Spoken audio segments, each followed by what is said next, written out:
I'm such a beta male. Get that out there. I would definitely say it's probably bigger than mine. Mine's pretty big. But I mean, I haven't seen anybody else's. This was the hill to die on. Oh, please give me cock. I want a cock.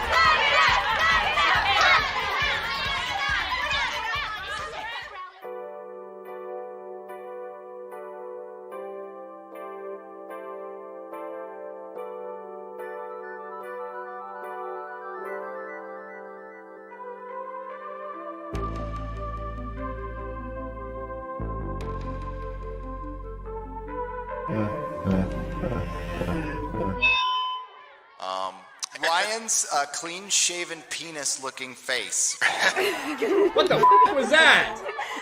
God damn it! Ryan's penis whiffs of moldy pizza. No!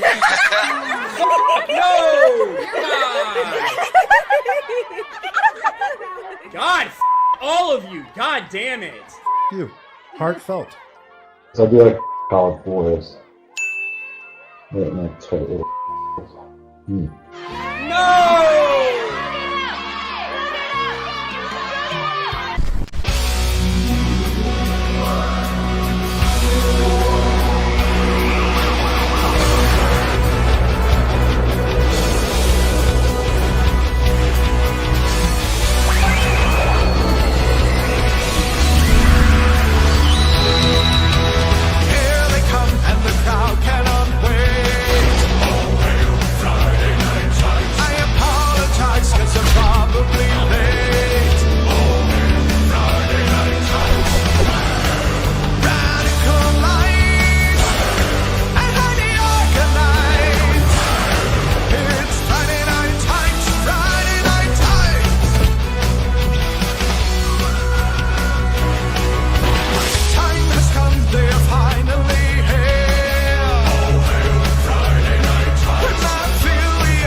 Oh, I gotta do that What again. the hell? Ryan, are you having trouble sitting down right now? I'm just curious if.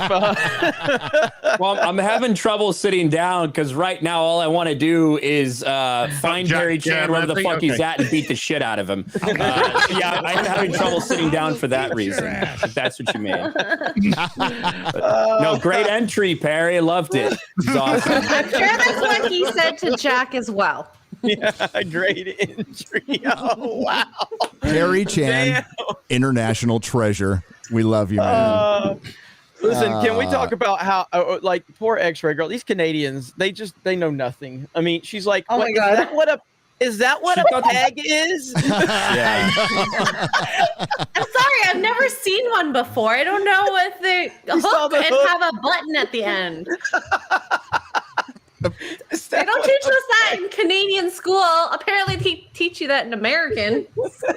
No, they teach you that by paying attention to the Jack Murphy saga, unfortunately. What do you think Mark walks around on?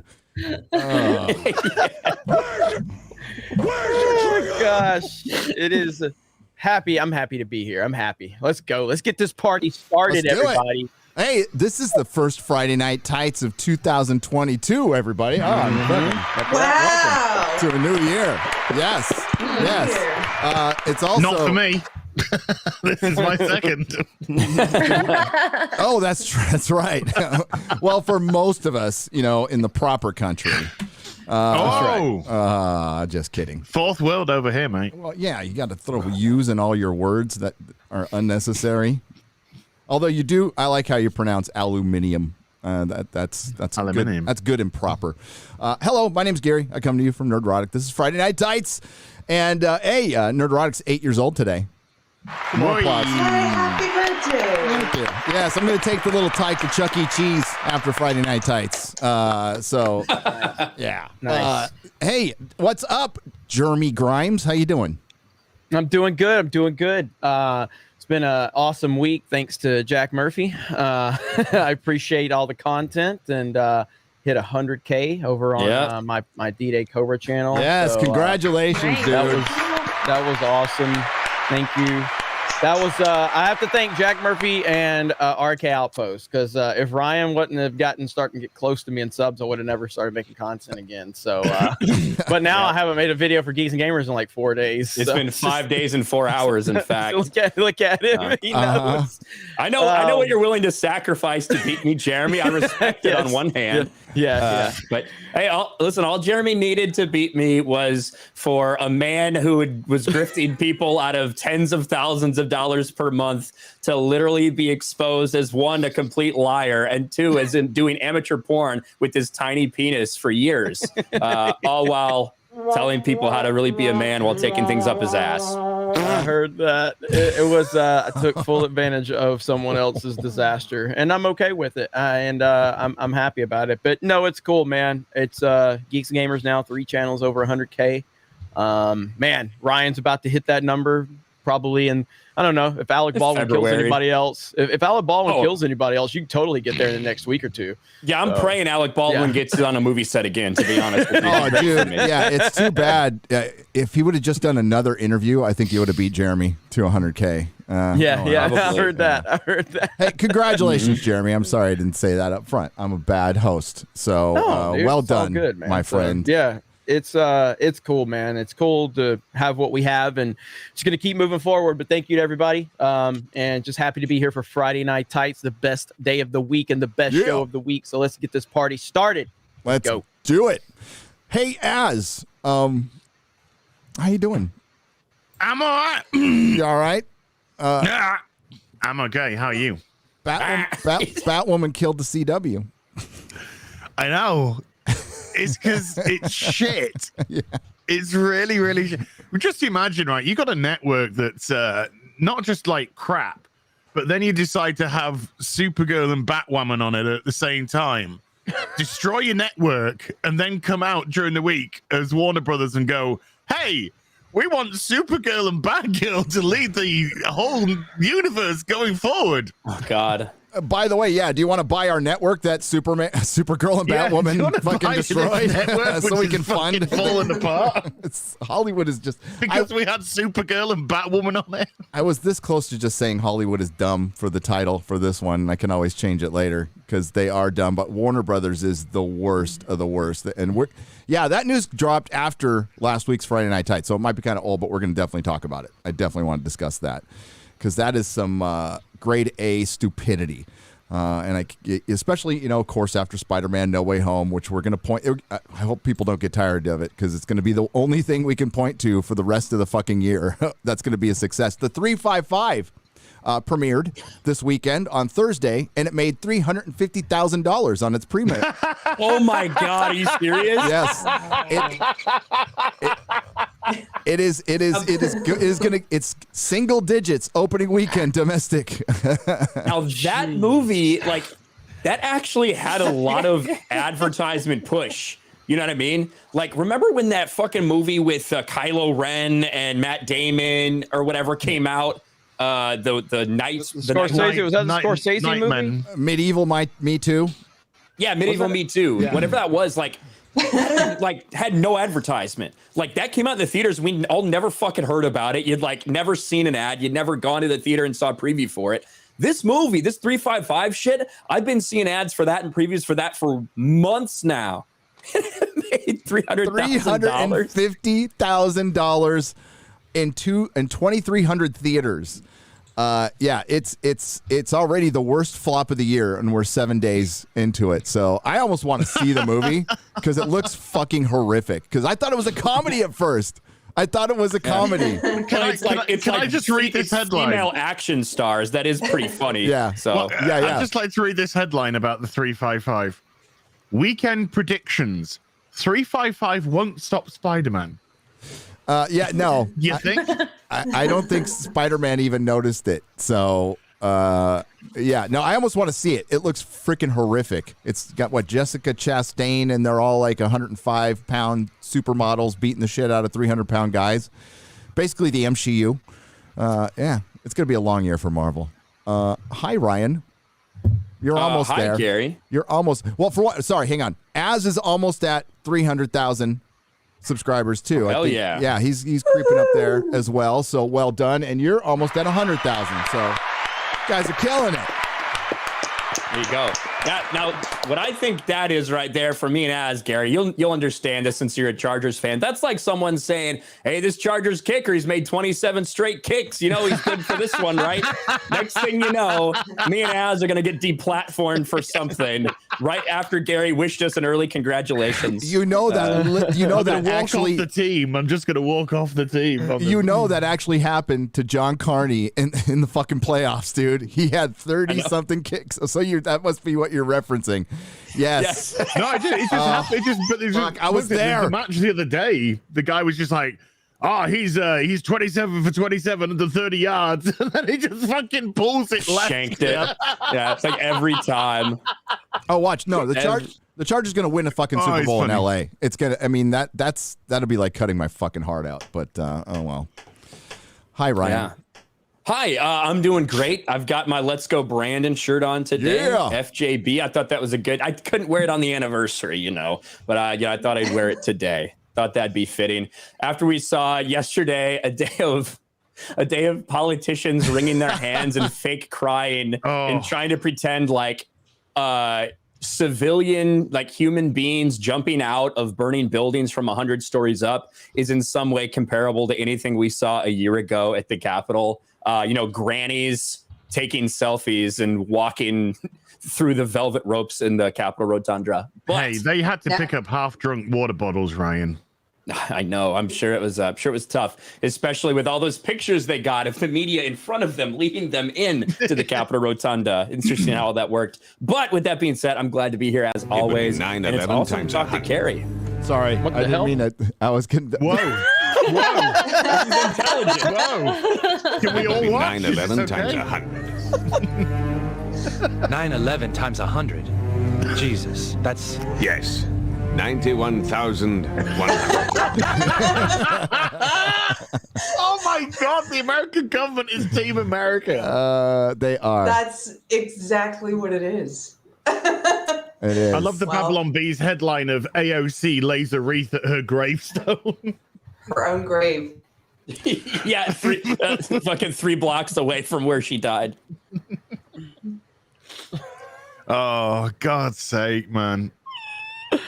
Keri Smith, how was your January 6th? I know you had a lot of parties. What were your favorite gifts? I left some milk and cookies out for the shaman.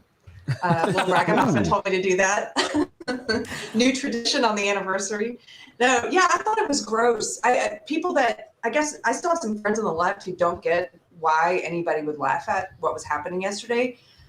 I'm laughing at the media. That's who we're making fun of. We're making fun of this hysteria, this theater. I saw a headline that said, the Democrats, we're going to mark the day by bringing out these actors to do a Hamilton performance.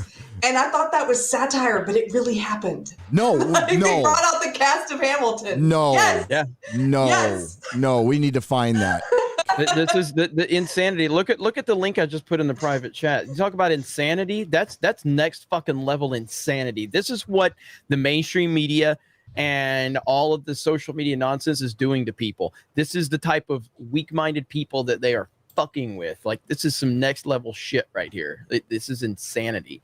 I mean, it's just truly beyond anything you can comprehend when you see this stuff. The link that you what? The second one. Second. Okay. Is it 911? Yeah. Breaking The news. Houston mother. All right. Yeah. Look at this shit right here. Houston mother charged with 14-year-old child found in the trunk of a car at a drive-through COVID testing site. The mom told police the child had tested positive and needed to be quarantined. What? What? Wow. People with a lot of minds. This is like collective insanity. This is crazy, dude. It's for your health, Jeremy. Just like in Australia, when old women are being tackled to the ground for not wearing masks, it's for their health, obviously. We are ready, our alien overlords. Come. We are ready to receive your grace. Yeah. Please. Please get us off. It's going to take a generation to recover from this. It's people have just lost their fucking minds. Some aren't coming back. Somebody put their daughter in a fucking trunk, and they thought that was actually fucking protecting their child. Yeah. Thanks, news. Thanks, mainstream media. The same people who call us dangerous, and they actually are dangerous. Fucking Christ. And so what did they sing? What did Alexander? What the fuck was his name? He's the one. He did music for the Force Awakens too. I forgot his name. I'm gonna send you this article. Alexander. I just thought it was satire at first. I was gonna be like, "Oh, Babylon B." That's what I thought about. That's what I thought about that thing. The breaking out. I double checked it, and it's on verified sources, NBC affiliates. I was like, my God, I thought that was satire. It's you can't even tell anymore at this point. Babylon B is typically ahead of the curve. Usually, if you see something Babylon B, you're like, oh my God, that's crazy. 2 months later, typically comes true. Yep. Yesterday was insane. I tried to avoid most of it. I just worked and stayed out of it because what was it South Carolina, Charleston, right? With the tiki torches that they were obsessed with until Charlottesville. Yeah, Ryan was Trust there. me, I was there. So. Huntsville, Virginia. Me and Ryan are both thinking the same. Of course, no talk of the riots. 20 people who died? 20 or 30 people died. It's 20 people, like they can actually directly connect to being murdered during the BLM riots. I mean, that's a light weekend in Chicago. So I'd imagine the real number is a lot more than that, to be honest with you. Yeah, look at the meme I shared right here. I'm sharing my screen. That's what I shared, and that's it right there. January 6th. Oh wait, my bad. It's the BLM riots. Yes. They held a vigil last night. Yeah, a candlelight vigil. Yeah. Like so bad. See, I had a mainstream journalist guy call me. This guy Sam at the BBC. He calls me every once in a while so he can put like a crazy person in his article. Like, what do you think? And he called me. I hadn't heard from him in a while, and I kind of joke with him because he lives in DC. And so he calls him like, "Oh, is this the call? Are you getting ready to move to Texas, learn how to shoot a gun?" And he's like, "No." But he's calling me. One day he's going to call me and want practical advice for getting out of his blue city. But anyway, he called and he was asking what I thought about January 6th. And he couldn't believe, he sort of said, "You're making light of it, aren't you?" And it was a very surreal day. I actually imagine it was surreal for people who were at the front and saw people moving into the Capitol. I'm sure it was surreal. But we're living in 2 surreal years. Look at those pictures you just put up there. Yeah. And that's like, this is any other day now. And you're telling me that this is I'm supposed to be more shocked and appalled by this than a year's worth of cities being set on fire and you guys pretending like that's nothing. Yeah. They do realize we have eyes. I don't think and they do realize that we're alive through this whole situation. But they know that they collectively, the public has the memory of your average ostrich. It's about 5 seconds, and it doesn't matter. People are they're so polarized right now. The left fucking knows the riots happened. They think they're justified, and they actually think the Capitol thing was worse. It might have stood out if it wasn't for all those riots. I thought it was nothing compared to what other things I've seen. But the media's gonna. They need it. They need it. That's their boogeyman. They need it. They're gonna push it. Now there's the term, and maybe it's been around, but I just saw it yesterday as January 6th deniers. January 6th deniers. I don't believe it's a day. It just goes from 5th to the 7th. I'm a denier of January 6th. Well, it's like if it's here's the thing. There's fucking thousands of hours of tapes from all this stuff that's happened. It's very strange that they haven't released a lot of it. It's very strange that there continue to be people that have been identified over and over and over again in the crowd who were encouraging a lot of people to do things that for some reason, even though they've been identified, they're not in any trouble. Even though the people have pointed to these people, now that somehow they've just disappeared. They've gone under the radar. Like, I think we all understand what was going on there. It's people that look a lot like me and Nick Rekieta in fucking khaki shorts and, government issue watches, right? It's very strange how none of those people have seen any ramifications from all this. But I would recommend, Nick Searcy actually has a documentary out there that he did called Capital Punishment. If you go to capitalpunishment.com, I'm about halfway through it. It's just about another perspective, not the media fucking propaganda about January 6th. So highly recommend everybody go check that out. It's on Nick Searcy's Twitter. I think it's his linked website there. So you can check that out. It's like $10 to watch it. So yeah, I'd rather pay for that than, I don't know, watch Book of Boba Fett. So. I heard Rekieta. Did you get that screen recorded? It where Rekieta refers you as his Fed brother. Yeah, we're Fed boys. Yeah, we're Fed boys together. Yeah. Did anybody here watch Book of Boba Fett? No. Hey, we could do that as a poll. Xray Girl, do you give a shit about Book of Boba Fett? And if you do, that's cool. That's fine. Boba Fett. And who do you want to kiss most on the Friday Night Tights panel? Well, there's only been two choices there. We're going to turn this into just 17, the poll. Yeah. I think it's so funny. There's been a ton of spurgery about Book of Boba Fett online, like a ton of it on Twitter. On Twitter. And I think it's funny because a lot of these people, they all group us into a group together. Obviously, like, these people are so mad about Book of Boba Fett. It's strange because, I mean, we haven't really talked about it. A lot of us haven't even watched it. Yet the stands are still out there trying to set a narrative. Well, they're mad because a lot of them said, like, oh, they're going to be the first ones to watch Boba Fett when it comes out. When they were talking, I was like, no. I mean, some people might, and that's fine. Look, I got a call from someone that watches it, and they told me they liked it. They said, you should check it out. I was like, I have no desire. Like, I just don't want to watch it. I was like, you check back with me in a couple weeks and you tell me what you think. But I was like, at this point in time, I have zero desire to watch anything they're doing. And it goes beyond the creative stuff that's on screen. And it's kind of more about, the Gina Carano stuff. But I don't have enough passion to care one way or the other. I don't care if it's bad. I don't care if it's good. I'm kind of indifferent to even the quality of the show because I despise the fucks behind the scenes because of what they did to Gina Carano. Because to me, that showed we don't care about the creative process anymore because she was a beloved character on the show. She was a character that didn't have a huge part necessarily in The Mandalorian, but she definitely, struck a chord with a lot of people for a lot of different reasons.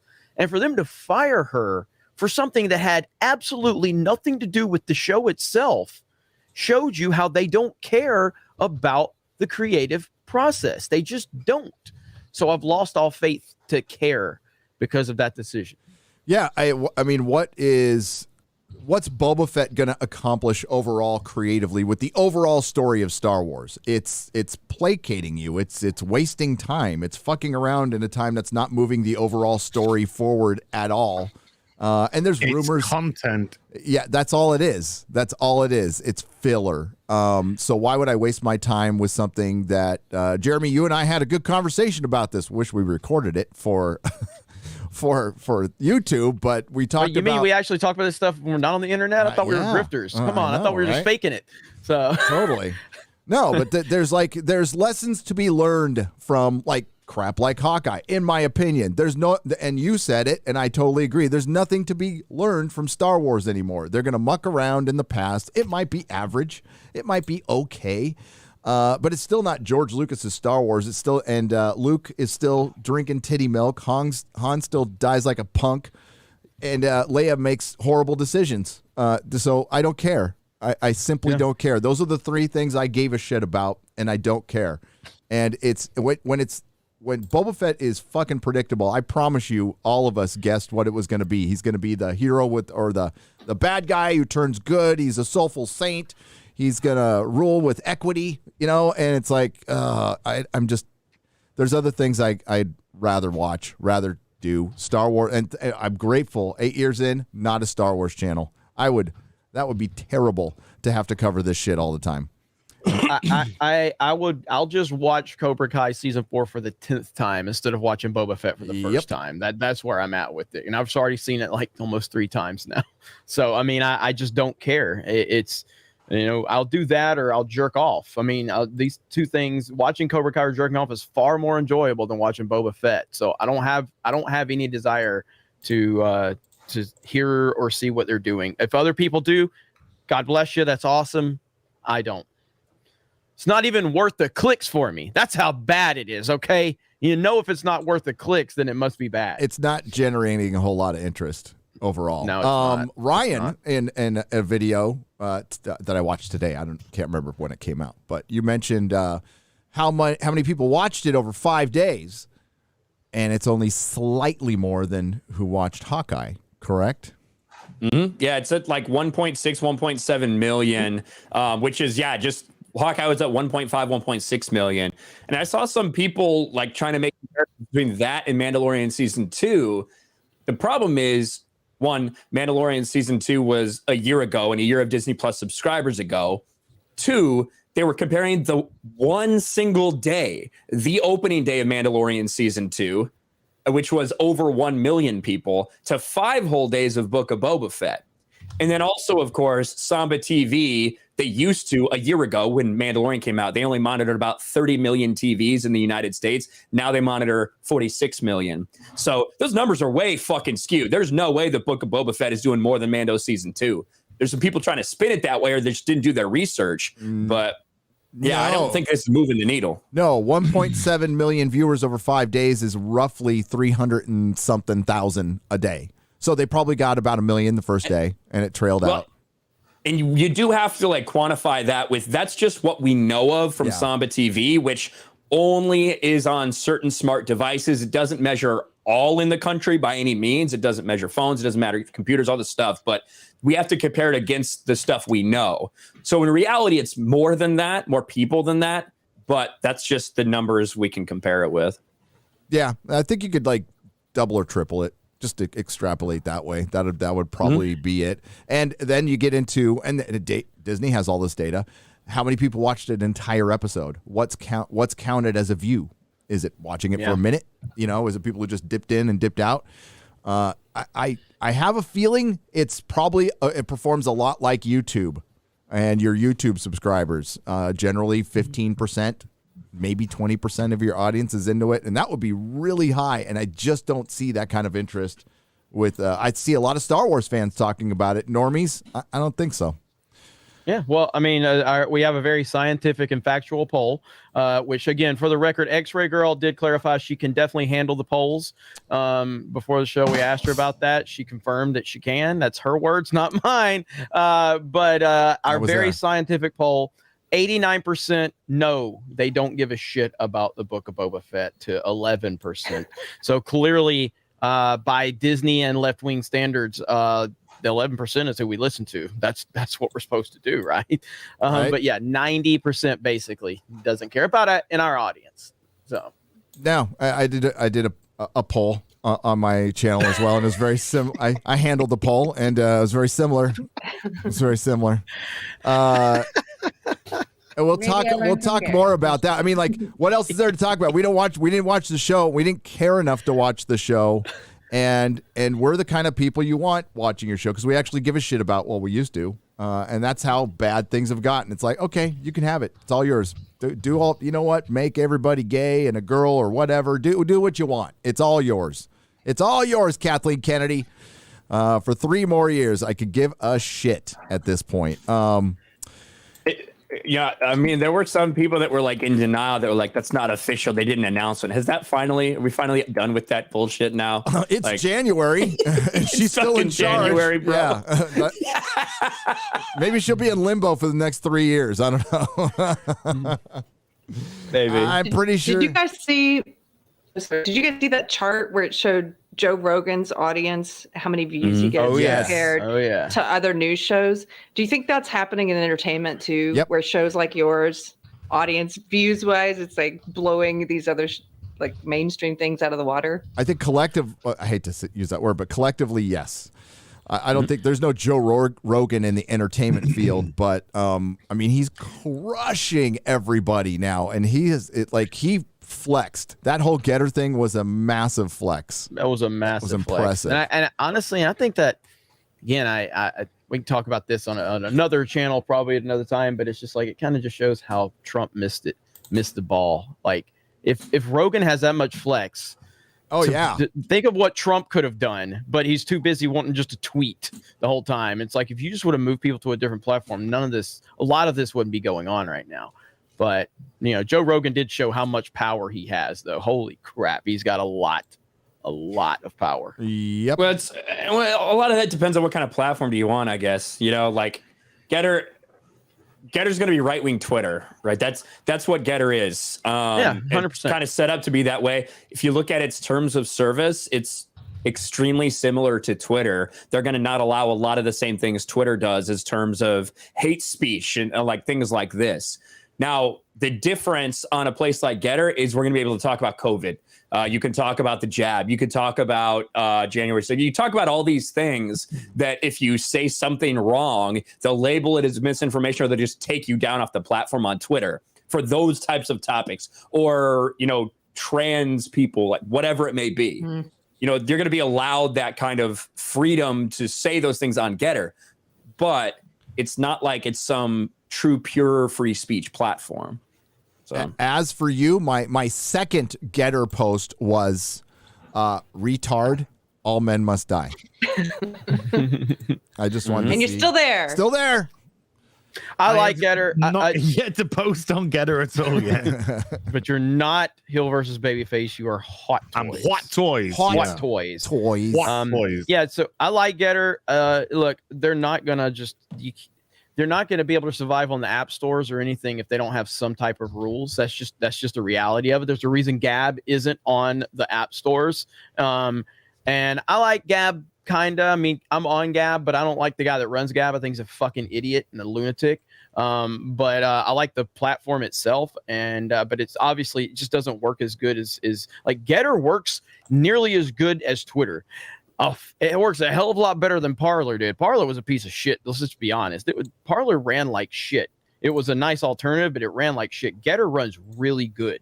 I like Getter a lot, but it's a right-wing Twitter, 100%. And I put that on Getter, and I was like, if this platform's going to be successful, people need to stop talking about politics, start talking about movies and video games that you enjoy. Yep. It's never going to, but that's all it is right now, is it's a right-wing Twitter is all it is. And it needs to move away from that, or it's just going to be that. It's just going to be a right-wing Twitter. Well, all these leftists though who are decrying the idea of like they kicked off, who's that Marjorie Taylor Greene or whatever in Florida. They kicked her off of Twitter, right? So she goes to Getter. And then one of the reasons they said they were kicking her off, she was talking about, if we ever had a national divorce, I think this would happen this way. And they said, she's calling for civil war.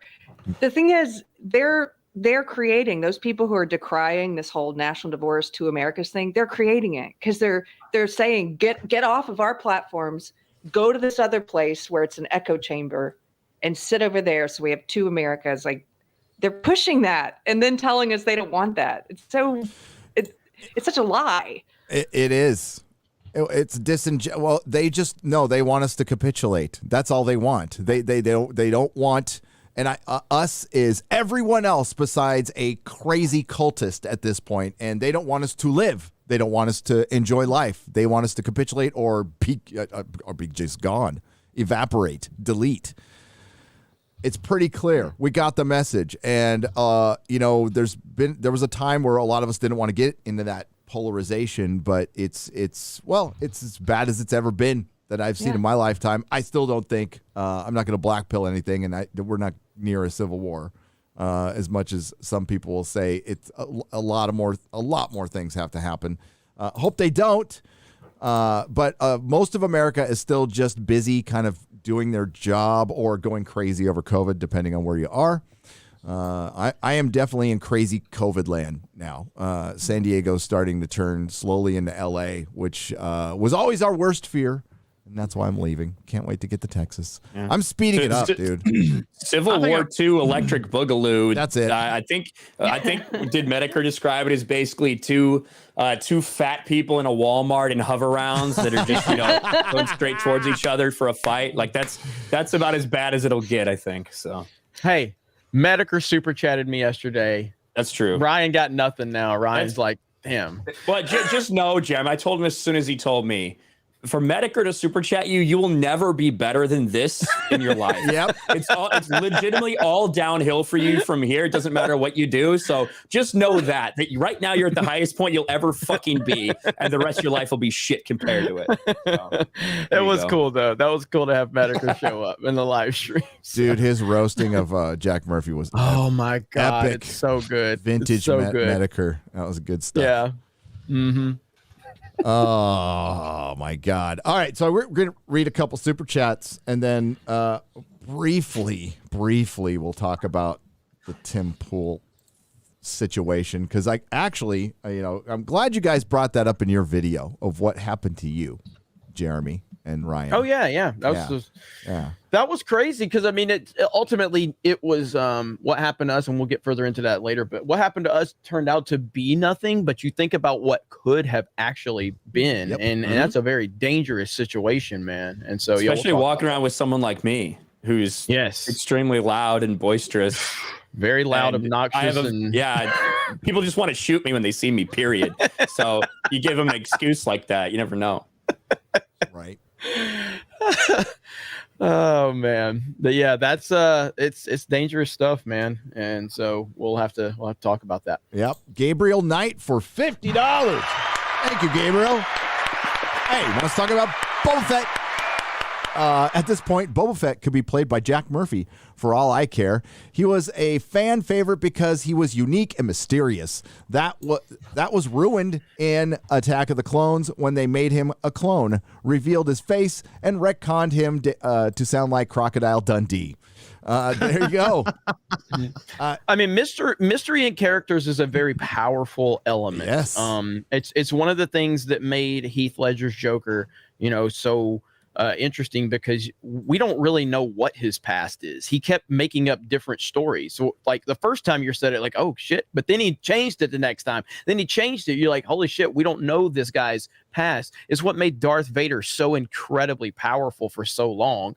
And then a lot of people were unhappy with, how prequels portrayed that. And I totally understand that because a guy in that mask and you don't know exactly what, created that. Mystery is a powerful element. When you start taking that away, you're losing a lot of the reason why that's even a thing, so Solo, which by the way lost money.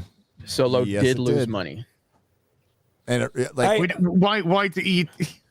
But that's how pathetic Hollywood is today. When you have somebody like Han Solo, just a colossal character in pop culture, never mind cinema, and they want to reduce him down to a name.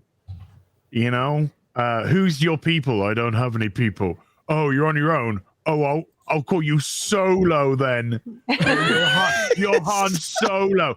I nearly fucking died watching that bit there. And I was in my house. I just felt like just curling up in a ball and going to the other side. It was just like, that is some of the most pathetic shit. And this is the same with Boba Fett. This bounty hunter. We love Boba Fett because of his cool fucking Mandalorian armor. That's why everyone, because it just looks so damn cool. Now he's on a bike going, yep, to a bunch of Tusken Raiders, which, by the way, probably raped the shit out of Shamir before murdering her brutally.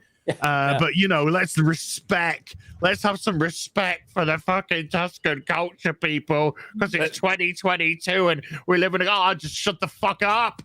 That's like my Seriously, favorite part of this. go- And this is my favorite part of this entire thing is like seeing the people's reaction. Like, I love the depth they're giving the sand people. And it's like dances with bantas, right? I saw that thrown around. Dances with bantas, and it's like, are we supposed to feel that these Tusken Raiders are really good because instead of enslaving and raping and then murdering someone, they just enslaved them? Yeah, right. Because that's what was going on in this shit. So I don't know. Disney morality. I mean, they did the same thing by retconning Black Widow in fucking Hawkeye. They made it to where they still kill people. It's just not men telling them to do it this time. They're doing it on their own independently. Yeah. Those fucking strong women. It's the mentality. Oh, go on, Ryan. I was just gonna say, like, in the book Kenobi, John Jackson Miller, great book. It's one of my favorite of the EU because it's just dealing with Obi-Wan Kenobi in the period between after he shows up at Tatooine to watch over Luke and several years after that. It deals with him and his grief for the Jedi and for feeling like he failed as a Jedi master and as a friend and as a brother to Anakin, all this shit, right? But it's him just dealing with simple things. And of course, he can't really completely stay out of trouble. A group of Tusken Raiders is invading, but it does delve into Tusken culture. It doesn't make them like good, decent people, but what it gives you is like a reason for why they're doing some of the things they are. And it tells you like why they think and why they have a belief system. It doesn't mean what they're doing is right? And that's the way they're trying to portray it in this, which is very strange. So. The mentality of the writers is that they're afraid that Tusken Raiders are looked at as Native Americans. Indigenous people. Indigenous people. And the that's nasty colonizers are coming. Yep. And done the, Why the fuck, Gary, are we spending every fucking moment on Tatooine? Like Boba Fett's gonna be entirely set on Tatooine. Is that what's gonna fucking happen? All the flashbacks are on Tatooine. The show's on Tatooine. Obi-Wan Kenobi's probably gonna be on Tatooine for quite a fucking while. The Mandalorian ends up on Tatooine twice. Are there any other fucking planets in Star Wars? Holy shit. ATST. Yeah. They're gonna go. Yeah, they're gonna go to Hoth, maybe Hoth, and then Dagobah.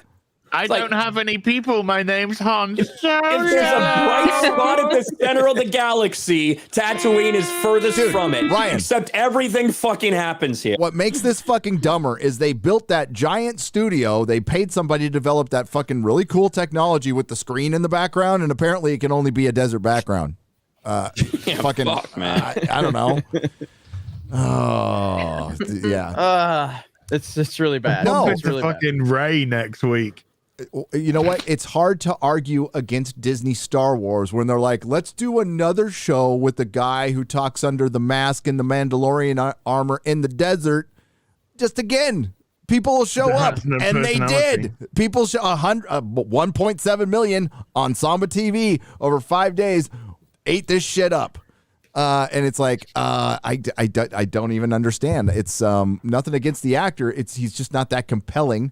And what's her name's probably going to be the same damn character she was in Agents of S.H.I.E.L.D., right? Swagger. Quiet, confident, very competent. Yeah. Looks damn good for her age. Like, all the respect in the world. Once she hits 60, as Xray Girl can attest, once she hits 60, she's going to look 100. So yeah, it's kind of like an NFL quarterback. When they fall off the cliff, they just fall off the cliff. Except if you're Tom Brady. Not Tom Brady, baby. Except for Tom Brady, baby. For Tom Brady. I said it, okay? I said it. Tutorial slave for 50 euros. Thank you. That's almost proper money. That's almost proper money. Nearly. Well, it's not really based on the pound anymore, right? Or was it before? I know I could spend it there in the UK. I could spend my euros there, at least back then. Not anymore. All at the dawn of the Great Reset, December 31st, 2021, Jack Common Sense Murphy and Ethan, you don't even have to think about it, Klein, combined their Alpha Sigma masculinity to undermine the fellowship. This is one of 3. Tutorial slave for 50 more euros. It says, they composed a super chat so insidious in its subliminal order, that Ryan Kinnell was tricked into admitting to transphobic tendencies Will Thunderbolt Wojcicki have Friday Night Tights sign the Wachovia Accords to keep our heroes in line? This is good. Tutorial slave for 50 more euros. And will That's Gary? pretty good. Yeah, that's good. And will Gary? The most far-fetched part of that tale is that I would have to be tricked into doing that. It's like, just ask me. And will Gary be forced to review each and every episode of Supergirl retroactively while Az goes under the knife to more closely resemble his lesbian icon, Ryan Wilder? Find out on the next episode of the Hassan Piker Cracker Chronicles. That would be a lot of work to get Az to look like Ryan Wilder. I've got the tits for it. Yeah. Yeah, but you don't got the skin. That's the problem. Yeah. Dude, we can rectify that. Well, pretty yeah. quick. The only If Jimmy Kimmel taught me anything, is that that won't be a problem. The only advantage of taught me anything. The only advantage of Javicia Leslie over Ruby Rose in that show is that at least Javicia Leslie has her tits out all the time. Yeah. She's always showing her, she's hot. She's hot. Ruby Rose doesn't have that option, so yeah. Ruby Rose looks like a 14-year-old boy, so I can understand why she was very popular for a little while in Hollywood. yes, Gary. Yes. Boom. Binary Bard. Well, hey, you know what? Why do you think Flashpoint has 2 Ezra Millers in it? That's a producer's wet dream. I'm sure 3 Ezra Millers is, I won't even get into it. Binary Bard for $50. One night, the 3 of them approached me, Murphy, Kibblesmith, and Klein. They said they needed my help to determine who was the biggest cuck so they can experience the cuckening. For there can only be one. I am Matt from Tinder, and this is my story. Yes.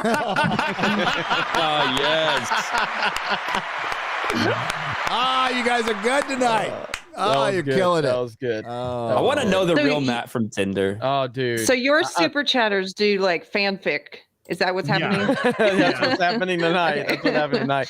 Like I said, I've often said that there's nothing that Jarbo could do to come back from what he's done. But if he turns out to be Matt from Tinder, that's the ultimate redemption story. Like, that's the one way he can come back. If he is Matt from Tinder, like, everything's forgiven. No more downvoting. Yep. No more like that. That's the only redemption arc right there for Jarbo. So, Well, I mean, considering the fact that Jack Murphy's girlfriend said that Matt from Tinder was terrible in bed, it wouldn't be that much of a surprise. You said that one on a stream. That's good. Still good. Was she trying to make Jack feel better? He was still smashing his fucking wife in front of his face. Bad or not, I don't care. I'm fucking your missus, man. Oh God, it's so good. Wow. So cuckening. Tim Pool got swatted yesterday. I wasn't watching. I heard about it like an hour later, and I watched it. Well, he didn't get swatted. He had 2 policemen turn up at the door. Somebody attempted. Apparently, it was worse than that. There was a picture of about 7 cars in the front. Initially, worse than what we saw. Initially, what Tim said live was that, but once they found out more after the show, apparently it was far worse than he was under the impression of in that moment. Yeah. So apparently, it was like 8 cars that showed up. Listen, if someone calls. And this is what happened. Someone called and said, there's someone that's going on a spree at this place. There's 2 people dead and they're going to kill themselves, like stuff like that. And they're going to kill more people. That's what happened. If someone calls and says that the attempt is to get you swatted, regardless of whether 2 police officers come and knock on the door and say, hey, sounds kind of crazy, or whether they come barging in, the attempt is the exact same. Yep. It's attempted murder. My co-host was talking about this today. He's like, I mean, the intention there is that cops show up with their guns ablazing, and you, not knowing why they're there, if you do have weapons, might pull your own weapon. So it's attempted murder of you and the cops. It's wanting something bad to happen to you. It's not just, I don't know, whoever did this, if they're doing it thinking, oh, it's a funny thing to do to this person, this podcaster that I don't like, It's like, no, you put their life in danger. And the cops. Everybody else's who was there. I mean, there's a bunch of people who were downstairs during that show. Anywhere between 5 to 10 people are down there that work for him, and they're kids.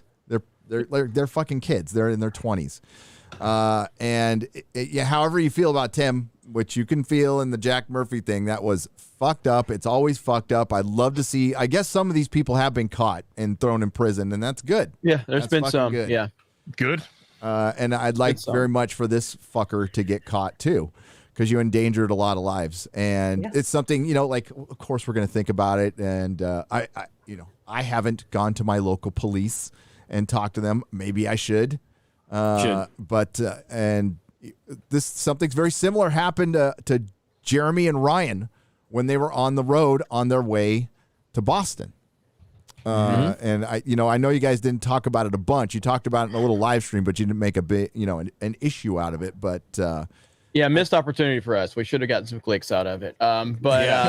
So essentially, what was going on is we were live streaming from the road, and we saw a spot that kind of reminded us of Ryan's YouTube channel, the Palmetto Outpost. Palmetto Outpost. And so we're like, oh, hey, we're gonna stop there. That's cool. We got to check this out. And that was like 20 minutes before we got there. And Ryan's the one that kind of got the information. So Ryan, you can take it from there about what happened.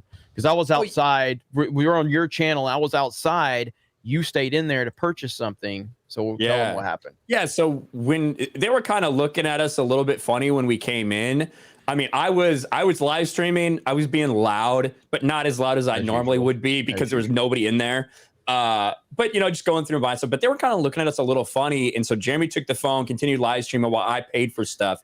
And they said, hey, it was really weird. Right before you guys got here, we got a call that 3 guys were about to come in here and they're live streaming and they were gonna, shoot us and rob us.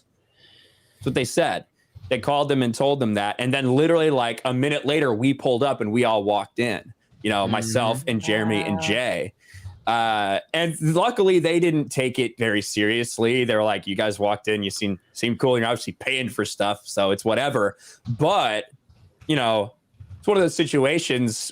What if those guys had been packing? What if they had been worried? What if we came in really loud and they just got scared? That's what they're trying to do when things like that happen. And it happens on the internet. Doesn't mean it's okay, but it is just one of those things that happens. Is swatting terrible? Yeah, it absolutely fucking is. And I hope whoever did it, for whatever reason, which there's a lot of reasons going on right now as far as why someone might want to do that, or why there's somebody that's a troll out there because it was January 6th. There's a million different possibilities. Whoever it is a piece of shit, and I hope they get found out. Yep. Well, yeah, I mean, as someone that I worked retail for a long time, and so if that place is kind of it's not like a heavily populated area that I recall. I mean, there was a couple of little stores there right off the interstate, but if you're in that environment, these are a couple of girls that were working there. I think there was one guy there. And if you're in that environment and you get that phone call, like as someone that worked retail, that's a very stressful thing. You're like, oh shit, I don't know what to do here. You know what I mean? It creates a stressful situation. So yeah, that could have went really bad. Luckily it didn't. But that was our experience with it right there. And so it's crazy. It's crazy. Yeah. Yeah, and thankfully it wasn't bad, and the cops, only 2 showed up, and I would be pissed too if 2 cops showed up, and Tim even said who let him in. I heard him say that. He decided to make that moment entirely about how dare these police officers, enter here when they were told that there's a mass shooting going on. When obviously someone did let them in. But and luckily our man Brandon Tatum was on there to explain to them exactly how the law works, which was good. Yeah. So shout out to Brandon Tatum. That was awesome. Yeah, it was very interesting that was the guest when that happened. And, and he did a great job, by the way. He was awesome. So but luckily everyone's okay. Yeah. And luckily it's not going to stop anyone from talking about Jack Murphy. So I don't know if that was the intention behind any of it, but it's not going to work. So. Yeah. No, the internet will carry on with Jack Murphy. I doubt anything possible could stop it. Maybe the sweet meteor of death. Maybe. But yeah, it was terrible. I was pissed when I heard about it last night, just because, I don't know these people. I was there once. They were really nice. I met some very nice people there. Like the ones you don't see on camera a lot. The guy who does like the vlogging in the back, like they were pretty cool. I had a decent time when I was there, and he is in the middle of nowhere, so I'm not surprised it was just a couple of cops. They're probably fully aware who that is, and that's not what the story is, Gary. Yeah, it's not the story. The story changed. It was 2 people that entered that space, but across like 8 the cars. compound, there was like 6 or 8 cars. Yeah. Damn. Yeah. So yeah. So it must have been. That's what he. Yeah, Tim tweeted that out after the show, after he got more information. So he said that when he was live based on the information he was getting. But afterwards, he said that there was like 6 or 8 cars from 2 different counties. Dang.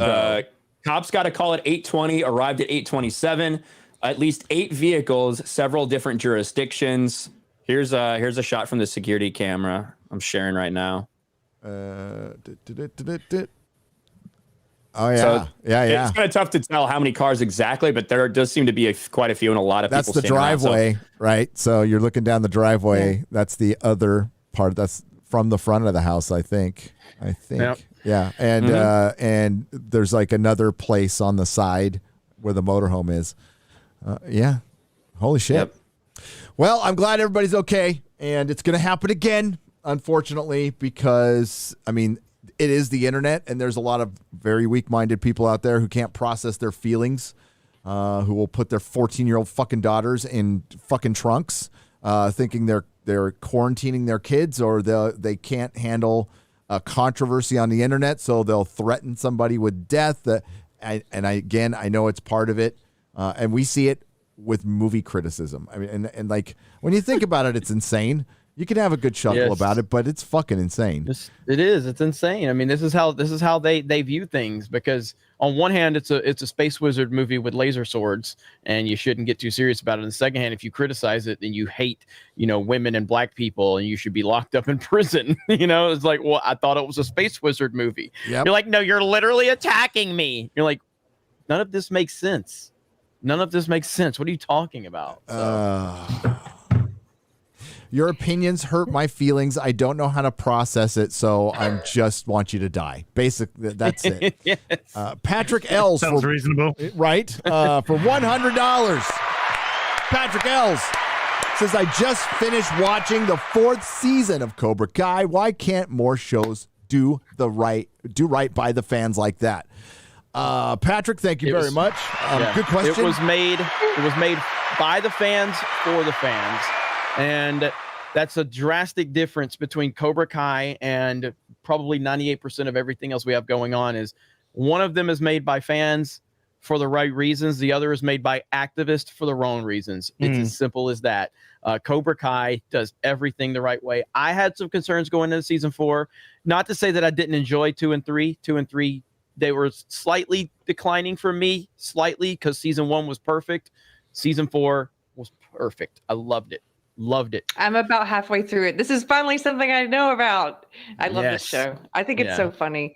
And when you said it's by the fans for the fans, I didn't realize that that's who created the show. It's fans, but that makes sense.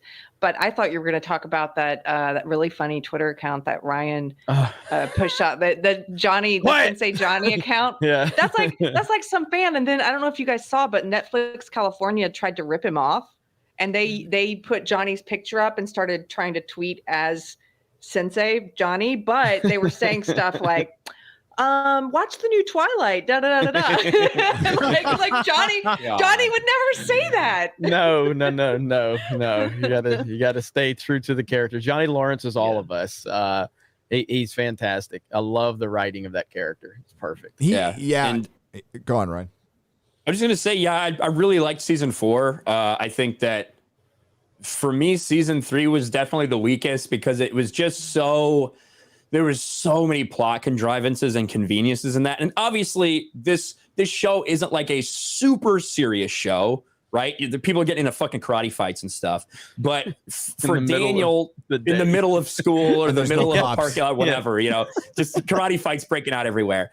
But there is some, you can suspend disbelief a little bit for it. But when Daniel went to Japan and just happened to run into this person that he fucking saved 20 or 30 That years happens ago. all the time. Yeah, exactly. And they just happen to be the person that he needs to be able to save his business, and all this shit. Like I got a little tired of that. But season 4 is really fucking good. I think it's once you get to the latter half of the season, like the finish with 8, 9, and 10 are awesome. I can't wait for season 5. It doesn't quite top season 1 for me, but it's really good. And it's really good. It's proof that like you can do this right, and you can even do nostalgia the right way and get me to care about something I didn't care about. I don't really care about Karate Kid. Like I thought that movie was fine. Like it's cool. I like Karate Kid. Yeah. I didn't give a shit about the second or third one. But now I love this show and how they're weaving all of what happened in the past into it. I love what started it too. Terry Silver elevated the hell out of this entire season. Go ahead, Gary. No, I love that this all came from a video, dude. The video that made Johnny Lawrence the good guy. There was a video out there that was like 10 years old, maybe. And that's what inspired this whole fucking show. Wow. And it's brilliant. It is. It's fun. And yes, it existed. We're not going to spoil it because Az hasn't seen it. So that's why we're being very vague about this. And Carrie's only halfway through. And I think I'm only halfway through as well. So Okay. So, but yeah, I mean, it's lines. I'm only going to spoil one line. It's where I already know which one it is. It's where Daniel. No, maybe Daniel tells Johnny that Mr. Miyagi told him the best part of defense is no be there. And Johnny says, yes. No be there? You mean don't be there? He taught you his family's ancient karate secrets. You couldn't even help him with his English. I love it. Yeah, it is. It's so good. And like the thing about like it just continues to like there's a lot of storylines in season 4 that could be convoluted and really make this a disaster. And it just works. It all works. And it's just you can feel you can feel how much awareness they have of the lore of these characters and stuff. And so I've talked about this when I first heard about Cobra Kai back when it first came out. It was back when I was bitching about Star Wars a lot, and I kept getting emails of people like, if you hate what Disney's done to Star Wars, you got to watch Cobra Kai. And I'm like, what the fuck is Cobra Kai? I look into it and I'm like, YouTube Red with these old washed up characters that I all thought were dead. I thought these actors were dead. I didn't even know they were still around. This sounds like a train wreck. Why would I watch something on YouTube Red? Watched the first episode. I'm like, okay, that was really good. And I didn't stop. And I can't, it's just, that's how good it was. And now here we are with it being just an amazing series. And it retroactively makes you, because I mean, I think I probably liked Karate Kid more than Ryan, but it's not like I was longing for the next chapter of the Karate Kid lore. Now I'm interested to go back and watch those movies all over again. So good. It's in a weird way. It's kind of like it's MASH. I mean, like Karate Kid's a classic 80s movie. And the MASH movie was good, but the series like eclipsed it like crazy. And that's what could happen here. Like Cobra Kai, especially with having a decent 4th season so far. And that's an anomaly on Netflix, and that probably has a lot to do with them not starting the series and not having a say in the production of it. It's incredible. Like especially with the 4th season being arguably on par with that of the 1st season. You know? Yeah, I would say it is. I would agree with you there. As far as I am.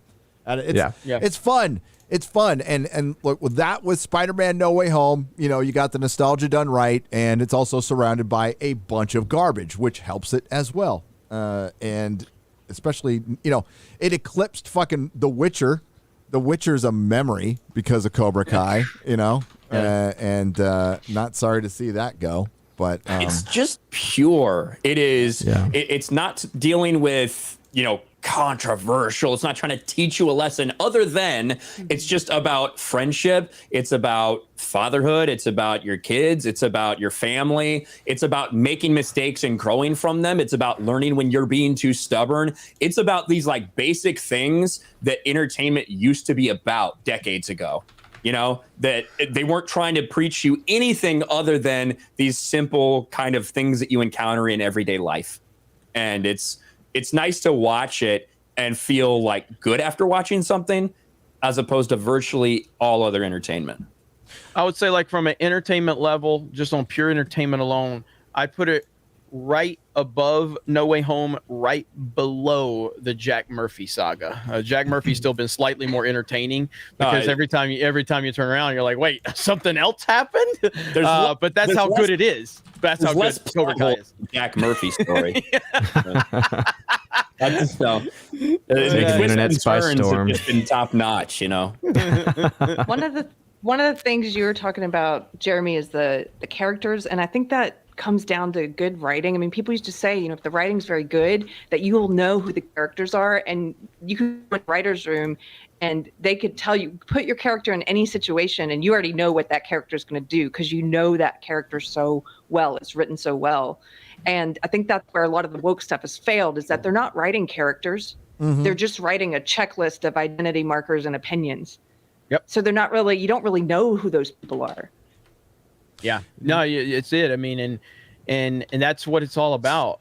They're most of the people that are involved in these series, or either get involved in these series after they've gotten off the ground, they're interested in upsetting the fans. Like, we need to upset them just so we can call them a racist. And it's like, what the hell is wrong with you? Nobody has a true problem with diversity, diverse characters, or whatever. No one. People have a problem when diversity takes precedent over the story. And that's what's happening in so many instances. I think the 355 diversity takes over their previously existing character, and that's what's happening a lot. Is they're taking a pre-existing character that's been set a certain way for decades, and then they're going, "Oh, they're gay now," or "Oh, we're turning them into a woman now," or "Oh, they're black now." Yeah. And then they wonder why people. Well, they don't. I mean, they say they wonder. They know exactly what they're doing. They know exactly what sort of controversy they're stirring up. And then, of course, they get to play the oh, you're just a bunch of bigots. You're just a bunch of homophobes. You're just a bunch of racists, yada, yada, yada. And they know exactly what they're doing because they will not create something new. They have to take something pre-existing because it's got an established fan base behind them, established support behind it. And then they just think they can usurp that support by pushing their own ideology on top of it. And that just doesn't work. And even if they don't take an actual show like pre-established or an IP pre-established, you were kind of mentioning earlier about y'all talking about the 355, and it's essentially, it's funny when you read like the Wikipedia article entry, you know, it's got to be official, where it says Jessica Chastain came with the idea, hey, let's have a female-led spy movie like Mission Impossible, so basically, let's have a female-centric story, and that's the jumping off point. And then the article even goes on to say that they built from there. So even with new IPs, it's like they start off with the identity politic narrative, and then they build around it. No wonder why the stories suck, because if your jumping off point is, hey, what if we just made them women? That's not going to get you anywhere. That's just going to keep leaving you to make just choice after choice after choice of a completely irrelevant story that no one's going to go see. It's not a creative decision. It's an ideological decision, and it's one you can't go back on. And to refer what Az was just talking about, I love pulling this one up. This is from Michael Chabon, the former showrunner of Picard. So were there things about Picard that you knew you wanted to do that you could sense would test some boundaries with fans? Sure, to the extent that I was aware of the kind of toxic fandom, the anti-SJW, you know, sad little corner of fandom. You just disregard that. Then he contradicts himself. Sometimes you're motivated to have things simply because it's possibly going to piss off or provoke people who seem to have missed the memo about just exactly what Star Trek is and always has been about. Fuck you, dude. Yeah, by the way, hired 3 weeks in, or hired 3 episodes in, fired before the series even fucking aired. Oh, I'm sorry, he quit. And then he was given another series that they shit canned. Michael Chabon, Pulitzer Prize winner, by the way. Deliberately write shit to piss people off. But your friend and my friend, Ava Duvanish, she, of course, is she's got Naomi coming out.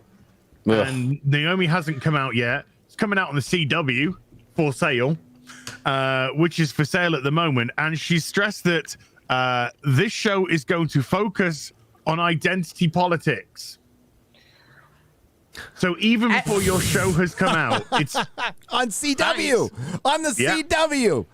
Just I come can't right wait out till with that it. gets old because it's like that's as if this show's going to focus on identity politics. No one's done that before. Like I can't wait. It's wait new and until it's innovative in old. so many ways. It really is. Speaking of identity politics and failure, we have Viacom, CBS, by the way, runs Star Trek Discovery, and Warner Media exploring sale of CW. In a memo to staff Thursday, CW chief Mark somebody confirmed that the network is on the block, adding that it is too early to speculate what might happen. Can we just acknowledge that name real quick? I was just going to skip over that name? Really? Pedowitz. There could not be a more memeable, for multiple reasons, name in Hollywood. Mr. Pedowitz. Mr. Pedowitz. Is it Pedowitz or Pedowitz? Mr. Pedophile-witz. Pedophile-witz. That's his full name. And we're going to go over this article because it says some pretty fucking interesting things, including... And it's wrapped up with the Handmaid's Tale adverts around Seriously. it. Yeah. Oh my God, it's like a shit sandwich covered in fucking vomit. That's feminist porn. I do not like that girl's face. Feminist porn. It's manly. It looks like the woman with half a face from Total Recall. She's very handsome. Want me to read your mind? Tell you your future? It's when somebody like that walks into the salon, all the hairdressers go, "That's a very handsome woman." Yes. Yeah. Just saying.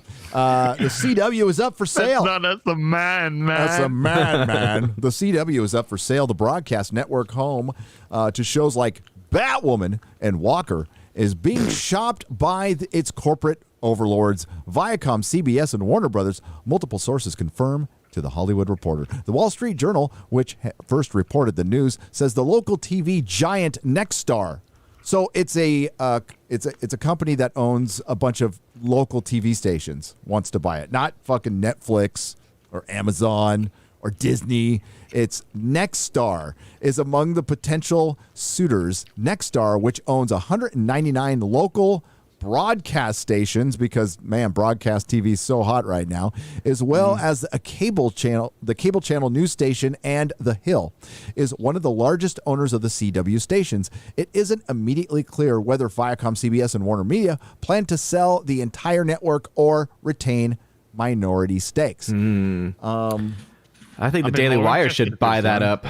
I think we should crowdfund it. I think Mahler mentioned that. I think we crowdfund, and I got $50. I got a bag of chips. Maybe we can get its Gundam to throw in a bag of weed. Jay Longbone did put out a tweet apologizing that her, myself, and Mahler were unable to save the CW. Yeah, with our videos. You tried. Okay. You tried. We tried. You did. You put your all into that and I'm proud. Yeah, I know. Yeah. I'm not ready to say goodbye to Feelings in Hallways. I'm really not. News of the possible sale arrives as the network, a joint venture between CBS and Warner Media. CBS and Warner Media, and by the way, fucking Paramount Plus is not doing well. Viacom CBS is not doing well. Has never been profitable since its formation in 2006. Yeah. Wow. That's what I really took away from it. Wow. That like in 15 years, like it's not been profitable. And if you look at what the ratings on this network were, say 4 years ago, when Arrow was in season 3 and 4, when Flash was in its first 2 seasons, these shows were getting 3 million people on average. 10. Yeah. These shows were getting 3 million people on average watching them every week. Flash was at 3.5 million. Arrow was like 3 for a couple years, right?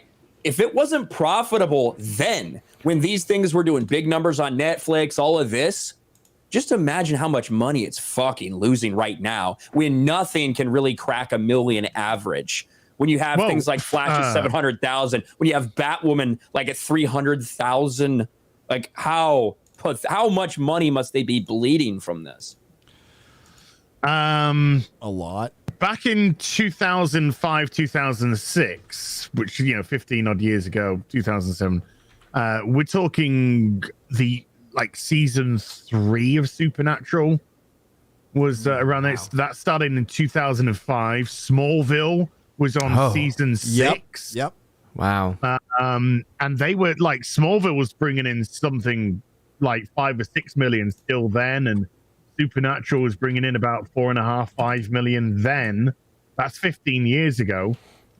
When Supernatural went off air last year after 15 seasons, it was number 2 on the CW, behind Walker, which was Jared Padalecki's new TV show, and he was in Supernatural.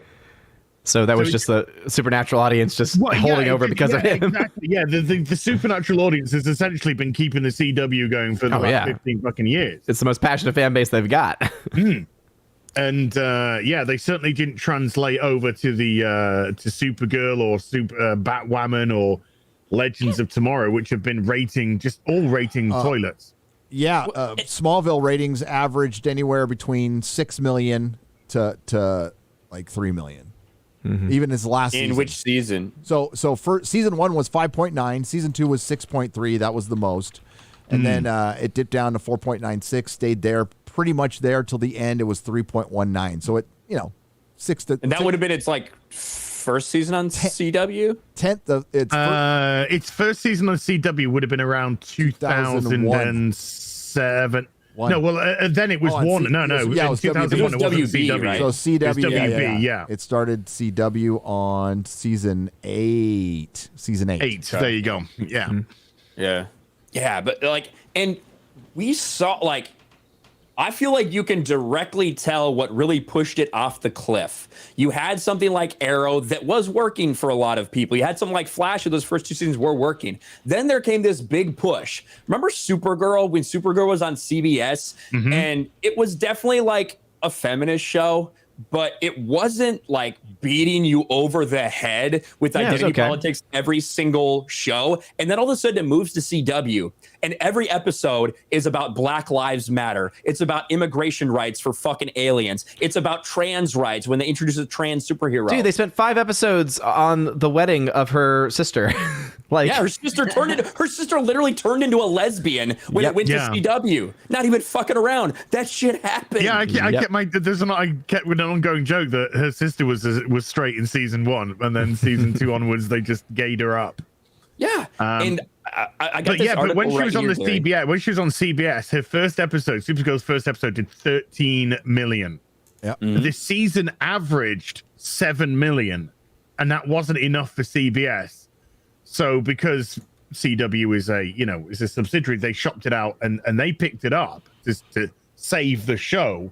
And of course, they just CW'd it. They took that feminist message that it definitely had and just cranked it up to 11. And then you got what you got, which was a pile of dog shit. Yeah. And then in the final episode, they left the audience was going mad. If you checked out Twitter, they're going mad because they didn't make the Luthor woman and Supergirl kiss. Yeah, they didn't do Lena. Now a lesbian. By the way, because Supergirl has now turned into a fucking lesbian as well during the course of the show. Well, I mean, if the choices were, a woman or Mon-El, the cuck that is Mon-El, I might fucking have chosen a woman too if I were her. Isn't Mon-El her real life partner? I'm pretty sure, yeah. Yeah. Who is also the voice for He-Man and Adam in Kevin Smith's Masters of the Universe, by the way. Oh my god. But I'm sharing this article, Gary. Like, this, if this doesn't prove get woke, go broke, I don't know what fucking will. So we're talking about when the ratings are above 3 million for some of these shows. And then what do they decide to do? They decide they want a different audience. They want a different demographic. And they literally, you can't make this up, they put diversity at the forefront of their marketing campaign. Not only marketing, but also what they were doing in-house. The CW puts diversity at the center of its new fall marketing campaign. This is in 2018. The CW touts that nearly 2/3 of its showrunners / executive producers, writers, and directors are women or people of color. Man, not the best advertisement for you guys right now. The CW is putting diversity front and center as part of its fall launch. Hashtag CW open to all. And Dare to fly. You cannot make this shit Everything up. work turns to shit. It really does. These couple paragraphs are perfect. As Washington Post Sally Jenkins wrote last month about the Kaepernick campaign, 44% of millennials between ages 22 and 37 are non-white. And that demographic is set next year to surpass baby boomers as the largest living adult generation. If you don't have a multicultural strategy, you don't have a growth strategy. That generation is right in the sweet spot for the CW. So this is a company for all you fucking idiots out there that all you want to do is watch these shows and clip us out, right? For all you fucking idiots, this is literal proof of what we've been talking about. They said, fuck white people, fuck men. We're going for the young female non-white demographic because we think that's the future. And they have literally torpedoed themselves. They decided to say, fuck an audience that we have, fuck all these characters, this lore, this universe that we could build here. We want to make it all about diversity. And they have tanked this company to the point where they're trying to sell the network because it's bleeding money. Plus, it's really insulting to women and people of color. It's like we found that this percentage of the audience is women, and what they like is shitty writing with bad female characters. Like, it's like, who cares? Like, okay, they're women, they're people of color. They still like good writing. And that's why they're all watching Supernatural for seasons upon seasons upon seasons, because guess what? You got two guys who are like, oh, these are two hot looking guys. That's what you got going on for that show. Why do you think the women are so drawn to that it? Women were interested in two hunky blokes. Seriously, right? Oh, going around doing masculine shit. I thought it was eating hamburgers and They don't want We Are the Flash, Barry. Oh God, Man, I was ready to commit fucking murder that day. I think that Barry, you're not the Flash. We are the Flash. Oh boy. You're not, bitch. No, you're not. Fuck off, bitch. No, can you run fast? No, you can't. Shut the fuck up. Well, then she could, because then she got powers. Remember? So the same company that's selling the CW, because all of their identity politics shows failed, wants to do the exact same thing in the movies. They're fucking geniuses over there at Warner Brothers. So it's 2006. They haven't been profitable since its formation in 2006, when the two companies merged, the former UPN and the WB network. Much of the revenue that is generated from the younger skewed network is generated from international streaming sales for such scripted originals as The Flash and Dynasty. And it was very similar for another franchise out there that Viacom CBS owns, Star Trek. The same thing is going on with Star Trek, and Star Trek is no longer on Netflix. Yeah, it's not long for this world, because it turns out Netflix was flipping the bill for a lot of this shit. The CW. What did I say all along? 3-year deal. Mm-hmm. The CW previously had a long-standing output deal with Netflix that helped series like Riverdale, almost said Rivendell, and All American reach broader audiences and ultimately grow on linear. The pact ended in 2019 as Warner Brothers TV and CBS Studios, in their infinite wisdom, shifted their library deals to their respective streamers, HBO Max and Paramount Plus. Also impacting the profit margins on originals is the fact that foreign sales have almost entirely ended as CBS Studios and Warner look to retain the rights for the respective streamers. Just a side note here. Something very similar is happening to Doctor Who. Doctor Who's the licensing was flipping the bill for that shitty show Doctor Who, and they lost a lot of it. And basically they sold it off. The BBC still owns it, but they sold off control of Doctor Who to Sony, to bad reboot. So we're seeing it happen into everything else. I fully expect in the next couple of years the Star Trek thing to finally fall apart, and because that's been floated by Netflix as well. A lot of people have been saying that for years. Dude, let them spend their money first. Please. Let them spend their money first, then let it fall apart. Yes. Then let them unable to hold the IP, and then let somebody who's actually got a fucking brain take it over and actually get things back on track. What do Unless people the government actually decides want? As I say, unless the government decides to start bailing out the entertainment industry. Which it We're going to infuse you with cash. It did last year. Why not? Why not, huh? Yeah, geez. I gotta give a big shout out to the chat. 10,000 people watching. Hey! Shout out to the chat. Thank you. Best chat. Best. You might be married, on but the they're still internet. simping Keri. It's okay. Hell yes. Love you guys. The nice lady with the hat who you don't want to fuck with. Yeah. Speaking of hats, since you guys were talking about the CW, when you pulled up that article, Gary, I saw they had a show called Walker. I'm like, what's that? And I looked it up. They remade Walker Texas Ranger, and they got rid of the fact that he's a Texas Ranger. Yeah. At least they took that out of the title. Yeah. Just yeah. When they announced, by the way, when they announced it, they said Jared Padalecki is going to star as Walker in a CW reboot of the Walker Texas Ranger.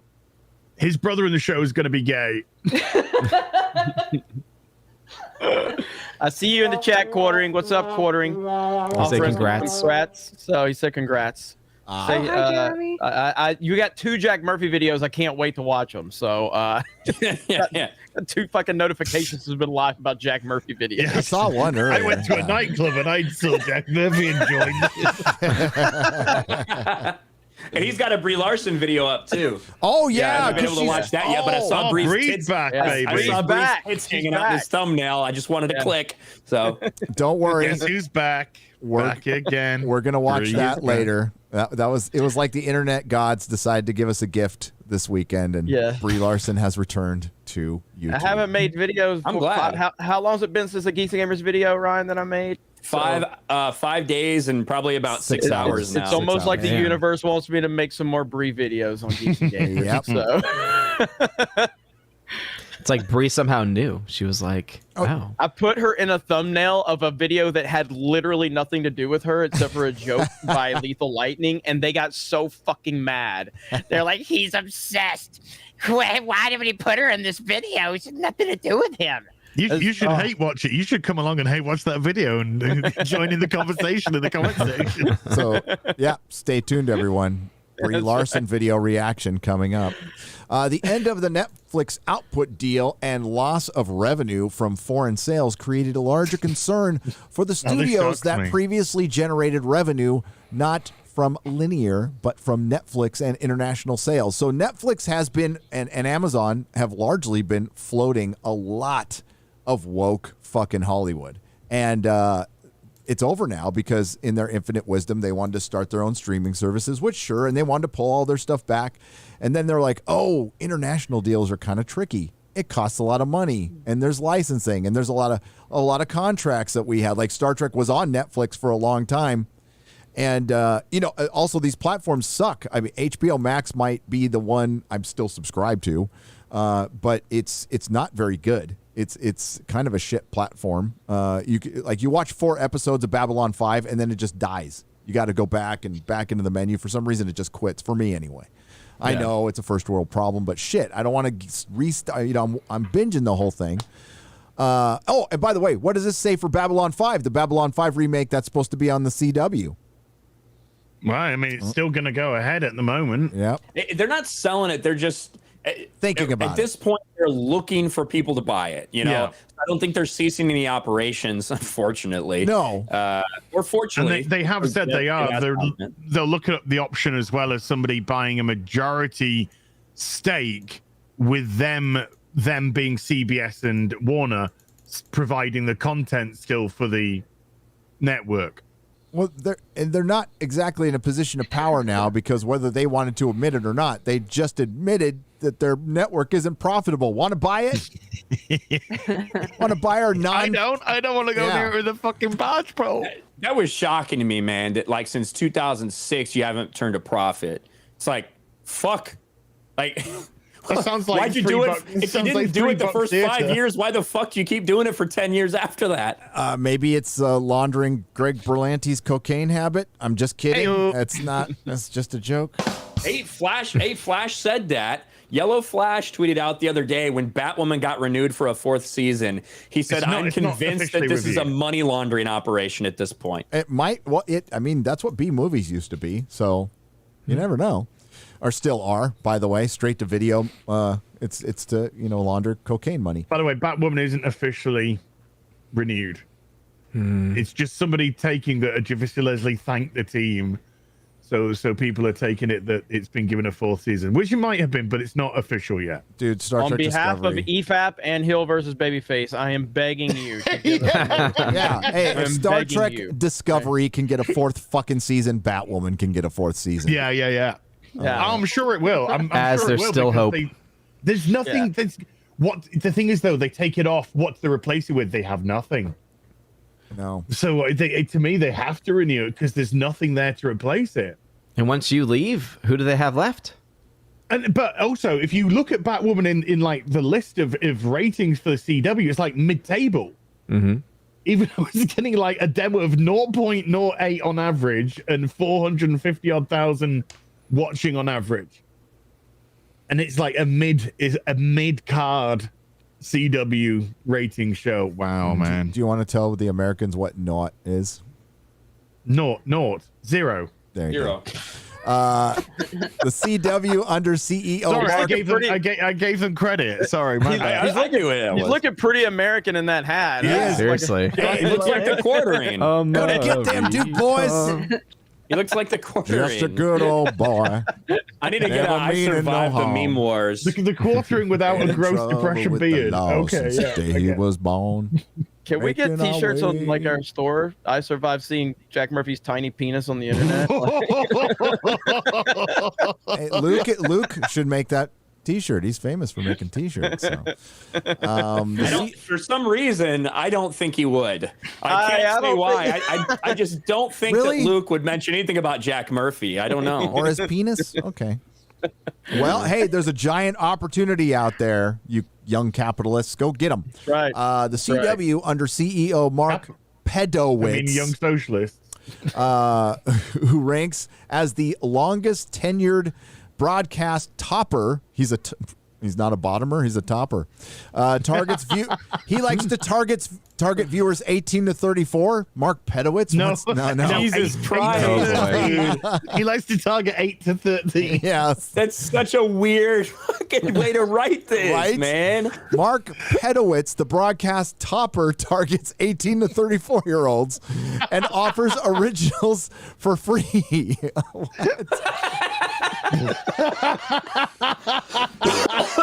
What am I reading? I feel like it's fan fiction of some kind. On its website. Hollywood fan Oh, wait. Seriously. On its website and CW Seed. Seed, yeah, that's the name of it. I can't believe they came up with that name at some point. That is a terrible name. That is Yeah. an awful, awful name. I think it's got connotations that we best not go into. God, the fucking Handmaid's Tale again. My God. Feminists love to flick their bean to that show. The network. Sorry, Keri. The network was originally designed, just for being crass, designed to feature programming supplied 50 by 50 Warner and CBS Studios, thanks in part to the success of Greg Berlanti's DC Comic Universe shows. Wait a minute, you haven't turned a profit since 2006. How can it be a success? Well, I do think that you could sit there and point to some of these shows that probably did bring in more money. Arrow season 1, than a lot of their 2, failures, yeah. you know. Yeah. So, Legends of Tomorrow season 1, Flash season 1, sure. yeah, like dude, I used to fucking watch those. Like, I used to watch all of them to try to keep up with everything that was going on. Yeah. And it got to be a fucking chore, and it just got so woke and so focused on identity politics. It was impossible. It was impossible to get any enjoyment out of it anymore. They ruined it. It did. And Arrow, God, that was the subject of my very first podcast, was to talk about fucking Arrow and how, like, this is it. This is the blueprint. This is the blueprint for superhero movie or TV shows. I love it. Then I saw Daredevil and it ruined everything. Arrow season 1 and 2, I think, is really fucking good. I even think parts of 3 and 4 are okay. It just when they totally started changing Oliver and made him into this soft-spoken bitch for Felicity and wanted him to change for me and so dark, that sucked. And then it became about Team Arrow and like every kind of diverse representation character we can have to fill all these minor character roles. And like, that's what it all became about, is like, it went on for too long. Should have just stayed focused on Stephen and Mel and Diggle and Felicity. That should have been what they did. But Yep. I liked it when Arrow was fucking straight up killing people in the first 2 seasons. Dude, the first season, he's like, somebody saw me. I can't afford for anyone to know who I am. I'm gonna fucking snap your neck. Yep. Yeah. That's what I wanted. Yes. And Mrs. Nerdrotic checked out when he stopped doing pull-ups on the ceiling of his fucking warehouse. Salmon. He stopped doing the salmon ladder. Yeah. It's like fucking 50 feet in the air. I couldn't make it past episode 3. Really? Yeah, I didn't like it. I liked the first season, first couple. Yeah, there you go. The Flash and Legends of the Tomorrow, among others, Warner's has been the primary supplier of the content on the network. CBS Studio supplies scripted fare, including Dynasty, TV's lowest rated original, and Charmed. CBS is not really fucking pulling their weight, apparently. While other originals are not based on either DC or CBS IP, are co-produced between both studios. So it's the end. Broadcast television's fucking dying. That has a lot to do with it too. Yeah, so sadly, I guess. When it comes to the title, is time's up for ultra woke Hollywood? Is this the beginning of the end? Yes, I think it is, because a lot of investor money was just thrown into Hollywood during the streaming wars, which are fucking over now. They're over. So everybody's kind of figuring out like who's going to shutter, who's going to have to contract themselves with fucking Amazon or Netflix again in the future. We already know who's succeeded and failed, and all that money is drying up. And thanks to Brandon's America, money isn't worth as much as it was a couple of years ago. I just drove by. Gas is almost $5 a gallon here in San Diego. Dude, that's insane. Yep, it's about a dime away from fucking $5 a gallon. It'll be significantly cheaper here once you get here. Yep. In a memo to staff Thursday, Pedowitz confirmed that the network is on the block, adding that it is too early to speculate what might happen. Well, if you keep telling people you weren't profitable for 15 years, I think you're going to have a hard time selling it. But that's just me. So, first, as many of you are aware, over the past year or so, this transformative time in our industry has led to a series of business activity across media and content companies. You mean like Warner Brothers changing fucking ownership twice within 5 years? Given the environment right now, Viacom, CBS, and Warner Brothers are not doing very well, exploring strategic opportunities to optimize the value of their joint venture, the CW network, that hasn't profited since 2006. Blah, blah, blah, blah, blah, corporate speak. Get woke, go broke. There you go. You've never made any money.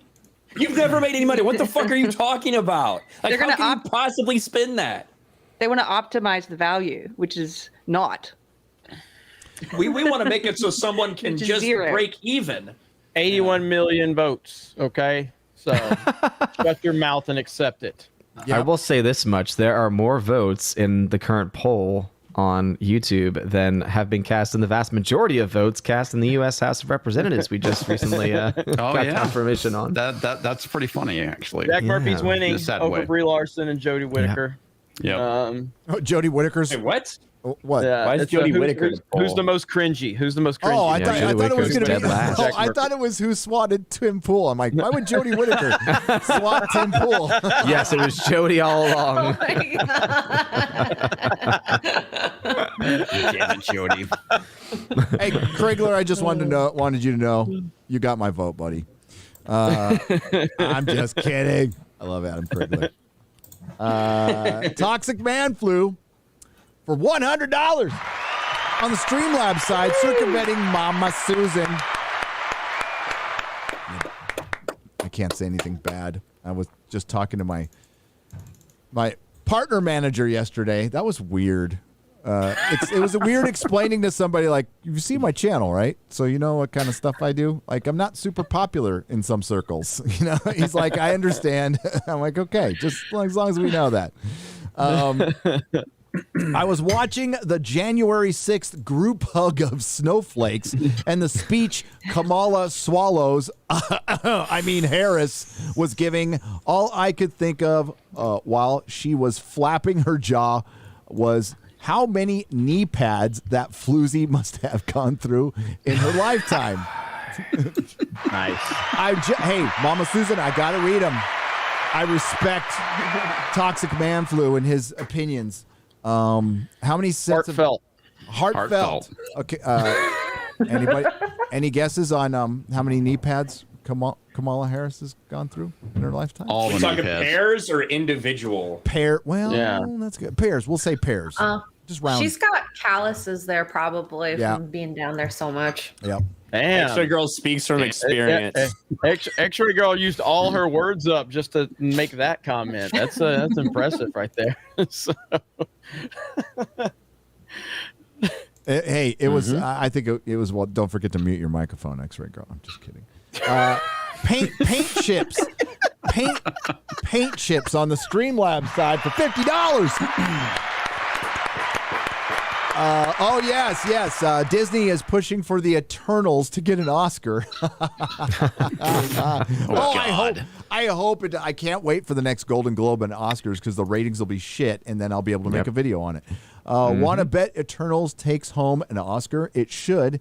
It's an art house film, a $200 million artsy debacle, and the elite just loves to dawn over it. Yes, of course. Well, they want to talk about the Asian female director that is, I'm forgetting, Chloe Zhao. Remember how much Hollywood hated blockbuster films? Never mind superhero flicks. It wasn't that long ago. But Black Panther got nominated. Dark Knight should have won. Motherfucker. It was robbed. It was fucking robbed. Yep. All hail Friday Night Tights. And thank you, Paint Chips. I appreciate it. Yeah. Thank you.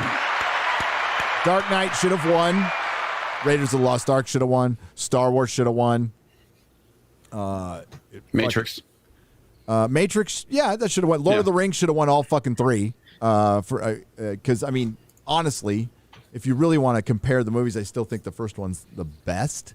But all three should have won all the fucking Academy Awards. And now they're a fucking joke. So nobody cares. Nobody cares. I don't care. Oh, whoops. Whoopsie doopsie. Ratings certainly didn't care. Who won Best Picture last year? Or the year before that? Or the year before that? Don't care. The only reason I know the only reason I know about the one from a few years ago was because of what's his name? Fuck Parasite. Yeah. Oh, whatever. I think that was a couple. I think it was a couple years ago. Parasite. Whatever happened? Is he still on? Whatever happened to him? I haven't seen him. He's on YouTube. He's still around. Streams like every day. Yeah. I haven't seen. He streams with a bunch of black guys. Oh. It sounds like Jack Murphy's crowd, to be honest. Colt Seaman for $35.69 on the Streamlabs side. Thank you very much. Says, hail all 2022 is the year of the heretic. And to start off this heresy, I decided to order pineapple on pizza. Hell yeah. Oh, you I had pineapple on pizza tonight as well. Oh, Comics Division, that's why you're going to be welcome to my house in Texas. I mean, I have it on pretty good That's authority. how low the bar is, people. Jack Murphy likes pineapple on pizza. I don't know. Jack Murphy uses an iPhone. Jack Murphy likes pineapple on pizza. I don't use an iPhone. I don't fucking use a fucking iPhone. Are you fucking kidding me? Well, then you're going off half cucked. Whatever. No. I am completely. Gary still uses a flip phone, man. I mean, come on. I am completely confident who I am. I'll Was eat it fucking Nokia pineapple on pizza. 3051 or one of those. Pineapple on pizza for the win. All hail Friday Night Tights. And to the heretic queen, Keri. Yes. Keri Smith, that is a compliment because you are one of the heretics out there, one of the best ones, one of the best voices out there, speaking truth to power, you know? That's a kind word. I've been called worse. I was going to say, and I just found out in my little town, there's a lot of retirees, and they have there's a pineapple code. Where if you're at the grocery store and you have your pineapple upside down in your cart, it means you're a swinger. You're looking to hook up. Wow. I'll remember that. I'll remember to avoid that little town. Is that what you want to be associated with, pineapple on pizza fans? 'Cause that's what you just did. Since we're talking about food, can we please just quickly share this? Because this is the future of eating. Now that we're in the pandemic era. God. No. Jesus Christ. No. Is this a joke? No, she's got a count. I hope it is.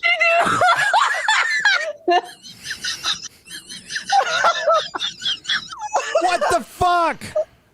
Oh, these people need help. Oh my god! Look at how fat that person is. Yeah, I was gonna say that it might actually help. Yeah, she's not really eating grapes. Get the fuck out of here! Come on. Yeah, she's got like a perfectly little portion size out there. Bullshit. She's trying to shove a pizza in that little hole. She's got a tube connected to her like Cheese Whiz bottle right next to that.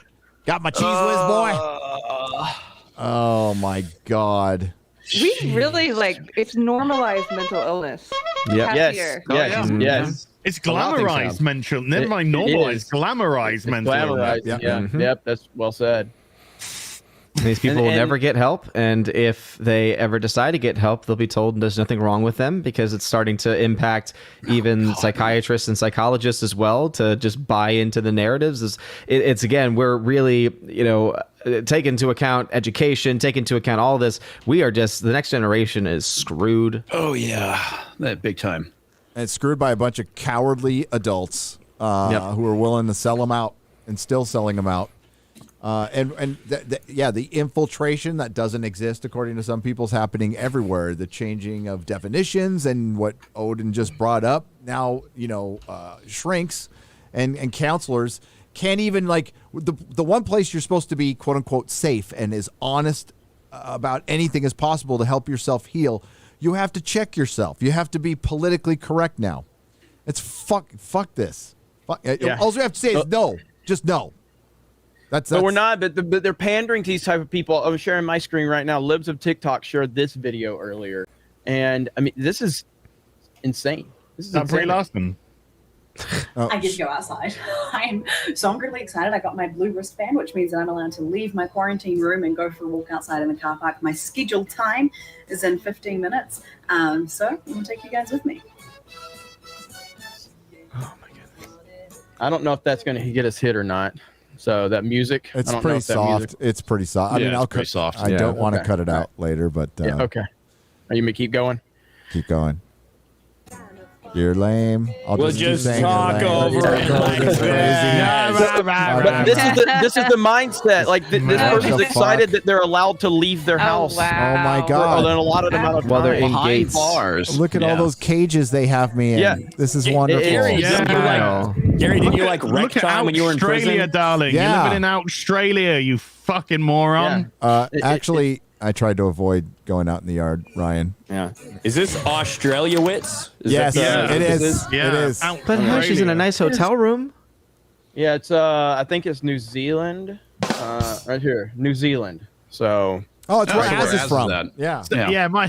Yeah. It's the homeland. Like that's not totally Oz. Jesus, I thought I recognized. So wasn't New Zealand weren't they last year the pinnacle for COVID policy, and they were the ones who ended their lockdowns early. They were the ones that had the lockdown done early, and they had one case or something, and now they're just freaking out. The New Zealand Prime Minister's an insane bitch. Yeah. She looks like she's maybe 45 or 50, and she's got the crazy fucking eyes. Fuck her. But she's sociopathic. She has that look. There's certain sort of, if you're talking about Fatal Attraction or Single White Female or these sort of famous, psychopaths that you see in cinema, she has that look. And she said in a press conference, yes, that's exactly what we're doing. We're trying to create a second class of citizens. Whoa, completely gleeful about it. Oh yeah. It's like Macron, right? Pulled off. Yeah. No fucking around. Serious. Trudeau said a couple of days ago, he was just in French, we've been doing this many vaccinations, yada yada yada. people who haven't taken the vaccinations, they're racist and this. And he said, and how long do we tolerate these people for? And it's like, what are you trying to say there, dude? Yeah, dude. What are you trying to say there, huh? What Well, it's like Macron saying the unvaccinated are not citizens. What about Biden? Dehumanize them, then you can do whatever you want with them. Brandon said he was losing his patience earlier on in the year. That's the same sorry, fucking he's already thing. forgotten about that. Don't worry about it. That's true. Very good Luckily, point. he probably doesn't remember that. Yeah.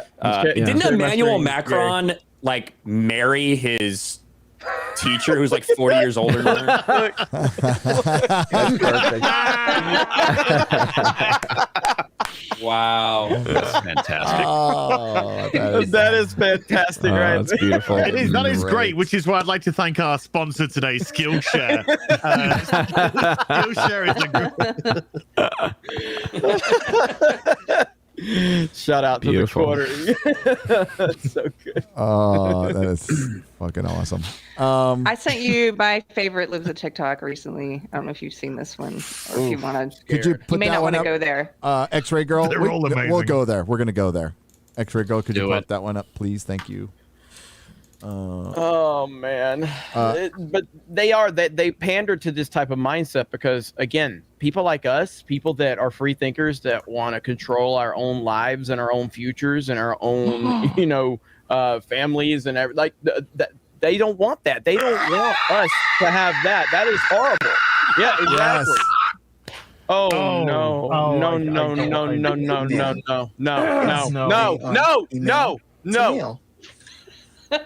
When he went to the hospital and had his child, he was upset because many of the hospital staff was referring to him as the mother. Some of you may say, what's the problem with that? He is biologically the mother. And while that is true, here's why it's disrespectful. No, it's not. No. He goes by male pronouns and is a male. Don't care. Yes, he did just have a Fucking child, pronouns. which is something that traditionally a mother does. No, not traditionally. But he is no a man. Nature. Always. He is the Nature. father. When you're referring to him and you're talking straight to him, why would you give him mother, knowing that that's traditionally a woman when he's identifying as a man? Because I don't care. Your mind should automatically say don't care. Father. Don't care. And this is at no point do you absolute catch science yourself denial. No and say fucks father. given. You just keep saying mother. Definition denial too. You know why they're called It's mothers? problematic Because they you're mother the seeing a child. man. Yes, he just had a child, but you're seeing a man No. with a whole ass beard, No. and you're Okay. still saying mother. You would think that your mind. What? would tell You have a beard too, you stupid Exactly. fuck. Yeah. Exactly. That's You have a it's fucking disrespectful. beard. You have And then a there's some of beard. you out there saying it's no big deal. No, it is a big deal. No, it's not. To a trans person, gender identity You know what? matters. Yeah, so to a lot of people with mental illness, it can be a big deal. Next You're time- right. Next time I deliver a baby of a trans person, I'll try to remember Same that. Okay. And I'm also hearing a lot of women, and a lot of them have been black, which is upsetting because they're saying How dare you? they're trying to erase women. Oh boy. Well, how are they Intersectionality. trying to erase women? They're not. How are they trying to race women? Whoa, now then, let's just have a look at this picture, shall we? Yeah. They're not Yeah. women. Exhibit It's all about A. respect at the end of the day. Exhibit Respect A on the people. collapse of our society and And how they, civilization. by how they would like to be treated. You would like to be treated as a man. It's not that hard to do. And that has nothing to do with you, and it has nothing to do. Not that hard to look up a dictionary I either. don't care No one's either. trying I to take really away don't womanhood care. from So you. that's pretty good. Hey, here's a fun So, like- dictionary definition. The second one: that which has given birth to anything. Mother. Mother. I just love that the complaint is while I'm giving birth, make sure you treat me as a man. Yeah. Like, Breathe, That breathe, creates a breathe. lot of Reflect my Definitions matter. I mean, pronouns. when it comes to healthcare, this is so fucking important to know the actual biological sex of a person because what can be applied to a man might kill a woman. So, Yep. If you treat somebody using different drugs and other things during that process as if they were a man, guess what? You're going to cause a lot of issues and potentially the death of the individuals involved. yeah. Listen, people people are free to do whatever they want. Doesn't really fucking matter. But when you start forcing all this shit upon everybody, when you start trying to teach my kids this stuff and force it down their throats, go fuck yourself. You need to be mocked and ridiculed and shamed. Bro, you got a fucking beard, man. You have a fucking full ass beard. Shut the fuck up. These people are. And you can't change your chromosomes. So again, do what makes you happy, but you can't make me do anything that opposes science. Follow the science, right? Follow the science. Yep. I want to be referred to as a man, but I want to have a female reproduction system that's working and fully functional. It's just like I want to climb walls like bring Spider-Man. Keri Smith back. I can't take any more videos sorry. like that. I'm sorry. Did we watch last time? There was the couple where they were both trans, and so the trans man gave birth, and they were upset because at the hospital everybody thought the trans woman was the mother. Yeah. And it was like, oh wait, you're upset because you're passing. Yep. I want to climb walls like Spider-Man. I do. I mean, listen, nothing that Keri can show us is really going to phase me. I literally watched Jack Murphy get his asshole fucked in the past week, so... Hey, you willingly did that, buddy. That's all on you. To quote Jon Snow, the art of choice, I don't right? want it. Seriously. I don't want it. I don't want it. The queen. Don't want it. Can we just go back to stupid people shoving food down masks, please? I thought you were going to go back to Jack Murphy shoving things up his ass. That's what I thought you were going to. Let's read a couple I remember super a simpler chats. time.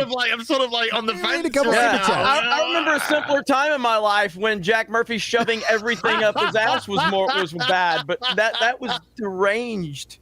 What the fuck? Remember when you two were fighting for an hour and a half over Dave Filoni? I would much rather go back to that. That was fun. That was fun. That actually made sense too. I gotta say, Tim Pool's chats and everyone joined in. With the cuck stuff is fun too. Well, the chicken stuff that's been going up there. That's the one that got me. It's like the chicken heads everywhere, dude. Raiden, 69 for 69, guys. 69 for 69. Raiden 69 for 69. Hey, by the way, all right. Raiden 747 for 6969 says today is my birthday, and this is the best show on the internet. Yes, yes. Yes.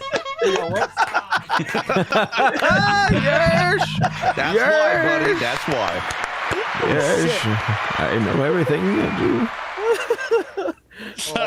A bunch of shit just fell over, dude. Just like I'm so glad you didn't see that. I just knocked over a bunch of fucking shit on my desk. Oh well, and I'll pick it up later. Yeah, it's all falling over, but it's okay. Somebody screen cap that picture of Gary and say, whenever Jack Murphy walks in the door, you're okay, so yes, happy birthday to Raiden 747, and because we like you, we won't sing you happy birthday. Maybe later in the show when we can afford to lose 1,000 viewers. We're over 10,000. I want to keep it that way as long as possible. Listen, we are so good at YouTube. We know exactly what's going to lose. Either talk sports or sing happy birthday. That's it. Yep. Caligulov for $50. Caligulov is a good name. That's a proper name, by the way, on the Streamlabs side. Long-term supporter of mine, Caligulov. Yes. God bless you, sir. The purpose of propaganda isn't to convince you. It's to make you think you are alone in thinking the way you do. Fuck them. Never stop exposing their lies. Hail to you, Caligula. Absolutely. Great point. Good man. Great point. And that's, that's that little talk I had with the partner manager yesterday as we were talking about like pushing, as I guess Jack Murphy would say, we talked about boundaries. We talked about some boundaries and how far we can push them. Some boundaries. Boundaries. And, yes. You the poor little woman. I set the boundaries. You cross them. Fuck you, heartfelt. I love that heartfelt is now part of the regular YouTube vernacular. Yes. Heartfelt. It's so good. Heartfelt. It's so good. Heartfelt. Oh, by the way, Jack Murphy won the poll, 44%. To Brie he Larson's won the poll, 36. all right. He definitely won the poll. It was up his ass the whole time. Did you see what Blair White said about him yesterday? Blair White said, I was so, Jack said, Jack Murphy's a pussy. And I say that as someone that was so bad at being a man, I turned into a woman. Clear rocks. Yes. Oh man.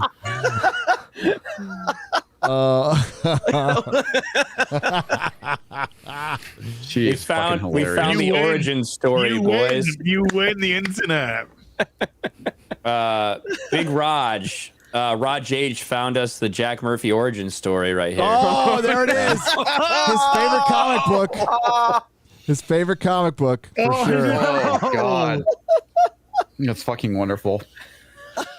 Oh, no. Superman red and blue balled. A Jack Murphy story.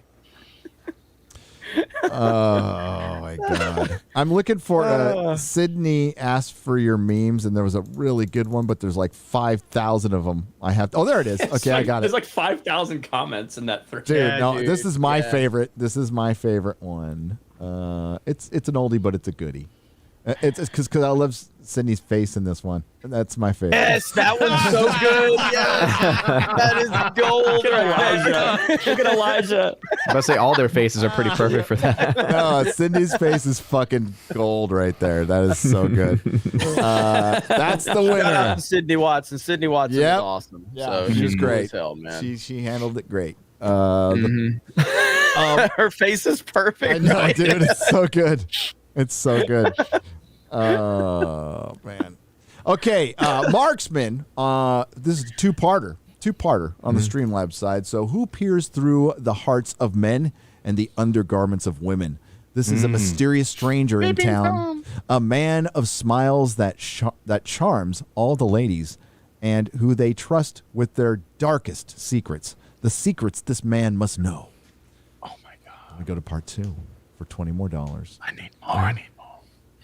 Can the peeping Tom find this stranger and learn the mysterious secrets to understand women? Well, okay. Join him on the hunt for the man of potatoes himself, Mr. Spudley Wudley. I don't know where that was going, but I'll finish it with the Robin Williams joke. The only man who ever truly figured out a woman died laughing. Oh no. But there you go.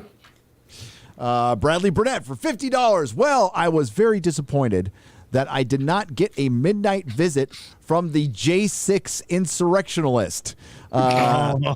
So no MAGA flag, no Viking helmet, no My Pillow for me. But I did get a visit from some attempted car burglars. Yay! Thanks, Joe Biden. Oh, well. Yeah. Bradley Burnett, thank you. Did you leave out milk and cookies for the shaman, or because I heard that I was going to leave out milk and cookies, and somebody said no, you should leave out ganja. Yeah, leave out ganja. I don't have ganja. Yeah. So the I shaman left out milk and shrooms. cookies, and then I ate and drank them. So who pulls the shaman's sleigh? Like what? Well, like, the guy what that kind of animal? Ted Cruz. Ted Cruz does. So it's like 9 Ted Cruzes. Yeah. Dude, did you see Tucker just destroy him? Yeah, oh yeah, my I heard God. So good. That was ripped him apart. Yeah. Who? Ted Cruz? Yeah. He's like, no, you didn't. No, you didn't. Ted Cruz sat there and called January 6th. He said it was an attack on democracy from domestic terrorists. Terrorist attack. Terrorist attack. And then fuck. And then he came on Tucker and he tried to tell Tucker, I didn't say the right words. And he goes, no, you don't get to do that. He goes, I've known you for a long time. Every word that comes out of your mouth is strategic. You know what you're doing. You were considered for the Supreme Court. Like, you know what you're doing. Yeah, he just beat him down. I mean, it was beautiful. Fucking Ted Cruz has got to get that. Ooh, that's a vulnerability in fucking Texas. And now I'm moving there. I got to think. I was like, man, it's nice to have some representation that's like not Democrat for a little while. Hey, there's always primaries. Yeah. I actually think, well, we've talked about this before, that I don't think Texas is as strong as a lot of people think it is when you look at how the gap has been closed over the last several years. And the fact that, like, when you look at that Beto Ted Cruz election, it was way closer than it should have been. Yeah. And well, traditionally, Texas has been a blue state. It wasn't until the 90s when it turned red. Ted Cruz is a rhino. We need to get rid of the fucking rhinos, and we need to get like real people in there. And it's going to take a while. It's just, but I'm done with establishment. Fuck establishment. And Ted Cruz has always done that. He'll get fired up. He'll go out, talk to Congress, and say he's going after big tech, and then fucking nothing happens. So fucking done with all that shit. Ted Cruz is great at like getting sound bites and fucking pointing the finger and saying how dare you do this to Zuckerberg or Jack Dorsey. But then when it comes to actually introduce legislation to actually do something that would cut the legs off tech censorship, he doesn't do shit. He doesn't care about that. Yep. Cool Video 101 for $50. Says, my 26th birthday was 2 days ago. Happy birthday, Cool Video. I've been watching FNT almost a year. Love you guys. Keep up the great work. When it comes to Jack Murphy, as Johnny Cash said, as sure as God made black and white, what's down in the dark will be brought to the light. Oh, yeah. Ooh. Oh, yeah. Deep words. Fucking hail Johnny Cash, by the way. Oh, yeah. One of the greatest human beings to ever Fantastic. live. Yes.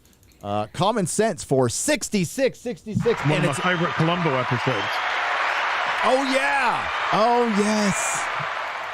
By the way, that's pounds. That's proper money right there. Proper money. Proper money. Reminder, it was Ryan who called out the self-proclaimed future ruler of LOL and made him an effing biatch. By the way, I got to read all the super chats. Not unlike you are here. No one else had the balls from my perspective. Everything turned out to be better. Thanks and respect. Hashtag Ryan didn't deserve the shower. The intro, yeah, I agree. Hey, I agree. Ryan does I deserve think he hate. does Let's be deserve it. fair. I think he does. So. I think he deserves. I think he said it. I think he said it in that video whenever we got kind of not swatted, but kinda. And Ryan's like, he's like, luckily we're in the South, and they could tell we're good, nice people. And he goes, well, all right, sometimes I'm not nice. He had to catch himself, but yeah, but. Ryan typically always is he's got a good gut feeling for a lot of things, and he usually he reads the internet very well. He is as autistic of a non-autistic person as I've ever seen. Yeah. Like he just reads like borderline that so well. He can still laugh once in a while. Yeah. What I'll say is when people come on this show, this isn't the Nerdrotic show. This is my show. This is our show, and each person who comes here, I tell them repeatedly, treat it like it's your channel. Whatever consequences I have to suffer, I'll suffer. I'm fine with it. Don't hold back. Thankfully, that's not something I have to say twice or three times. Say it once. Everybody does it. Ryan brings his A game all the fucking time. That's what I appreciate. So there you go. Thank you, Gary. I think that one thing that we've learned from all this stuff that's happened in the past week, Jack Murphy and everybody, on the internet, you have to be authentic. That's the bottom line. If you're inauthentic, if you're pretending to be someone else, if you're pretending to do something, it eventually will get exposed and it won't be a good look for you. And it's very easy for what we do. For you guys, if all of a sudden you think I'm inauthentic, regardless if you don't like a take or whatever, that happens all the time. You have disagreements. But if you think I'm inauthentic, it's very easy to hit unsubscribe. So that's what I think all of us try to do day in, day out, is just be exactly who we are, which is authentic. And if that's not what you're looking for, I don't know what to tell you. Exactly. I can point you to channels that aren't. Yeah. That'll say exactly what you want to hear. Liminal Order's taking some signups. I hear. Speaking of inauthentic, Gary, can you just share there? What the fuckity doodah is going on here? Zippity. Oh no. I saw this one. Come on. No, come on. Let's go. What the fuck? Hey, come on, Fenna, go. Speaking of authentic, let's go. Yeah, that's authentic. That's what happens when women meet each other. I think Chrissy knows that person. Yeah, where is Mayor? What is this, foreplay? She was snowboarding or something? I have no idea. I was waiting for them to sniff each other's asses, but I mean, yeah, that wasn't very authentic. Well, now was it? No. I do think that was an authentic meeting of two women for the first time, though. Right, Dale. Thanks for laughing. Yeah, I think that I'm almost positive that where's the link to that? Because I'm pretty sure Frank replied that puppy girl Jenna. I think that Chrissy's had her on the channel or something like that. Chrissy just commented in our thread. She says that's puppy girl Jenna. Yes. Yeah. I told you. Yeah. Chrissy knows her. Chrissy knows every fucking body. Like Yeah. she knows everybody. It's crazy. She almost grabbed Jack Murphy's dick. Luckily, it's really small, so she couldn't even grab it. She whiffed. Did you see that one clip? I went to grab his dick, but I missed. Can we find that one clip that she was on when she brought up Jack Murphy should do porn and the look on his face? He's like, ah. Yeah. We got different rules for the elites, though. You should do a sex tape, Jack. It was so good. I don't. Oh no, I don't know about this. Yeah, pull up the. You don't know about this? No. Oh yeah, I gotta see if I can find it. I think I sent it. I actually sent it to her because I'm like, do you care if I bring this up on Tuesday night's main event? She goes, no. Talk all about it. And that's what's cool about Chrissy. Obviously, I've seen people try to say like, oh, you know, she knows Jack. Like she does. She talked to me about it the moment she saw my first video. She's cool as fuck. Even the dog doesn't know what's going on here, Keri. He's just looking at his owner confused, going, what? All right, here we go. Here we go. I got it. Here we go. Let's share my screen right here. All right, here we go. This is fucking beautiful. All right. Romney's, yeah, Romney's needs to start having more sex tapes, you know, like give these Kardashians a run for their money. So Jack needs to put out a sex tape. Yeah.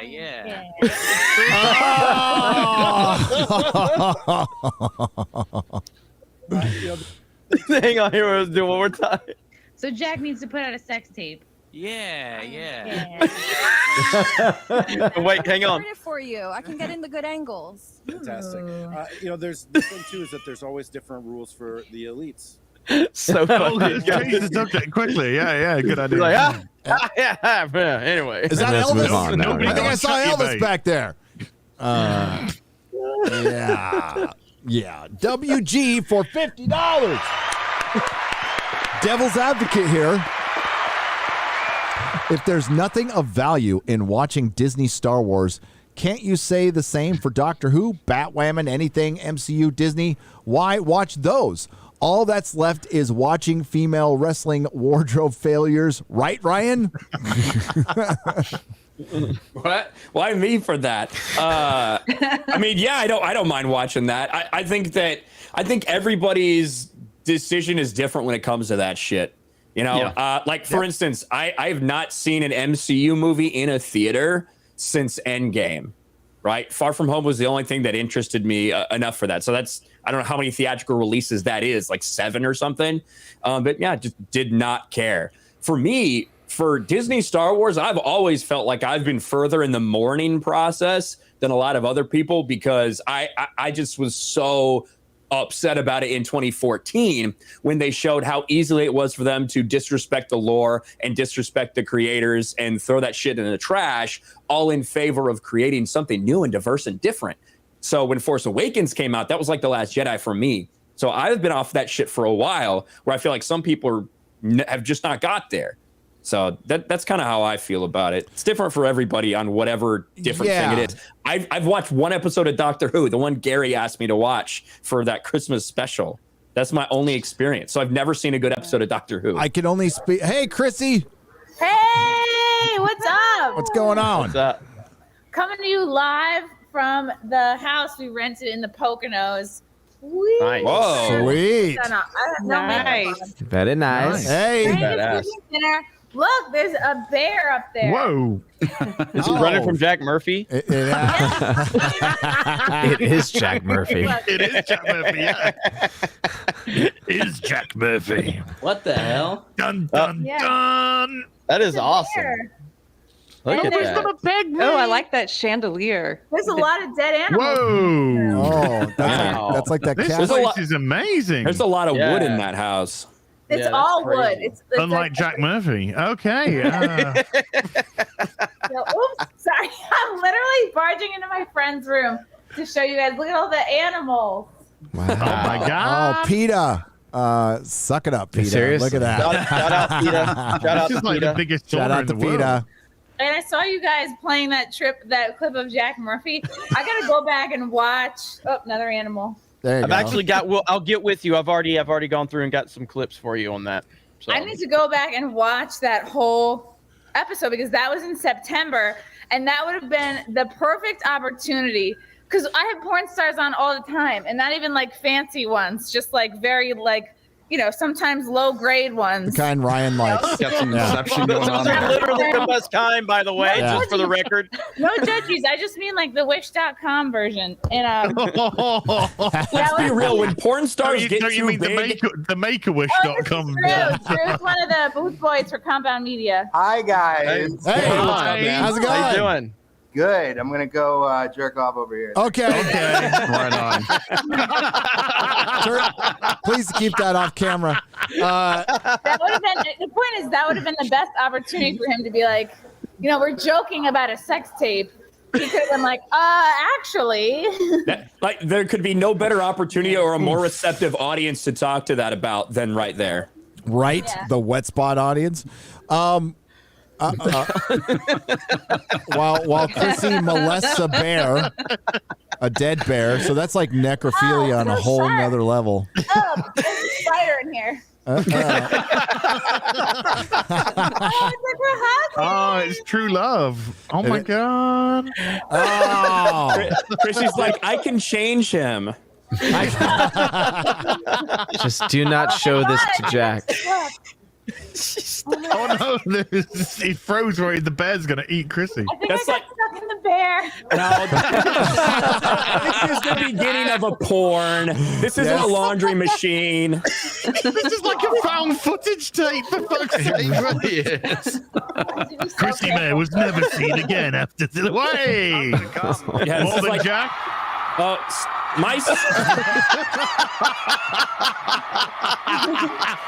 Chrissy tried to pull. My mom got stuck in the laundry machine. Odin's dying. Odin's dying right now. Odin's like, do you have any prayers left, Odin, at this point? Like, For y'all, yes. Yay! Infinite number. Run out. Brian, you guys are talking about being authentic, and that there were so many opportunities during that show for him to be like, I have sex tapes, you know, I've dabbled in X, Y, and Z kinks, you know? Cuckery. considering he posted it publicly to the fucking internet, you know, it's not like if those are on the privacy of your own home and you did these in the privacy of your relationship. No, you don't. You should never have to tell people that. But you posted them to the internet for the public to consume so you could make money. It's crazy. Okay. We've live footage of Jack responding to your question. What's up, Keri? What were you saying?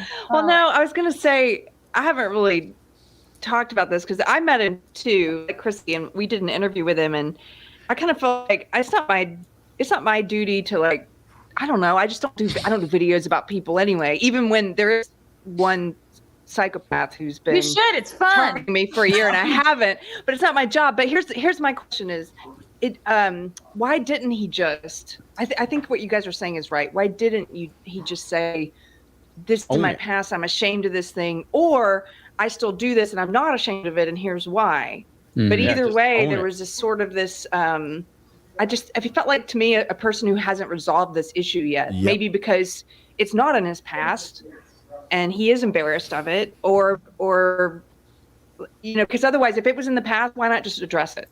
Yeah, I think he's more embarrassed that it came out than he is of the actual actions. I think it's what it is. I don't think he's embarrassed. Fine, first time, because that was the second super chat, and the first response was as fine as he's ever going to get. It's something, you know, it's something I did. It's in the past, you know, moving on. You know, not something that I'm into anymore, or whatever.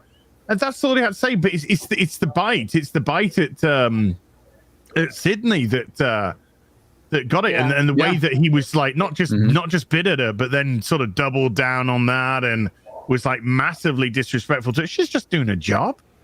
Yeah, I don't think he was embarrassed about it. I think he knows that if the real him is exposed, it crumbles everything that he's built in this entire alter personality he has. That's what I think. That's why he got so upset about it. That's why he hasn't owned up or said anything about any of these other opportunities. It's not that he's so embarrassed. It's that he knows that doesn't align with what he's trying to sell people on now.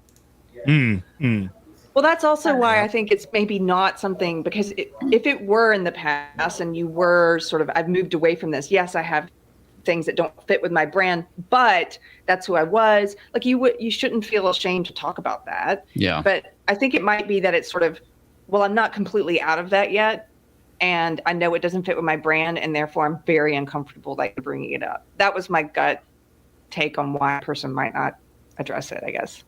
Well, like my whole take on it is, I'd said like with the whole, I made several videos on the Tim Pool thing, and I was just like, it's not that Tim Pool, because he knew him, he needed to say anything. It's just the fact of like, you brought him on your show right after it happened, and then you all talked about it, and then you kind of made judgments on the chat, but then more stuff came out, and like at that point, that's where I think it's not the fact it's not being talked about, and you shouldn't have to slander the guy, you shouldn't have to trash it, but just say like, yeah, hey, we're aware of this, and I know this guy, and I'm trying to get some answers, so I'm going to follow back with you guys later. I see a lot of concern out there about it, but I'm not going to get into that stuff right now because, I got to respect the person that I know is dealing with it, and we'll comment on it later. Boom, end of discussion. But it's the fact that it just won't even get mentioned. It's like what's the fucking villain in Harry Potter?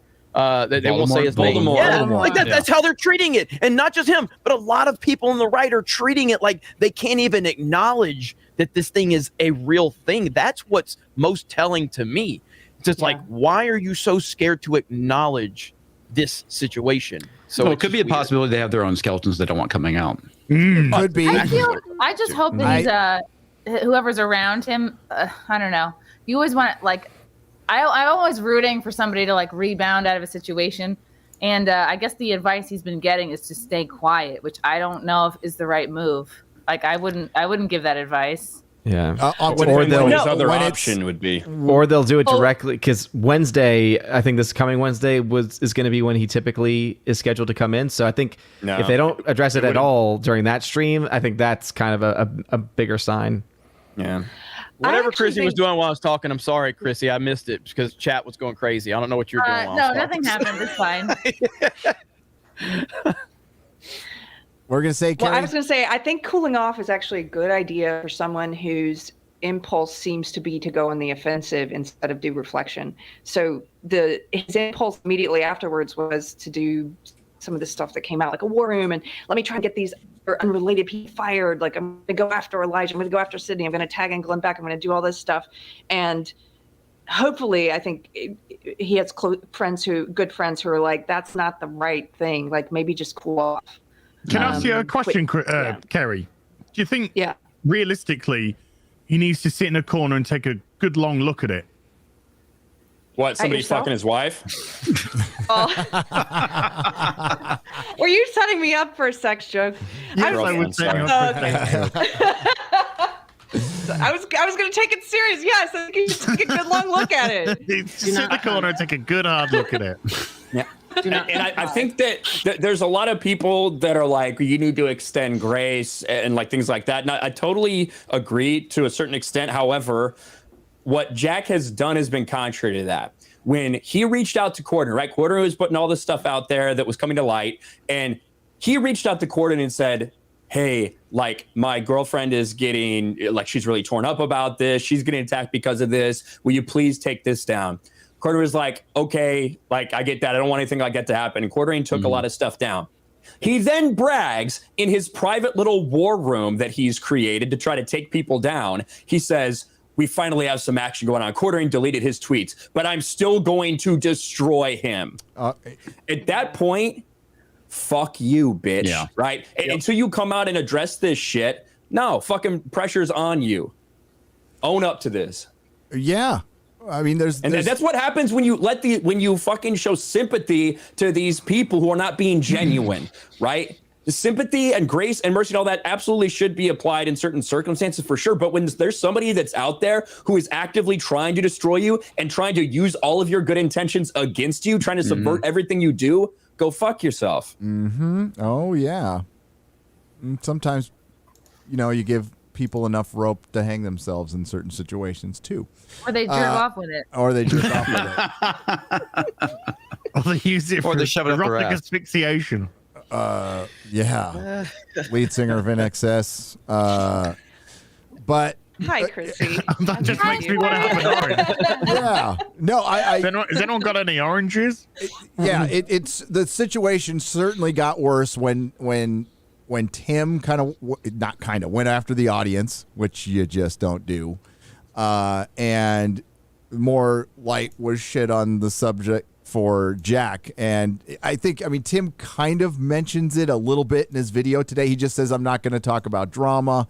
And there's one thing to like not talk about every ankle biter out there, but this is somebody you've had on your show. I mean, a lot. And a lot. What Jeremy said could have diffused it. And like, listen, Tim's got more subs than I'll ever have. He knows more about YouTube than I'll ever know. I get that. But I think what Jeremy said would have diffused this thing easily a couple of days ago.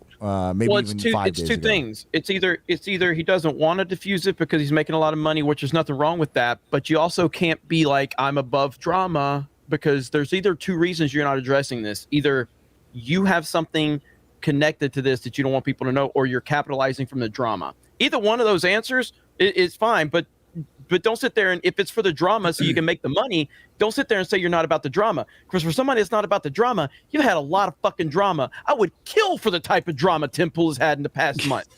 I mean, this motherfucker has had some fantastic drama. So don't say you're not about drama when you clearly are about drama. Well, I think the way Tim Pool's show goes, like I was just thinking, like, let's say I was the guest on after this happened. I would hate if he spent like half of the episode that I was on talking about some other guy's drama. And I think he really likes to dig in with the guests. Like, I'm not trying to give him a pass for not addressing it, but like, I would hate to have someone else's drama discussed while I was there. And I'm trying to shine and get the most I can from the appearance or whatever.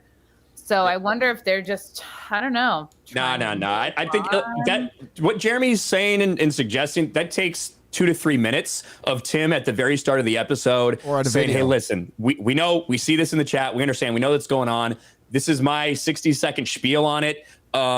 We don't really have all the information. Honestly, that's not my drama to deal with, but we understand what's going on. We hear you guys. With that being said, we're not going to talk about this for the rest of the show. I've addressed it. Let's move on to the guests. Chrissy Mayer, you just recorded on January 6th. How did that go? It's literally Someone over. brought a bat to my show. Yeah, it's literally over. So that's the problem that a lot of people have with it, and I share that concern. Somebody in your chat, a super chat, asked, you guys weren't scammed for money. Why do you care? I think the reason, I don't know about you guys, but I think the reason people care is they're putting themselves in the position and asking, I was asking myself, what would I do if this was a friend of mine and this was happening and I have a show and maybe they've been on my show a lot. And so people they're trying to figure out, like, they're just trying to figure out did I judge this person wrong? Do I have a good sense of red flags? Do I not? What would I do? It's human nature to kind of think. We talk about stuff. We talk about stuff on the internet. That's what we do. Yeah. So we're going to I did it because he blocked me on Twitter. So at that point, that became as far as deeply caring about this subject, I don't.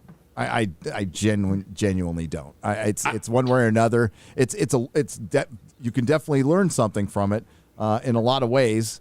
And I think the thing you take away from this is Ryan and Jeremy have brought this up a lot. There's a lot of people who will take advantage of the right, who will say, hey, there is an easy grift there. There's an easy game to play there. And maybe, I don't know Jack, so he might feel genuine. This was just 1 or 5 or 10 skeletons in his closet that got out there. That he had to know they were going to get out there, though. I mean, you posted stuff on the internet. You would think you would have had a contingency plan for all this shit. This guy it's out there on a website. He threatened Nick Rekieta to try to get him to take down tweets because of how it wouldn't look good to people. Like, this guy is scheming from behind the scenes, right? Like that's my issue is when I see people in our sphere who I think are lying, who I think are being disingenuous. You have a problem with that because guess what? I care about all of you. Shocking, isn't it? I know it might ruin the fucking lore for me, but that pisses me off. And speaking of another person in the sphere that I see get retweeted all the time, can you share my screen, Gary? Yeah. Oh yeah. Oh boy, here we go. Here we go. Yep. This man, Ian Miles Chong. I've been telling you guys about this guy for forever. He tweets this out. He had the fucking gall to tweet out this article, right? Breaking. Tim Pool gets swatted during a live broadcast. Well, I have a recording from Ian Miles Chong from about 3 years ago where over a dispute between like a shared YouTube channel between him and another YouTuber, this channel was like at 20,000 subscribers or something. This is what he was talking about doing. And hopefully soon the Mississauga police will be paying him a nice little visit. I told them that he was armed and dangerous because he is. He's got guns. Wow. And that he's What a piece of shit. bouts of schizophrenia and bouts of violence. So he might be in for a treat. Wow. That's Ian Miles Chong, right? This is the guy that I've been fucking saying is fake as fuck. And now he's talking about, he's retweeted something about swatting and saying, yeah, it's a really bad thing while he himself has done it. Right? Yep. It's and I can so confirm disingenuous. Ryan's been talking about this dude. I didn't know anything about Ian Miles Chong. Ryan's been talking about this dude as long as I've known Ryan. Like he's just He's been around for a while. I think I like followed him on Twitter or something. Ryan's like, no, dude, you know who that fucking guy is or something. Like he was just like, he is a piece of shit. And he starts going into this DSP level rant about Ian Miles Chong. He's like, he stole money from the quartering. He stole money from the quartering because quartering, like a lot of other people, were like, well, I guess this guy's kind of on our side or whatever. And he had him run part of his website. And Ian Miles Chong comes and asks him, exclusively games, asks him for more money to hire people on the writing team. Quartering gives him more money. Turns out this dude was giving the money to an e-thought so she could buy an iPhone. And then when he ran out of money, guess what? The e-thought didn't fucking care about him anymore. Probably would never have touched him to begin with in the first place. But this is a guy who lives in Malaysia and is grifting off American politics, pretending to be conservative, when in reality, he was best buddies with Zoe Quinn and all these people on the commie side of Gamergate.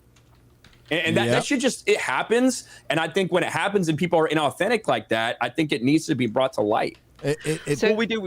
Is this a bad time to show you guys my new iPhone? Yes.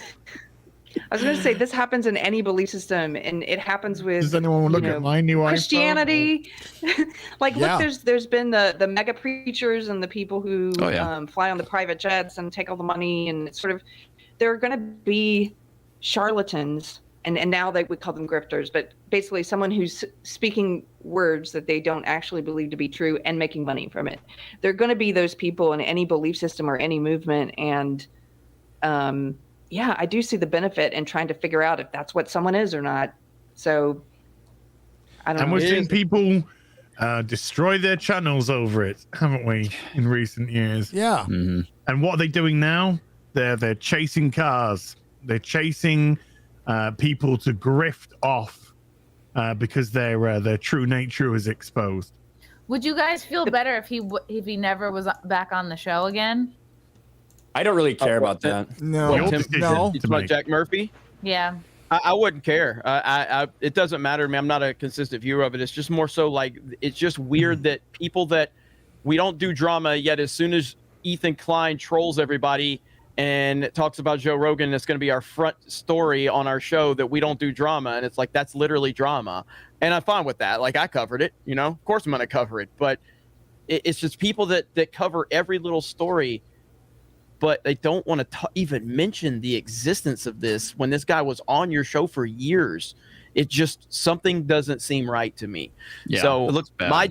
My job has always been like, I'll call out whatever is, passionate or interest to me. And whatever that might be on a given day, I'm going to call it out. I don't give a fuck who it is. I don't care if it's somebody on the Republican side, the Democratic side. I don't care if Trump said some stupid shit about video games, made a video on that. Like, I'm just going to give you my opinion on it. And people are going to feel how they're going to feel. And I think if any of us had it's a snowball effect on this. It just keeps every day something crazy comes out about the guy. I'm like, holy shit. So go ahead, Chrissy. I think if any of us had a sex tape come out, like if Odin had a sex tape come out, I think he would want us to do videos on it. He would want us to do that. Now, like, but I will say, like, always gotta throw me into it. Of all the I people that would guarantee you, have, jokes aside, I guarantee you the chat would want us to are address those- it. Yes, they would. What did they call the prayer beads? The anal beads. no, the joppa beads. Rosary. coming out of his butt. I wouldn't judge. if it was He's just kissing them right if it now. was just missionary position, he would be able to survive it. All right. But anything other than that, it would totally tank his credibility. Like you could come on somebody's back, but in the shape of a cross. That would be cool. Back to WG God, super give me the chat. Back to WG super chat because I wanted to address something there because I thought it's a good question, WG. So he was asking like why give up on Star Wars while you're still covering Doctor Who and stuff like that. For me, it's just like Ryan. Simply, I'm like way past caring. Like I have gotten past the point where I care enough to even talk about Star Wars. I still care about the other things.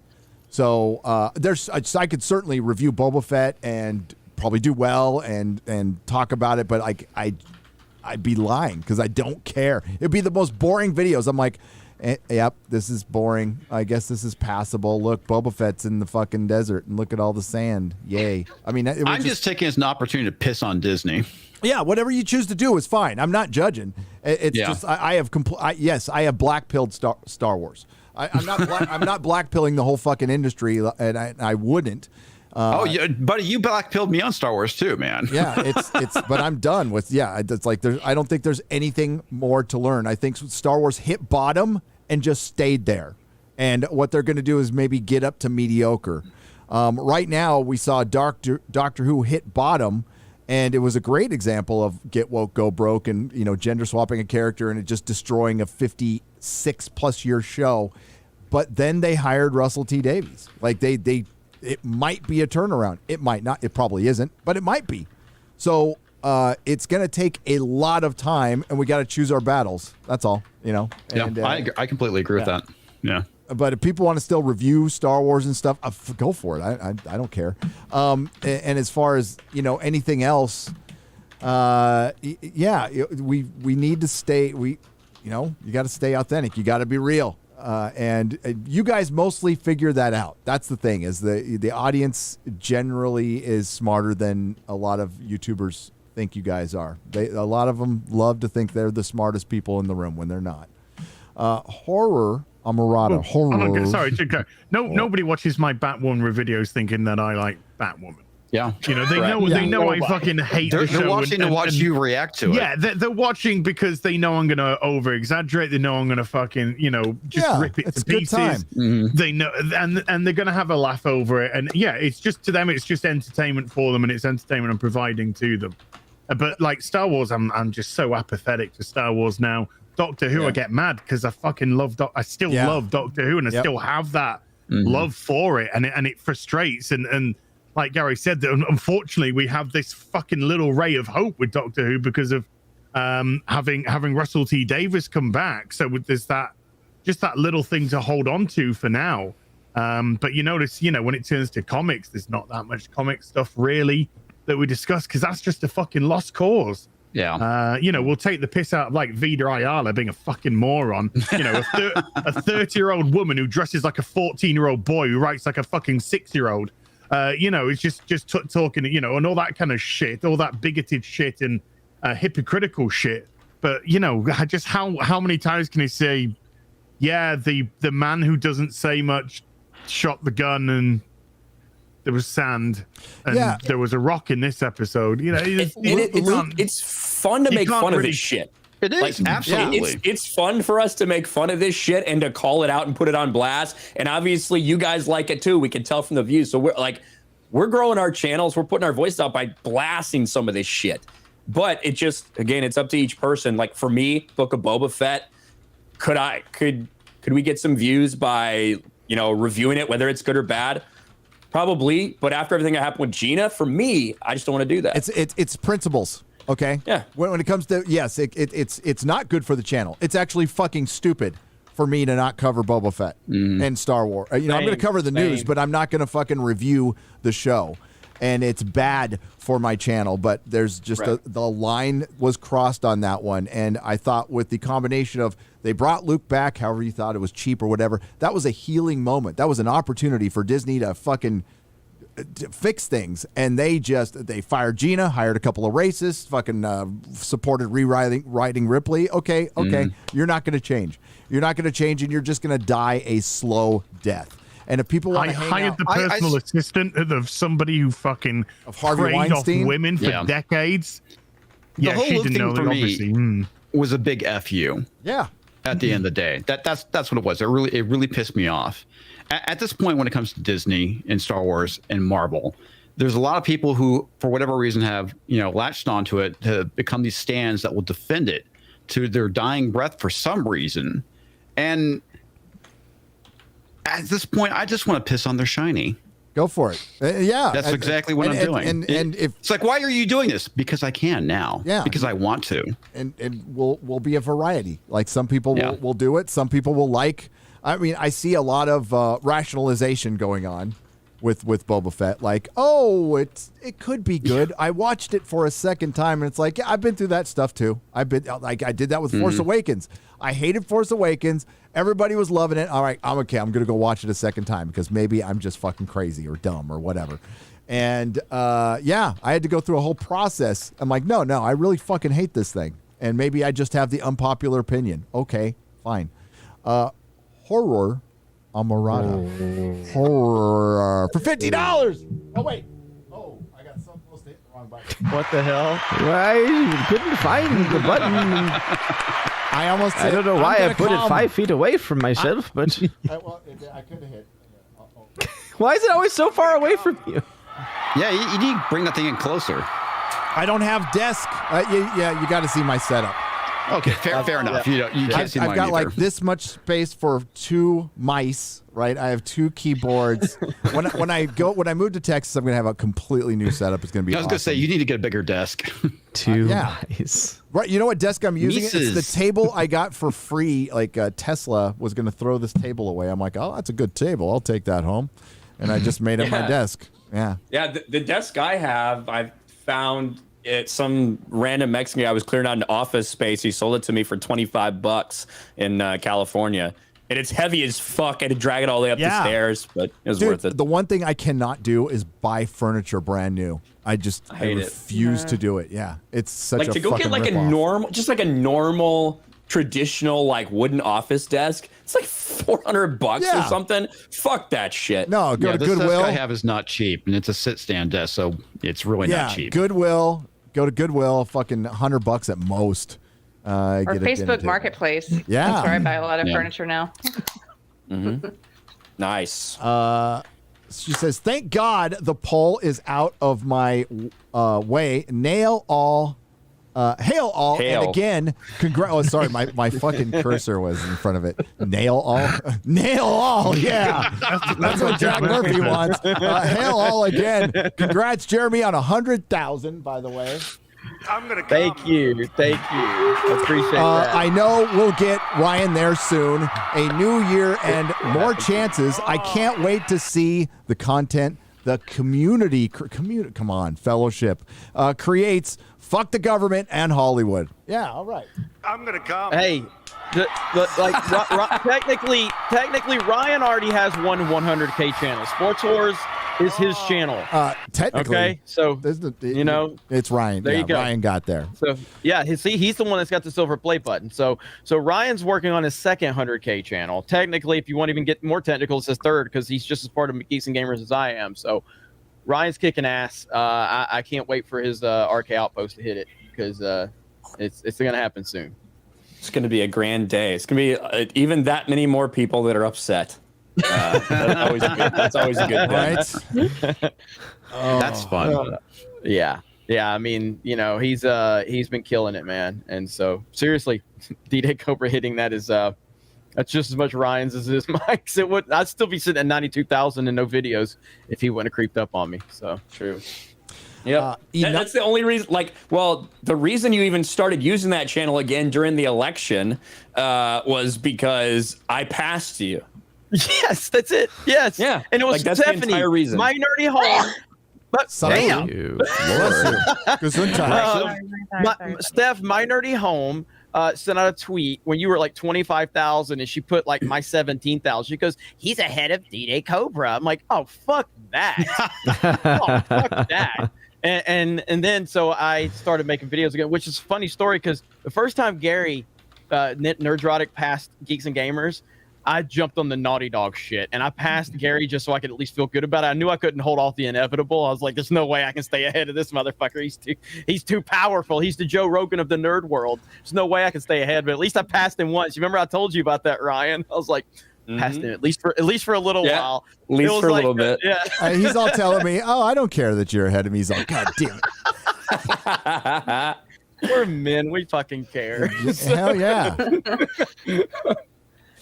Congratulations, Ryan, how did you get so many subscribers fuckers. so fast? Me? Yeah, you. I don't know. I make like 3 videos a day. I don't fucking know. Yeah, he makes 10-minute or 9 or 7 to 10-minute videos multiple times a day. That is the best way to grow your channel. Awesome. Not live stream. Live streams hurt your channel less. Okay, so they're not as bad as they used to be, but you still want to make 10-minute videos. A lot. It's 10 minutes? I mean, that's the 8 to 10. average. 8 to 10. Once you get going, you Good can. amount of It time depends. for a lot of things, including YouTube videos. Yeah, once you get going, there you I'm go. just going to read off recipes. Make sure it's something somebody wants to watch. Yeah, that kind of Hey. helps too. Well, it depends. Wait, never mind. I'm not going to make. You this just got to suggestion. like. That's an for me, OnlyFans suggestion. Never mind.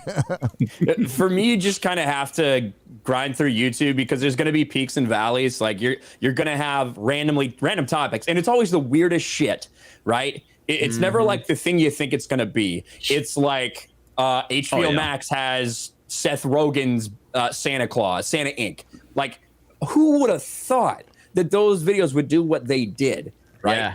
Yeah. Alec Baldwin fucking kills someone. That's good for the algorithm. You're tragic for the family, obviously, but like you never would have think something like that would happen, you know. Well, but you just gotta the hop funny on top story of stories is and like so. Right before Ryan, You just got to hope, Ryan.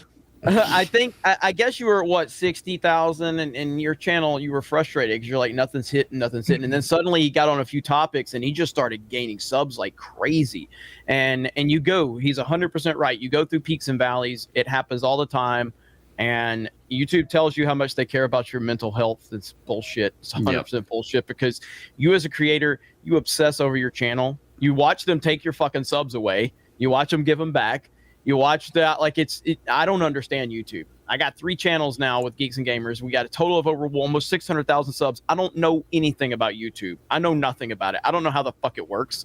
I know nothing. Because they don't. Because they keep changing it. That's why. Because I literally, 2 or 3 weeks off at Christmas because I hadn't had a holiday in ages, and I just wanted a break. Yeah. So I stopped doing videos after the 17th of December, and I just would come on some live streams, and in not putting out videos, it took like 3 days, and then you just start losing subs. Yeah.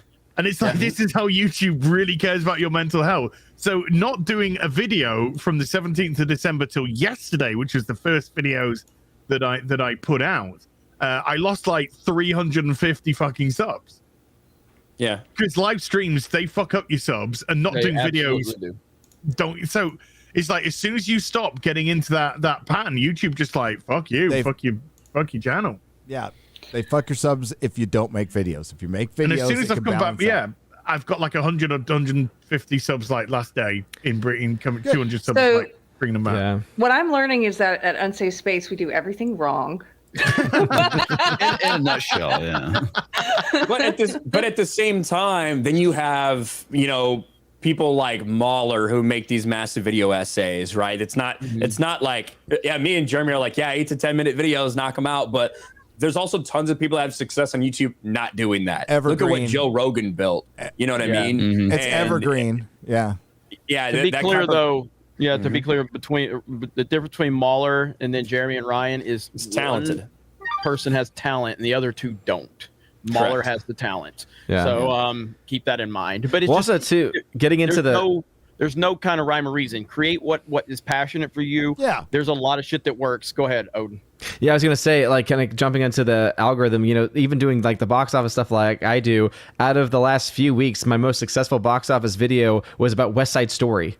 So a film that no one saw and no one cares about for some reason, YouTube was like, I'll tell you, yes, we're going to promote this. We're going to promote this. No, I'll tell you exactly. People love to see massive woke failures. People eat that shit up. Well, I might review the 355. It looks fucking terrible. I mean, it like looks terrible, but it's gonna be like the biggest flop of the year. Not monetarily, because it's lucky enough to have only cost $40 million. So it's break even's $100 million.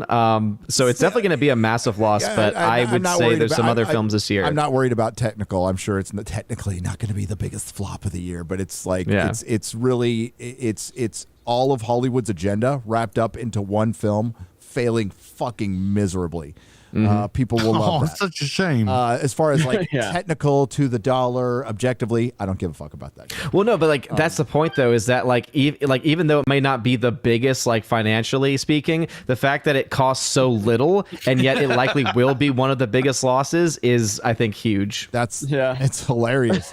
And they spent like $39 million too much on that. That's literally every time. By the way, Chrissy's got to bounce, Gary. Chrissy's got to bounce. Okay. Oh, bye, Chrissy. I'm glad. Thanks for showing up. Bye, pretty You're lady. muted. Hey, you're muted. You're muted. And tell us about your tell us about your album. Like, when's it going to be out? How'd it go? So, I'm gonna take your suggestion about getting it onto vinyl. I'm really gonna look into that. I want it on vinyl. I gotta figure out what that is about. My buddy Aaron Berg is producing it, and he's starting a brand new record label. And Keri, you might know Aaron Berg.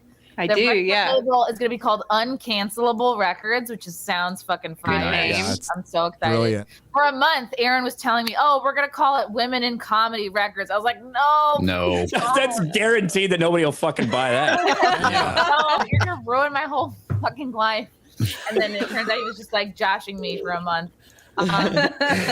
So I think it's going to be on like Raw Dog, Sirius. I don't know if they're the same thing. Maybe Amazon. Definitely audio, because that's what we recorded. And then if that all goes well, then maybe I would do a special, which is like on video. But for now, we just recorded the audio, and then I think it has to be split into tracks. But I think it came out good. Everyone. Is this your first one? Well, yes. Felt like squeezing Very out cool. 10-year-old shit. Not a 10-year-old. Yeah, you better be clear. Yeah. You've been hanging out with Jack Murphy too much. Oh, God. Hey-o. So I'll let you guys know when it's going to be out, and I'm happy that it happened. Yeah, some guy came to the show with a bat. I think they said it was a Proud Boy bat. I didn't see it. It got confiscated at the door. But I appreciate the spirit, you know. I thought you meant like Ozzy Osbourne bat. Yeah. That's what I thought. Oh, no, like a stick or something. Baseball bat. So somebody came with a weapon. And I met two other people who were arrested on January 6th. They came to the show. So that was exciting. Nice. There you Fellow go. insurrectionists. Ted Cruz doesn't like them. The terrorists. It's crazy. Yeah, fucking God. All right, this is a very long outro for me. But yeah, you guys are crushing it. Love you all. Sorry. Bye, Chrissy. Bye, Chrissy. Bye, lady. Bye. Oh God, did you guys miss Brie Larson? No. I do think if you're gonna pull up that video, Gary, like with the 355 shit, this is why they attach all of this woke propaganda to existing franchises. Because you see, when they actually do it from scratch, when they create their own franchise, it makes like $300,000. Like it completely fails because there's nothing to promote it. There's nothing to attach it to. And you're right. I saw the trailer for this thing. Well, God, somebody brought it up to me and said this looks like the worst movie ever. And again, the first time I saw it, I'm like, oh, if this is a comedy, this will be kind of funny. And it's unintentionally funny. That's kind of what I want to see it. So to repeat, this film came out Thursday in 2,300 something screens, right, Odin? And it made. I say it came out. It was a wide release. I think it came out at over 3,000. Yeah. And it made $350,000 on preview night. So it didn't even surpass the name of the fucking film. And it's going to have 3,145 screens, made 350,000. And if you see the trailer, I don't know if we can show the trailer. What's that, like It's projected to make $3 million for the weekend, which, by the way, $3 million for the weekend. It'll come in third place behind Sing 2, which is going to be its third week of release. Yeah. And of course, Spider-Man. And the trailer says from the studio that gave you Jason Bourne or the Bourne Saga, or from the city that produced the Bourne Saga. Oh wow, that is awful! Holy crap! And it's gonna see your childhood pissed away before your eyes. Are you going to play us the trailer, or we can't? I wish I could. Should we watch the Probably trailer? can't. I can't. I don't. It's Universal, I believe. Yeah, Universal. I mean, I can fight it. Losing the chat. Probably hurts, not worth so. it. But you lose the chat. See, so that's We don't need to watch. Yeah, it. yeah. It'll be all right. But yeah, later go watch the trailer. It's fucking terrible. But it's basically it's Ocean's 8 with spies, and it's all these women kicking the shit. It's got Sebastian Sebastian Stan. Yeah, Winter Soldier in it. Mm-hmm. He's in it, and Penelope Cruz, and Penelope. It's like it's supposed to be the 355 is this organization of female spies who've actually been doing all this stuff through history because women. It was really women behind it all. George Washington was actually a woman, don't you know? Yeah, something like that. Yeah, so This is empowering. However, I'm if just it kidding was about that part. No. Which was an organization of men, they'd be like, "This is a misogynistic dream. This is." The 355 is the number of the first female spy for George Washington, and he didn't want to use her name because he didn't want the world to know it was a woman. That's the Yeah. premise. Oh, of course. What's interesting is that in the box office comparison that they're using right now on Deadline, it says it's slightly ahead of the film from 2020, The Rhythm Section, which made $235,000, and it's slightly below Underwater. Does anyone remember that film, Underwater? No, it said the film's underwater. Huh? Yeah, Underwater. It was the one with Twilight Girl. Kristen Stewart. Yeah. Kristen Stewart, yeah. The film actually wasn't terrible, but it did terrible at the box office. I remember now. I saw the Yeah. trailer for that. Yeah. Yeah. Yeah, it's you can't call it like Terminator Dark Fate was fucking huge for this channel. Like it was 3 videos, they brought in more subs than all my Star Wars videos. Can't explain it why, other than it was just that bad of a movie, that bad of example. It was just another bad Terminator movie that did everything woke and everything wrong, and people love seeing that fail. And there's going to be a lot of those this year. There's going to be a lot. This is going to be a year of trash. I mean, we're getting the Marvels, Miss Marvel, She-Hulk, Agatha, the Agatha fucking show on Disney Plus. Echo. They're gonna have a show with Echo in it. That who's gonna? No one's gonna watch. Required. It's gonna be Much the like, quietest Book of show Boba Fett. on TV. Yeah. Enoch Mamon for $100. Oh, I almost hit the wrong one. I had 4K in my checking and 6K in my savings during the Trump years.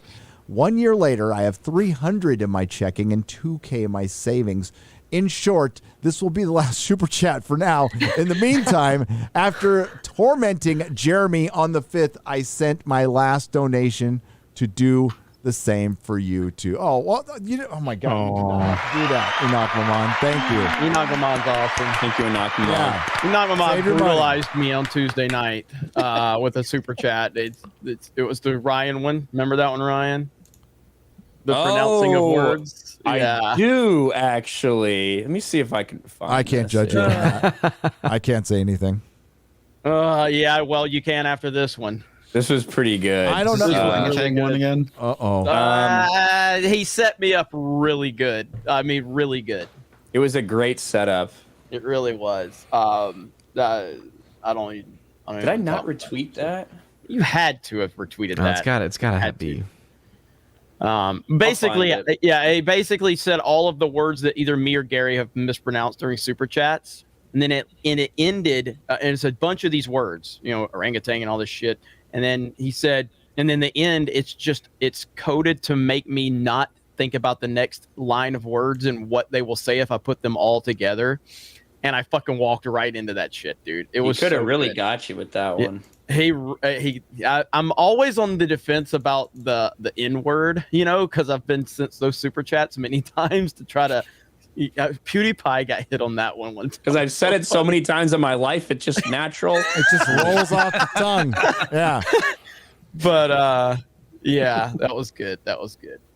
So yeah, Ryan will track it down. But Enoch Maman, we appreciate. Thank you. All. Thank you. I Good luck. retweeted it, Ryan. Hey, Enoch Maman, only 3 more years of Brandon. Only 3 more years to slow the. No, I don't know if he's gonna make it. Yeah.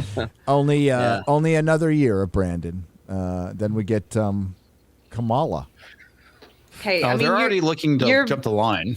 Yeah, your bank account may be suffering, but at least there's no more mean tweets. Oh yeah, So we should yeah. just celebrate the We positive. should. No mean right. tweets. Yeah, That's Jeremy's new favorite Twitter account. Why are you being so selfish, Enoch Maman? Yeah, there's no more mean tweets. Kevin Hunts for $50. Did you know inflation's good for the Oh, economy? Kevin. Yeah. Kevin sent a Kevin dropping series of bombs. them here. Yes. New Hollywood, new tech era, new metaverse, Austin, Texas. I let Murphy's orderer went to Bree's feet. What is that?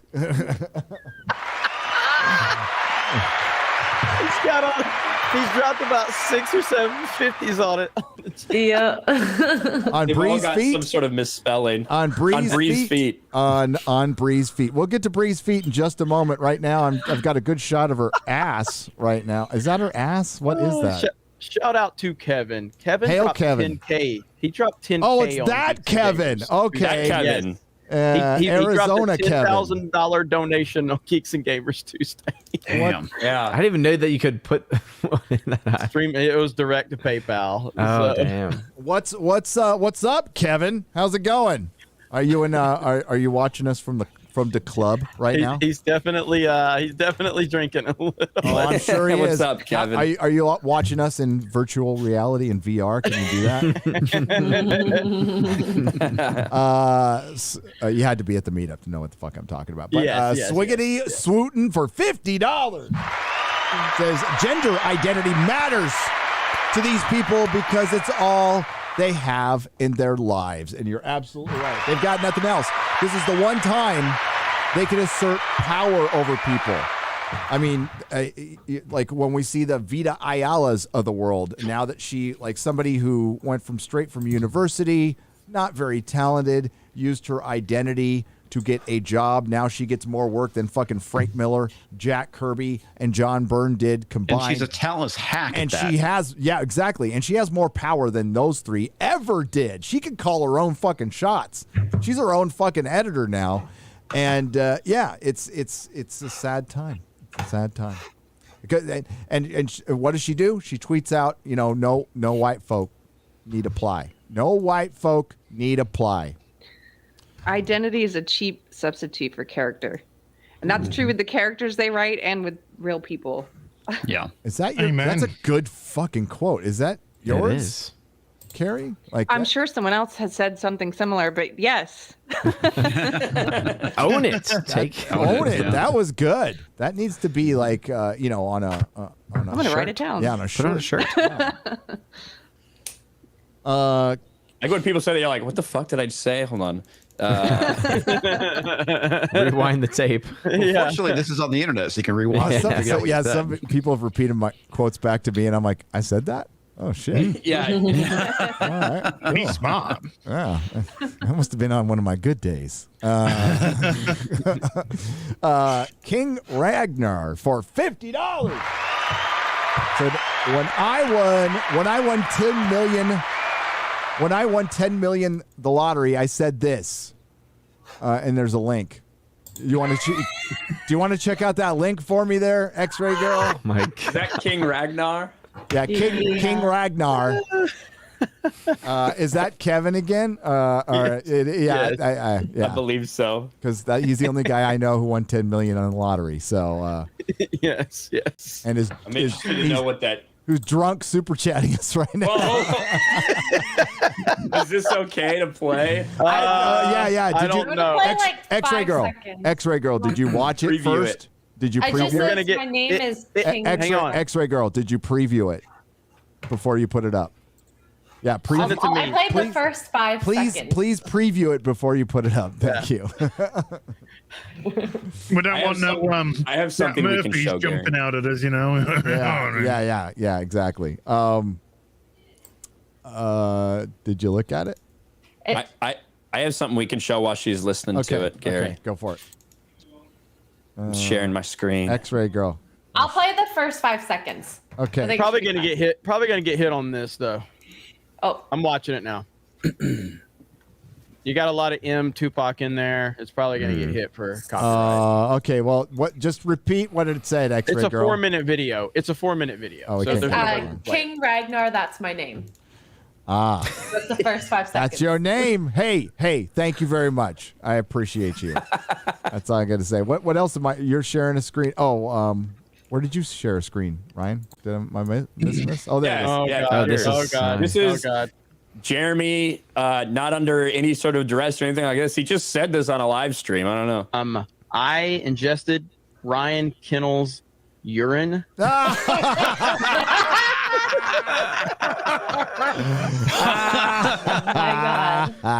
Something you want to share with everybody? Okay. The worst part was that was only like a fucking $25 super chat too. It wasn't even like $100 one. I knew you guys were close, but yeah, Was that during a shower? Oh, dude, it was awesome. It was awesome how he set that whole thing up. I walked right into it. So. It was a super Wait, chat. wait. Here's a list of Which all one? The super things- chat or the P? That's what I want to know. It was a list of all the. It was like, here's a list of all the things that Jeremy and Gary can't say. It was like Orangiganton, Horror Amarada. It was like all this shit. And then at the end, it was eyeball, like I ingested Ryan Kinnell's. Yes. Yeah. Urine. I ingested Ryan Kinnell's urine.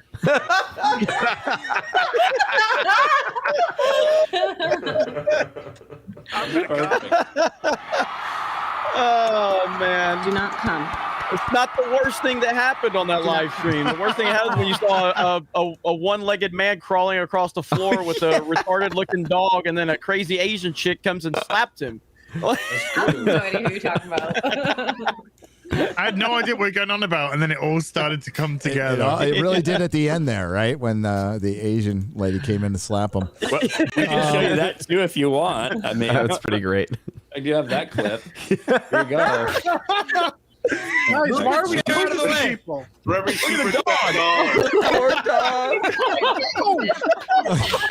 Served in the military.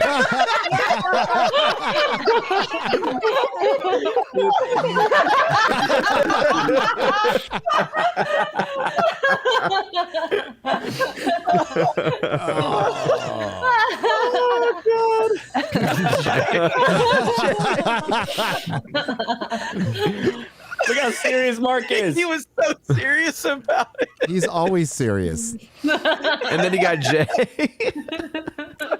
Oh man. What show is this? Tuesday night's main event on Geeks and Games. Oh my god.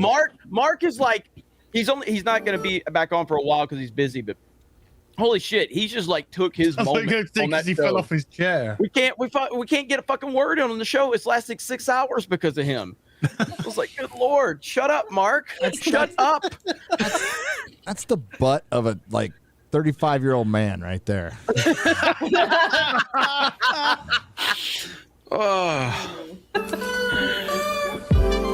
Oh my God, Bree's back! Oh, I'm so happy for the Jeremys right now. Jeremy from the quartering is like, my shed's getting a little old. I need a new one. The battle's on. You Who should can see do the most? picture. What is that meme that Lofty Pixels made about Jeremy being happy she's back? That shit was great. It's got copyright. Look what the music. next video is. Does it? Okay. Please just banned me. That didn't take long. That's the thumbnail I saw. Oh, dude. Oh my god. Oh man. Oh, she's King being of the so craft. authentic and funsies. Oh, I need to promote. Generic vlogging music that every fucking vlogger has. Right? Every fucking one of them. Are you going to use that in yours, Az? Az, please do your own vlog with that as well. Oh my goodness. Yeah, that'd be I great. am. I will do. Yes. When I do my first vlog, it's going to be.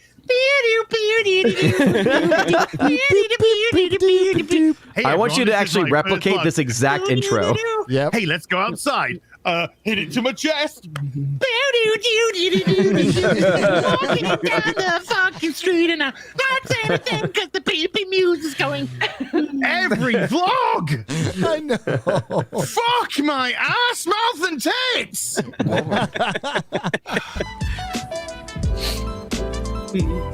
I'm back. Yes, Fuck it's off. me. Your friend. Lethal Lightning just came. It's a new Yeah. Yes, he did. Twice. Yeah. He's still under 30, right? So, yeah, he's going to.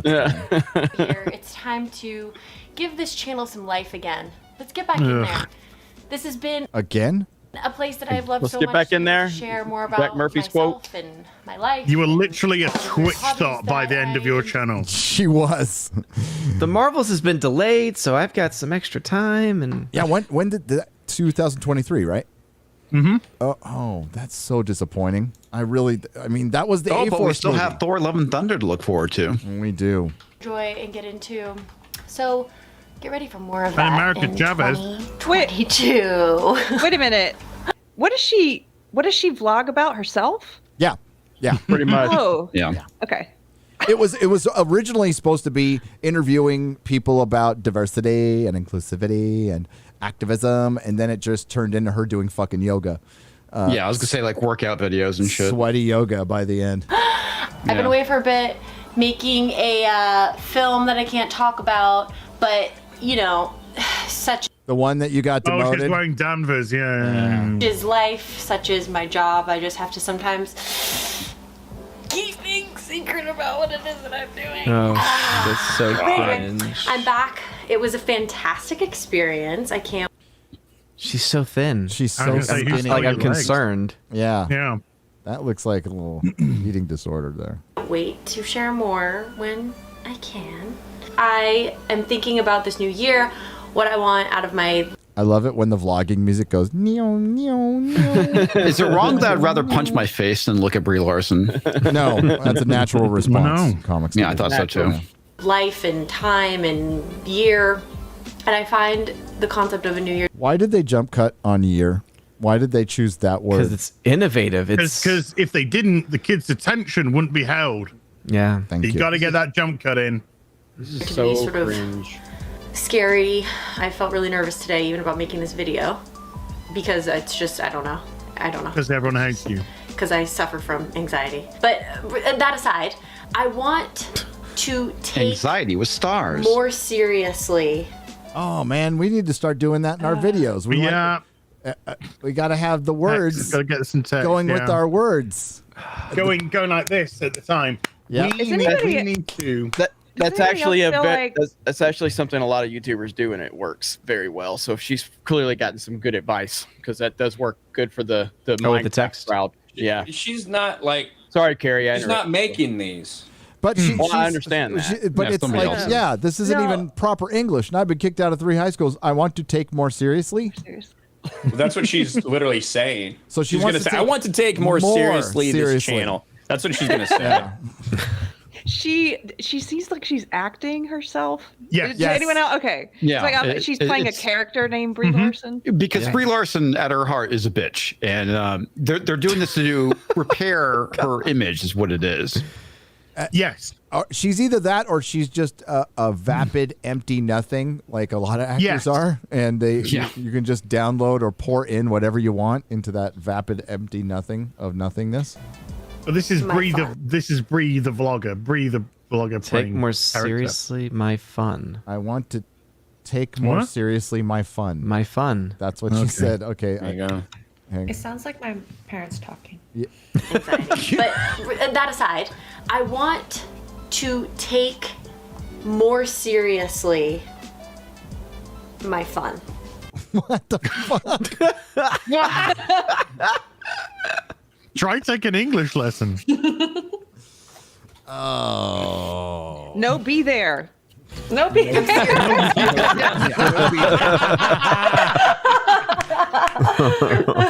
Really want to be more serious about the fun. I want to be more serious about my seriousness.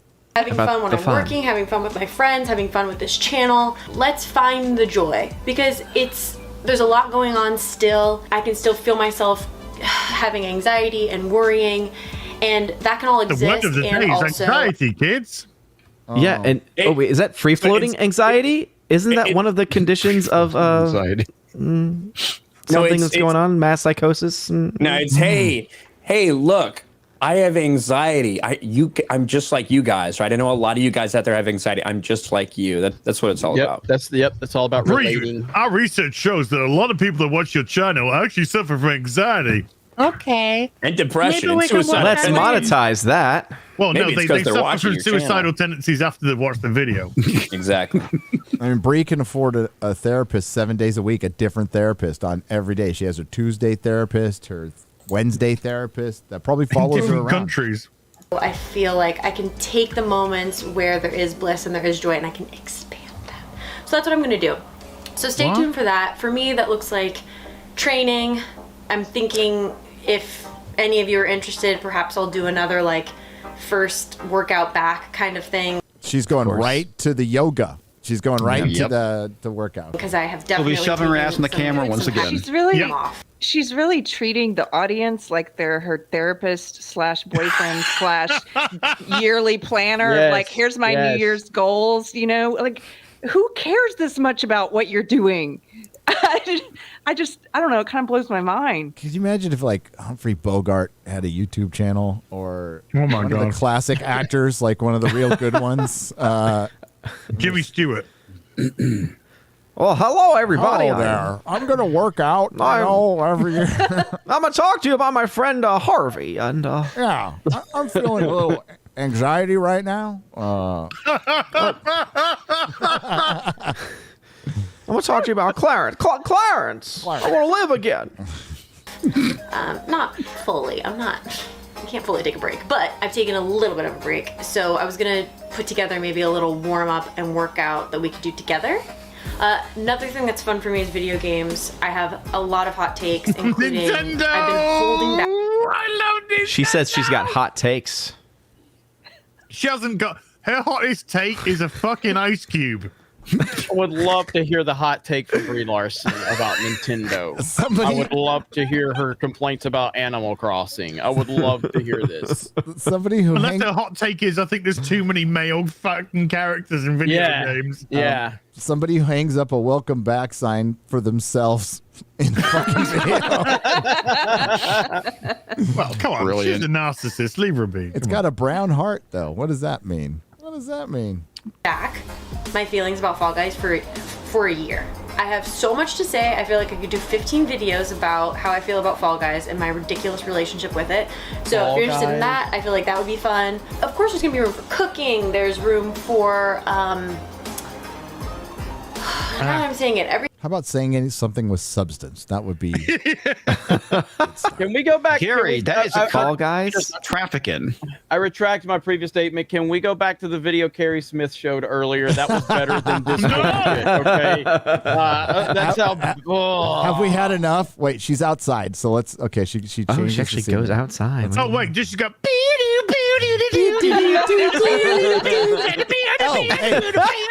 She actually even has the word outside. Just in case like you we didn't know. can't tell. Figure it out on her own. Dude, I want her to make a rant video about Fall Guys. How out of touch. Nobody gives a fuck about Fall Guys. It was literally the biggest thing in the world for 2 weeks. Yeah. That was like 8 months ago. Flash in the pan. Yeah, like the fact that she brought Fall Guys up. No self. Watch her number one complaint be like, Fall Guys? Why not Fall People? Now, if she came out and made a video about Jack Murphy, that would be interesting. That's why she's got the brown heart, baby. The mostly dead but freshly planted garden. By the pool! During a hike in my backyard. God. She did that From all bed. within 5 minutes. In this by the way. pile of boxes that I just refuse to get rid of. At my office where I upload all the footage that you watch. Oh, fucking shit. You have a team I'm that just does kidding. that for I you. will go beyond my house for sure. I mean, I'll do stuff in my house, but I will. I'm gonna go outside of my house when it's safe, and I can be safe, and everything's safe. Wow. From the brigands? From what? Say from what? From COVID, obviously. Unless you're talking about, the massive crime rates in the area that you're living in. Probably. Unless you're talking about that. If you're talking about Koof. That's a good thumbnail right there. Oh, there it is. 408, Jeremy of the Quartering. This is how Gary I thought finds that said seniors joy. Oh, I was like, you're not that old, Brie. Come on, love. Maybe I should welcome serious joy. I could do a tutorial how I find thumbnails where you find just the perfect, like when one eye is blinking, and they look like they just got pegged or something. I can teach you how to desaturate a nice photo. Only a one piece of crap though puts serious joy. I might put serious joy. Sorry. Hey, do you remember the first time I came on the show? You said something about her, and you mentioned that movie, Gary. You said Unicorn Store. Yes. Actually, and I was like, oh, I love that movie. Uh-huh. I do have a soft spot for that movie. That movie is about penis. That's all it's about. Maybe that's why Carrie's got a soft spot for it. Sorry, but that's what a unicorn is. What is she doing? I don't know. I know. I think I'm done. She's asking you to subscribe for like a fucking minute. Like, Yes, I said it. I feel a little strange saying it, but it's for practical reasons. I most likely won't be able to do videos weekly. okay, thank you. Oh, such a shame. So you've said nothing in this video. Yeah. Wow. Nothing at all. Wow. So I'm done. Might do. Wow. Do you remember that? Do you remember Jodi Arias who killed her boyfriend in the shower? Do you know what I'm talking about? No. Yeah. And there were a lot of video interviews of her from prison, and she was always doing her makeup and stuff.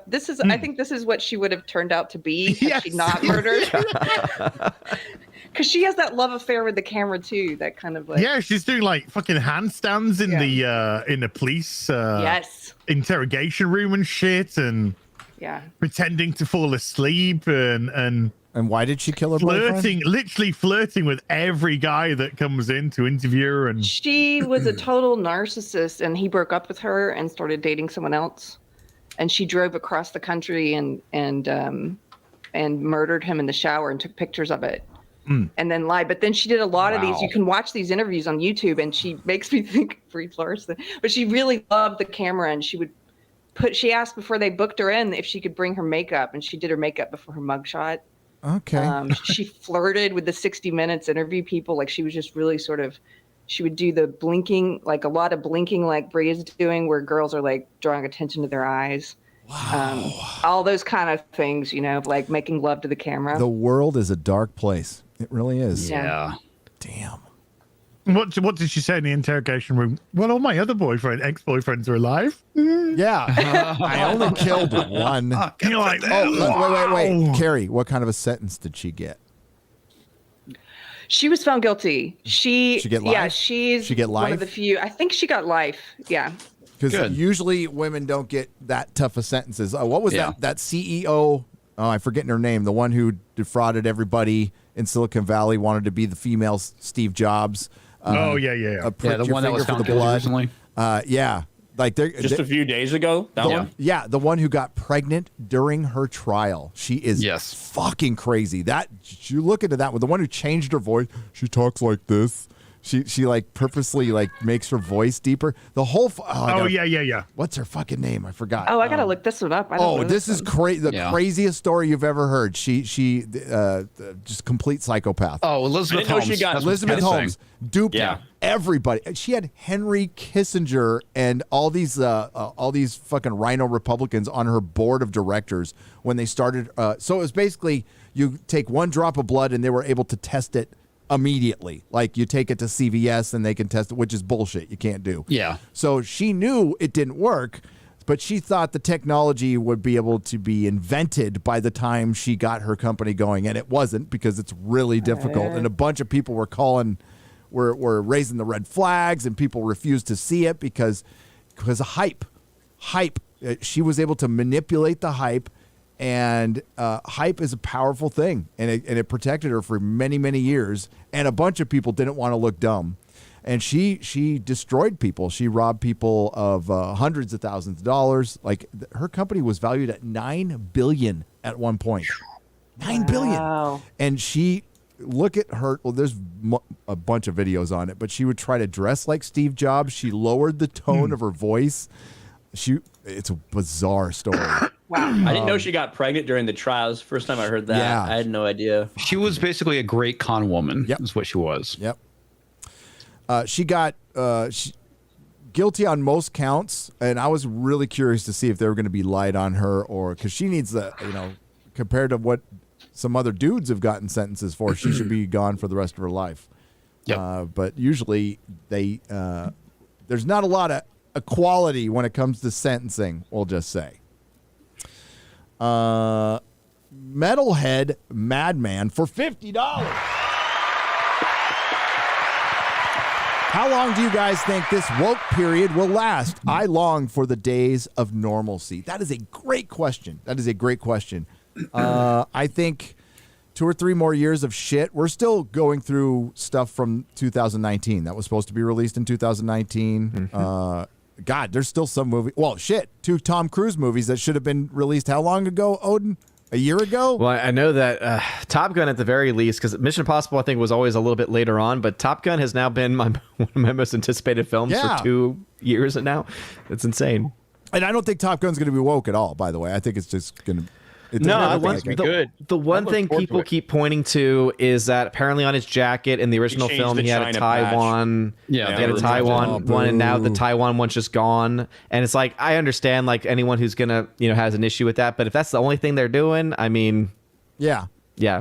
They filmed a shit ton of that literally right by me because I was working on Naval Air Station North Island when that happened. Oh, that's so brilliant. Like. Tom Cruise would fly in like from LA, he'd fly in a private jet and land on the runway there. And they had a bunch of props and stuff set up. Like there was a big barrier wall because the hangar was there with a lot of noise. Like right behind that was like my office. So we kept looking and trying to see. We spotted Tom Cruise like one time. He's super fucking short, but we saw them like have his motorcycle and like fucking put it in and park it in there. Some of the scenes are directly from like the gate of the base that I was on for like 4 years there. That was pretty cool. Yeah, I'm looking forward to it. I think the trailers have been great. It really does kind of capture the nostalgia for that franchise, but also kind of makes you interested for what they're going to do. I dig it. So the fact that they're getting cameras in the actual fighter jets is amazing. The fact that the actors are actually in them, in the co-pilot seat, like all that stuff, the cinematography is what I'm most excited for, to be perfectly honest. I think it's gonna look beautiful. I mean, it's like, I think we all know what this story is. It's like, we don't pilots. That's an old man's thing. We don't do manned things anymore. We're all about drones. We're all about technology. And, Tom Cruise is going to be like, no, this is the way we got to do it. And they're like, oh, there's a reason you haven't been advanced far, because you're so stubborn and stuck in your ways. And then in reality, they're going to need him to do something because their automated technology just can't cut it anymore. They're going to need real pilots to go up against whatever enemy they have. So Can that's what it'll be. It could be interesting. Can we get another Kenny Loggins hit out of it, though? That's the question. Oh, just play Danger Zone again. Come on, man. Yeah. Recycle that. Again, if it can hit the same notes as Spider-Man No Way Home of like getting nostalgia right, or even like a Ghostbusters Afterlife, I think if it can kind of hit on that. The Goose comes back. The Ghost of Goose. Avenge me! Ian, I'm right here with you, Maverick. I'm right here. I got a really soft fucking neck, though. Fuck. I've always loved you. And so forth for 70 I British went pounds. off and did ER for a long time afterwards. 70 British pounds, proper money. Says Happy New Year, Friday Night Tights.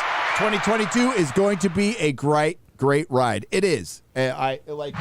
It's going to be interesting. That's for sure. At least here. Yeah. We'll be hanging out, having a good time. There won't be shortage of anything stupid. Yeah. Nope. I'll just rewatch Cobra Kai all year long. That's all I'll do. Dude, I'll be happy. Cobra Kai, Daredevil. Because I rewatched Daredevil, and then I talked about it in a video, and then as rewatched Daredevil, that made me want to rewatch Daredevil again, which has really got in the way of things. So I can. You're so good. Fuck, such a great show. Vincent D'Onofrio. Vincent Now, D'Onofrio is the most amazing bit though. Was 3 good? Because I did not watch 3. Season 3? So. Okay. I mean, isn't that the one that Laura Histrich from The Witcher was attached to? She wrote a couple of episodes in season 2, but she wasn't the showrunner. But she was attached to season 3. Then there's a Karen Page. She goes on. It's better than all the other Netflix shit from the superhero stuff. It's still better. And it's got Vincent D'Onofrio, and it's got a pretty good Kingpin through line. But Daredevil doesn't wear his fucking costume the entire except for like 5 minutes in the first episode. And that bugs the shit out of me the entire time. It's like, and there's a whole opening for him to get his costume back, and they don't do it. And I was like, what the fuck are they? It's like they were going backwards, you know?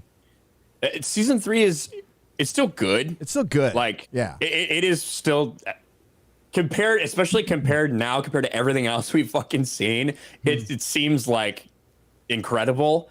I don't think it's as good as 1 or 2 because he spends so much time in it not being Daredevil. You know what I mean? Yeah.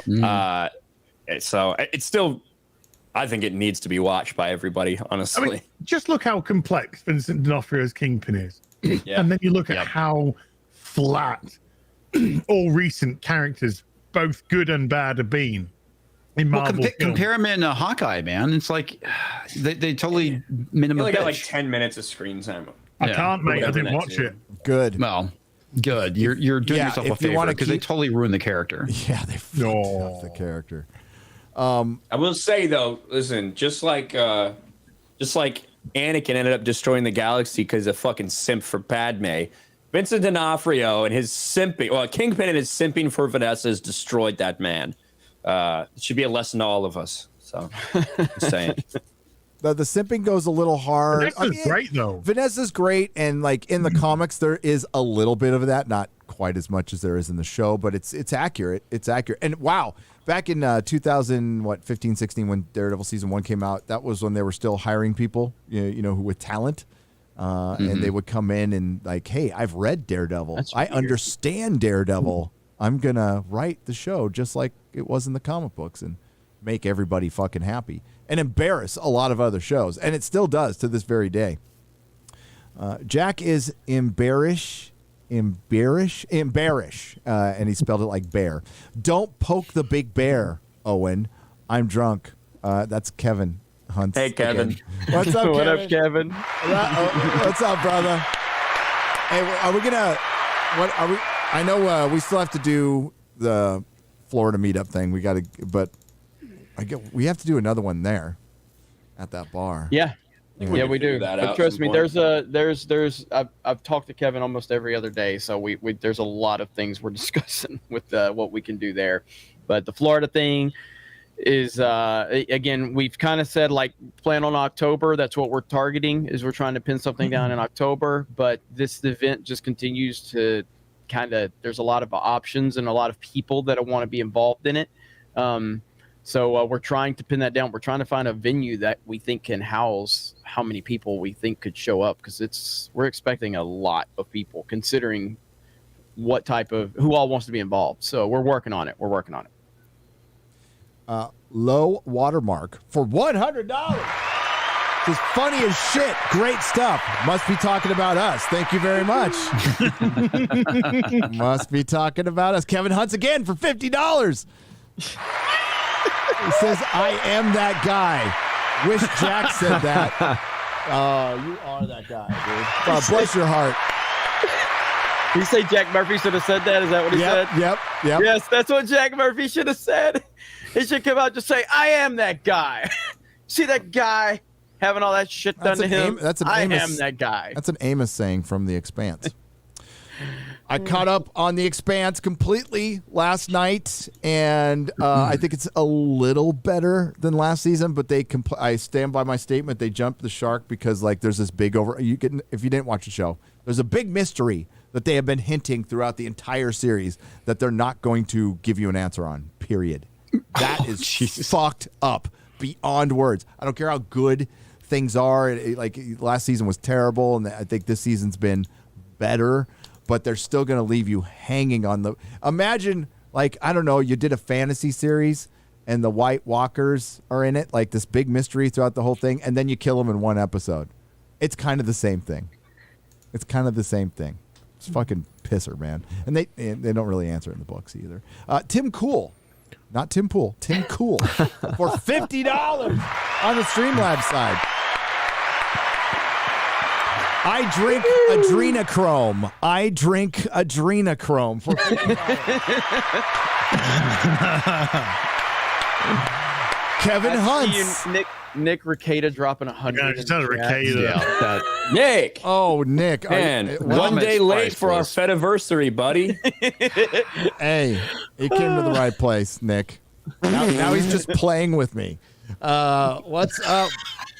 Nick, what does he say? Why isn't he napping right now? He's got no sleep the last 2 days. Yeah, hang on. I can highlight his super chat real quick. There we go. What's it? Oh, can I not? Can I not? No. You're running it through OBS? Yeah, not if you're running it through OBS. You Hang can. on. I can fix this real quick. Oh, look at that. Look how fancy this is. You like that? Yep. Hang on. Yeah. I can get it up there. There we go. There it is, right there. He said he can get it up. He can get it up. I can get it up. Oh no, he's pulling some Fight Club stuff. I am Jack's winking sinkhole.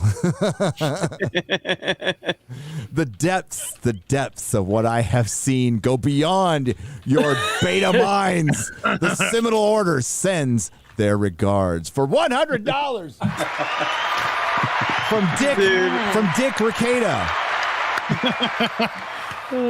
Big Dick Rekieta. Listen, Rekieta.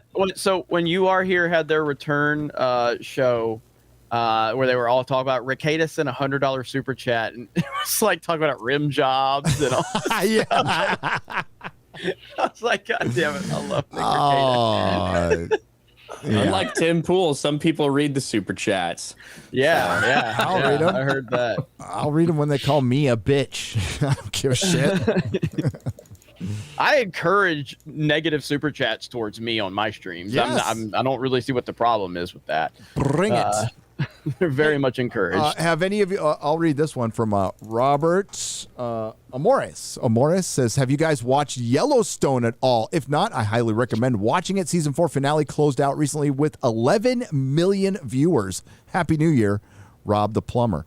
I have not seen it. Those are Joe Rogan numbers. That's impressive. Yeah, I'm getting a lot of people asking me to do the same. They say it's completely fucking anti-woke. Mm-hmm. And in actual fact, takes the piss out of woke people as well. I heard the last season was kind of shit though, but the rest of the seasons were really good. From what I mean, heard. I talk about Sons of Anarchy all the time. So I'm such a big fan of that show, and people keep saying, if you like Sons, watch Yellowstone. And so I did hear some stuff the middle of this season. People were introduced some Antifa character or whatever. Yeah. So. I mean, if it's anything like Sons of Anarchy, I'm going to love it because that's one of my favorite. The writer and creator of the show is known for doing a lot of really great, he did, he was the writer for Sicario. He was the writer for Sicario, and he's done a lot of other stuff. Sons of Anarchy. I think he was in Sons of Anarchy. Let me look that up and make sure. Well, I've seen the first 2 seasons of Yellowstone. They were really fucking good. I like Kevin Costner, and it's an interesting thing. And there's definitely a lot of. It's set in Montana, right? Or I think it's Montana on a big fucking ranch, and there's quarrels between developers and land, like people that want to come in and take over all this farmland and turn it into a development. There's stuff between the tribes that are still there in their locations and all of the farmers and stuff. Or by farmers, I mean people that are raising cattle and stuff. But it's good. I really like it. The creator is one of the creators is Taylor Sheridan. He was in Sons of Anarchy for about 3 seasons. So that guy's cool as hell. So, I'll watch it tonight. I'll watch again. His writing, his like the movie he's written and directed, like have all been really, really good, like well done stuff. So Hell or High Water, he wrote that. Holy fuck, that's a good ass movie. Jerry and Wind River's good as hell. Yep. Okay. And if you've never seen Sicario, watch Sicario. I've not seen Sicario. Dude, it's a movie about the border that is not political. Like made during a time when it very well could have been. Like it's just insane. As you got a hot dog ready from Jerry of Nerdrotic for $1.49. Hot dog. Oh, next Halloween, should I dye my beard and just shave my head? Fuck it. Garrison, what does that say? Garrison Creek for 5 Canadian pesos says stuck here with FNT. Sorry, you're stuck with us because bars are closed for 3 weeks in Toronto. Thanks for being here. You're welcome. Just stay at home, drink yourself silly, and watch us. Or drink yourself until you piss yourself. Whatever you want. That's what I used to do. It's terrible. Don't do that. It's actually bad. We also have Kevin Hunts again. Kevin Hunts for $50. Kevin, you're crazy. Kevin. Don't you have a club to run? Who's the lady in the witch hat? Seems very cool, actually. This is my Yellowstone hat. The witch hat. Keri Smith is one of the baddest asses on the fucking internet. Kevin, don't mess with the nice lady. And she's known for her hats.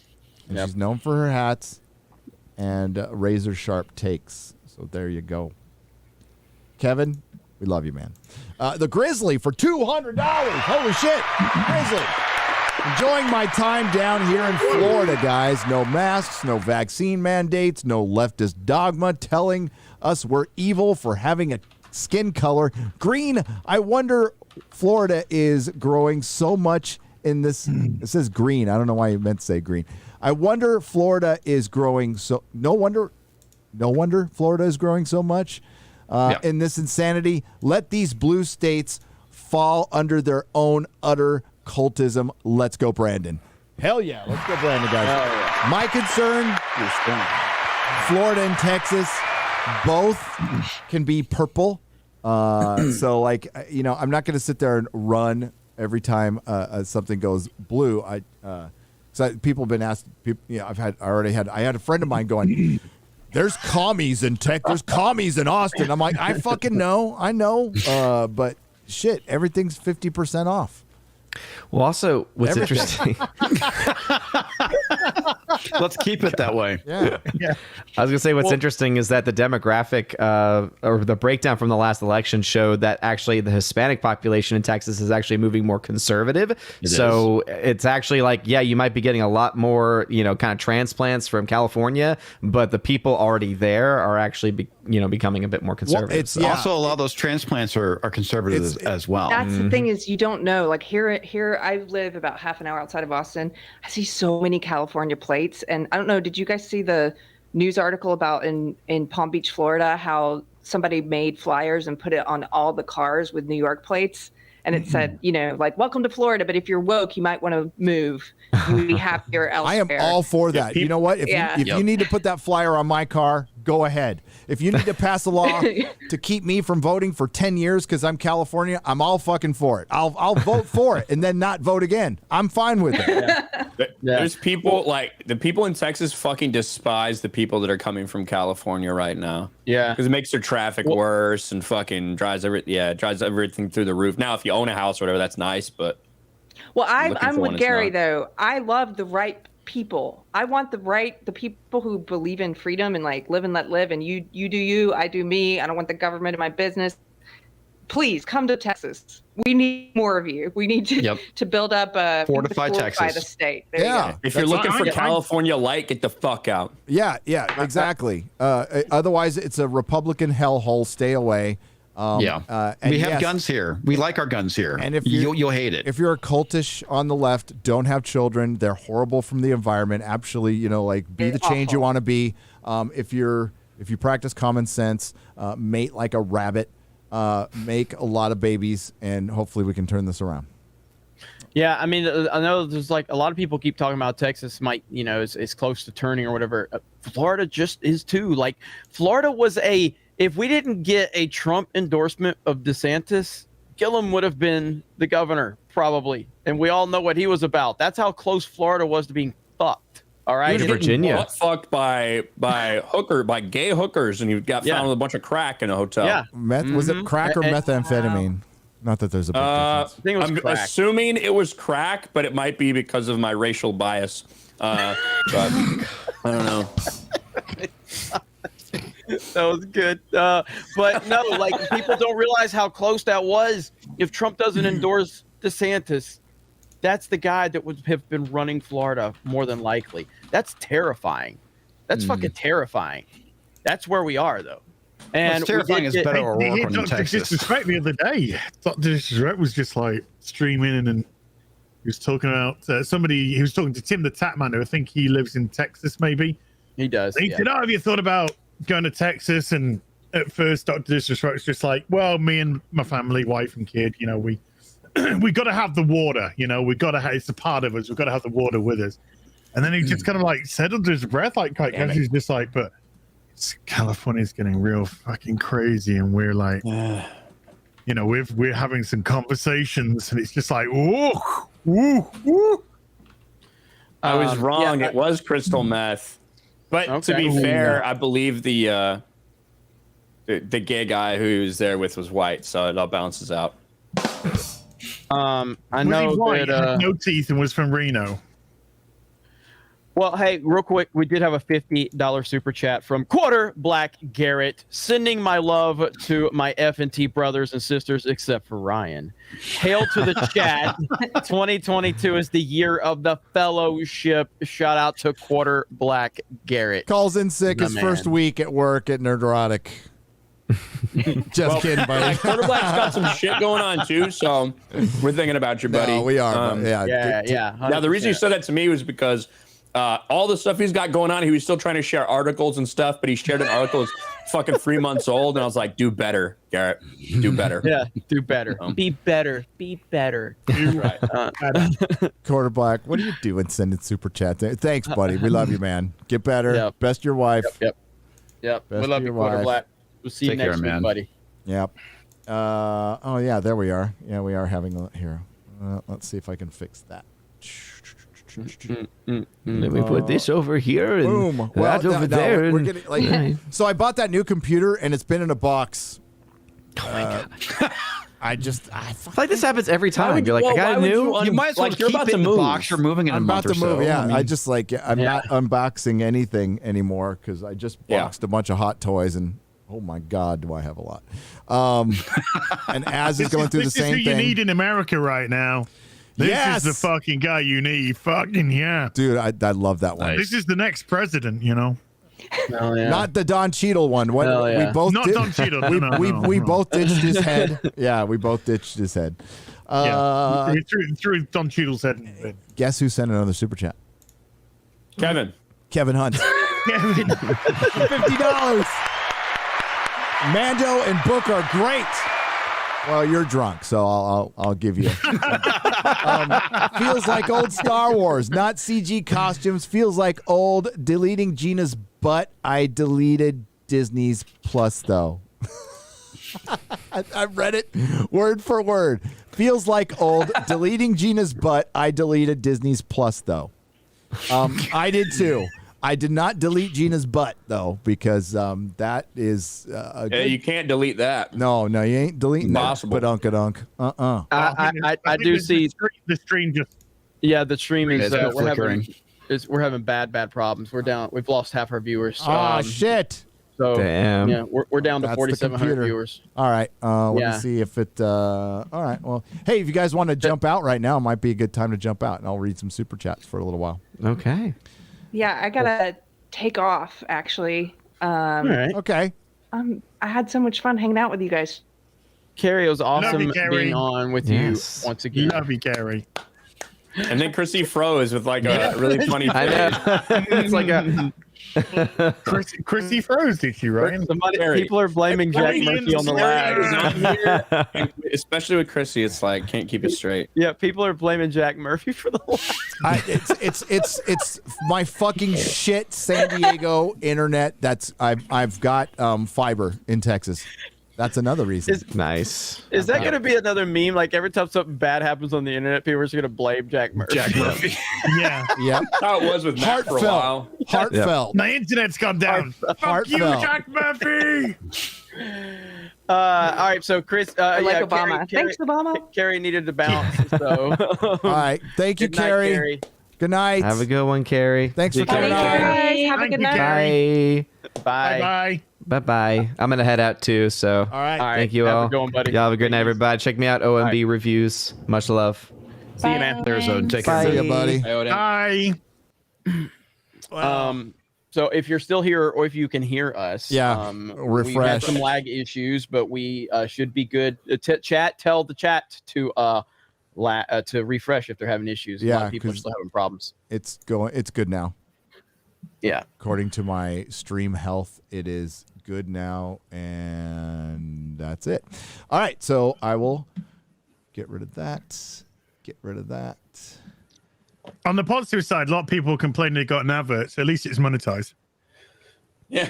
It's not. So YouTube got that money. YouTube got. I'm fighting it. No, I'm fighting it. Yeah, we'll win. We won last week, and week, yeah, I'm surprised. I got a claim on the BBC this week, just one. On and what? who do you think it was from? Warner Brothers. BBC. The BBC. Yeah. Yeah. And I decided to fight them. Yeah, I fight it all the time and usually win. Ryan's got a great. Ryan, send him your little template. Your template. Yeah, it's fantastic. It works. Mm-hmm. Yeah, you just fill in a couple blanks and send it off, and it's worked for me every time. Thanks again, Ryan. Yeah, let me know if you want it as. Oh yeah. Send it to me, dude, please. Mm-hmm. This is what, for copyright or something else? Yeah, for copyright. Yeah, copyright. Guess who sent another super chat? Kevin could be Kevin Hunt. Kevin?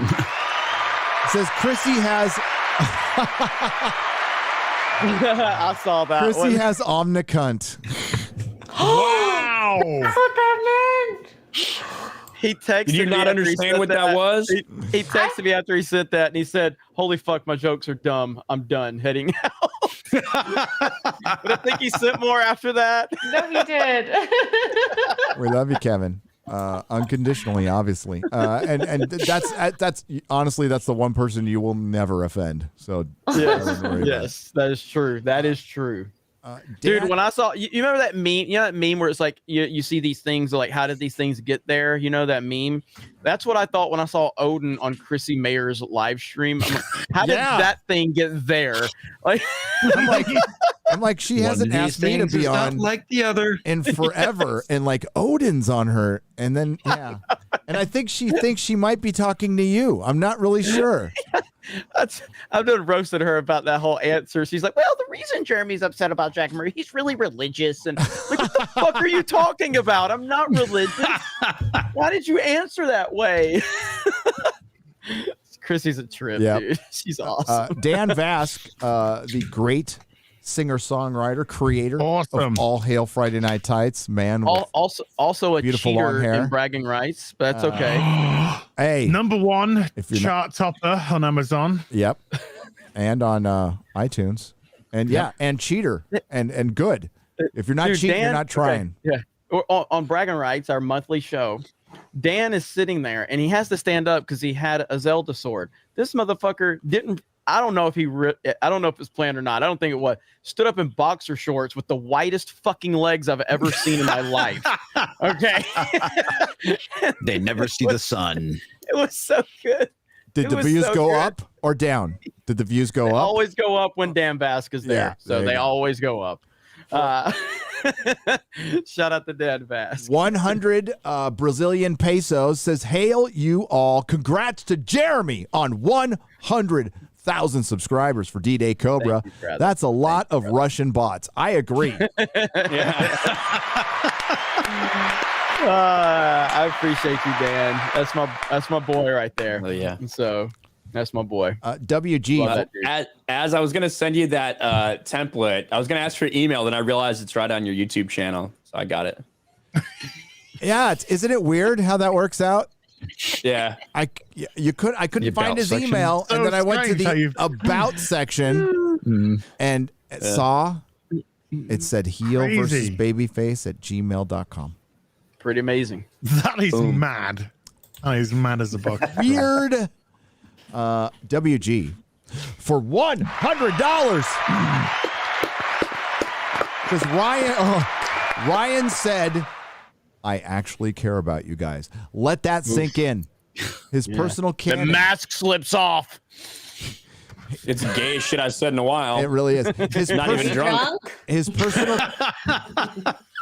His personal canon is now the equivalent of Disney's Boba Fett. Well, I think everyone here wants original trilogy Ryan back. Please have him eat some floor tacos and make Odin weep. Hashtag no disintegrations, Ryan. I agree. Hey, just listen. Letting the mask slip and let you know I care about you, that's not like Disney, Star Wars, or Filoni shit. That's just like special editions, all right? Think of it that way, all right? You know, maybe Han fucking moved a little bit and didn't shoot first, but it's still a New Hope, okay? Now, quick, say something misogynist to recover. Xray Girl, your background looks like dog shit. What's wrong with you today? Oh, I know you care so much. Don't worry about it.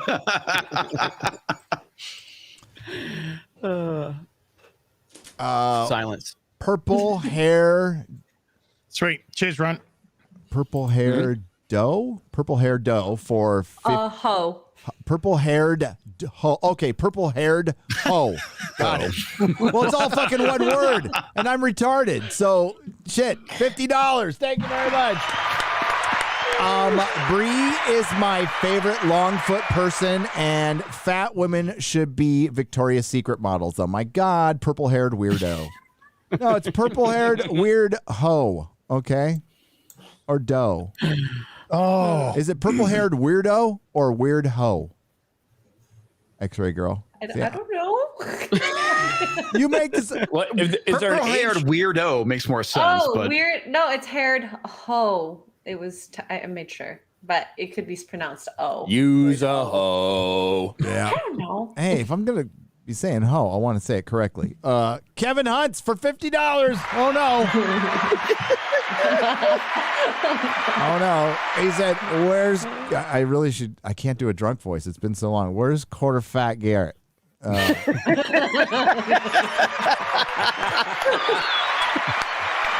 That would be like, it's gonna be like, where's quarter fat Garrett? Where's quarter? That's drunk Kevin.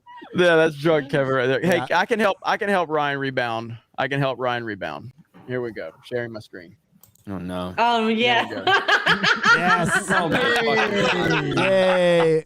Here we go. yeah. Oh, look at how excited he. Look at that. Look at you go. What the fuck is wrong with this thing, dude? This dog is dying. excited. This dog can't fucking breathe. Its organs are obviously too big for its body. Its tongue can't even fucking stay in its mouth. It just had a stroke. Look at this dog and watch how half of its body collapses because it had a fucking stroke. My dog was warming up before she went out for a walk. I'm just saying. Right here, look. Just had a Nancy Pelosi stroke. Jesus Christ.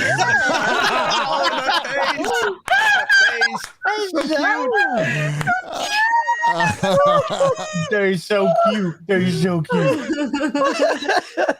I love this song. I'd like to point out that we have a poll going on right now. Who is weirder, Nice Ryan or my dog? Look at that. Look at that. Look. Jesus Pretty close.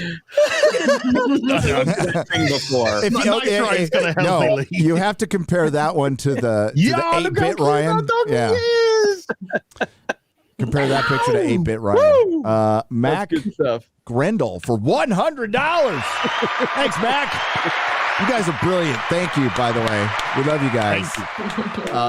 Identity is a cheap substitute for character. That's a keeper. Thanks, Keri. I'll be subscribing. Yes, please subscribe to Unsafe Space. Follow Keri on Getter and on Twitter.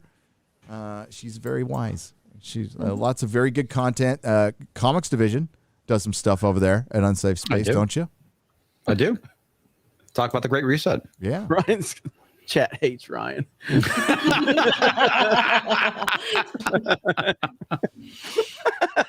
Eight. Ruben Christopher Haynes for $100. Ruben! Congrats on getting to Florida, Ruben. Yeah. Hell yeah, brother. So he made it. Okay, good. Yeah. Made it. Hail from Orlando, Florida. After the January 6th fakeness, now I am fired up. I am a polymath. Is it polymath? I am a polymath, and I am a beast of knowledge and truth. I will be like General Patton and lead the charge against woke culture and the deep state. Do more. I got to get this out of the way. Do more than is required of you. Oh, I love that. Yeah, none of this required. None of this bare minimum shit. None of this. Don't be complacent. Don't be compliant. I did the wrong button. Uh-oh. Which one? I stopped the screen and then just coughed straight into the microphone. Hey, when that happens. I would have removed myself from the fucking. So I can't judge you. You would have pressed the I'd have red been button. all, ooh, the red button.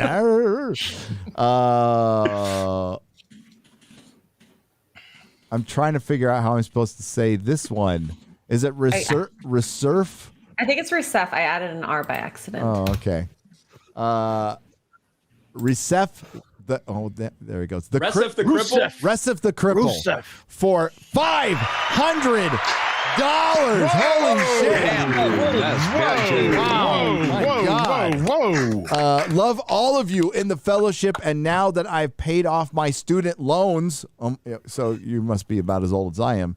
I'll pay you guys half my student loan payment for all the years of entertainment you've given me over the years. Hail Friday Night Tights. Thank you so much. Congrats, man. Damn. Thank you. Oh, yeah. The worst fucking loans out there. They don't help your credit. They can hurt your credit, though. Don't just. Yeah. I hope you got a good career out of it. That's all I hope. I hope a lot of good came out of it. True. Somebody said at least it wasn't a fart as. True. Yeah. Good point. Just do this. Just gonna go.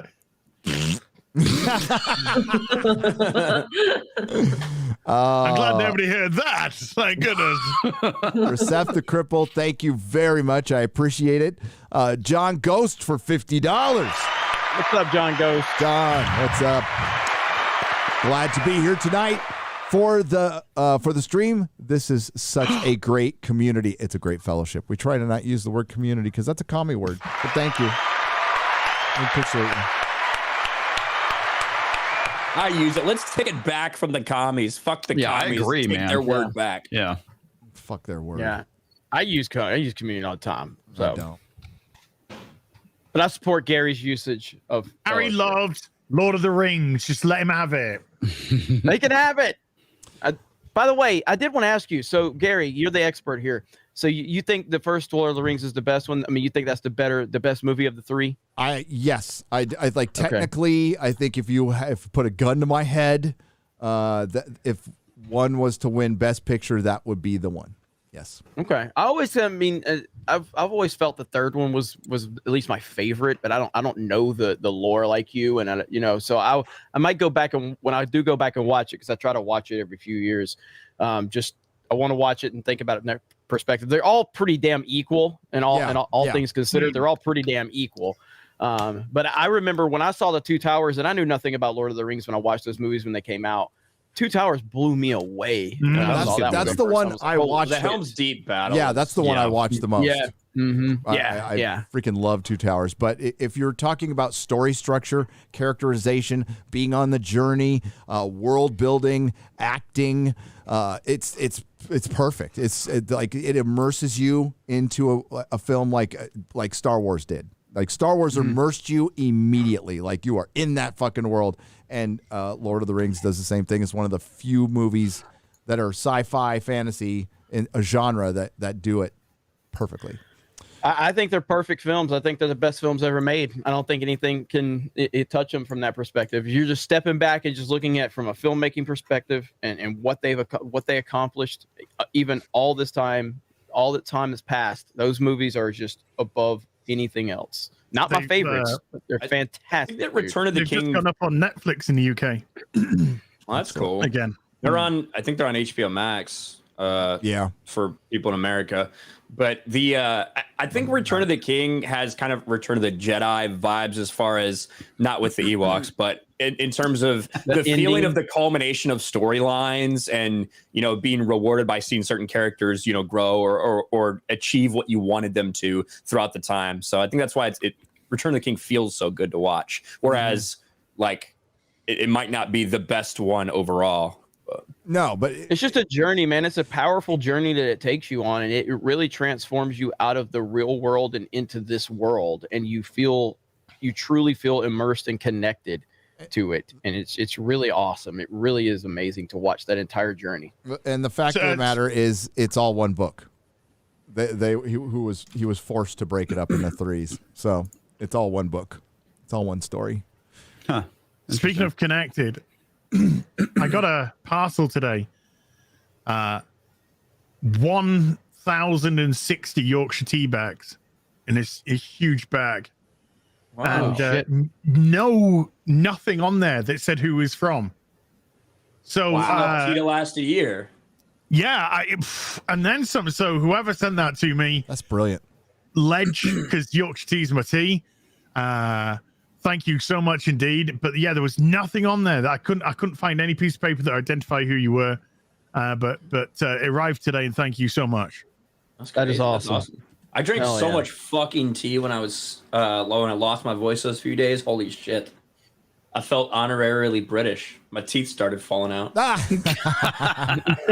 You stopped going to the dentist? Oh, they're just going crooked. I just woke up and I couldn't chew right. Fully automatic for $10 says Hale from Orlando. What is each of the panels and guests, favorite starfighter and or starship or mecha or not mecha? Jesus. Miss Mayor Basha.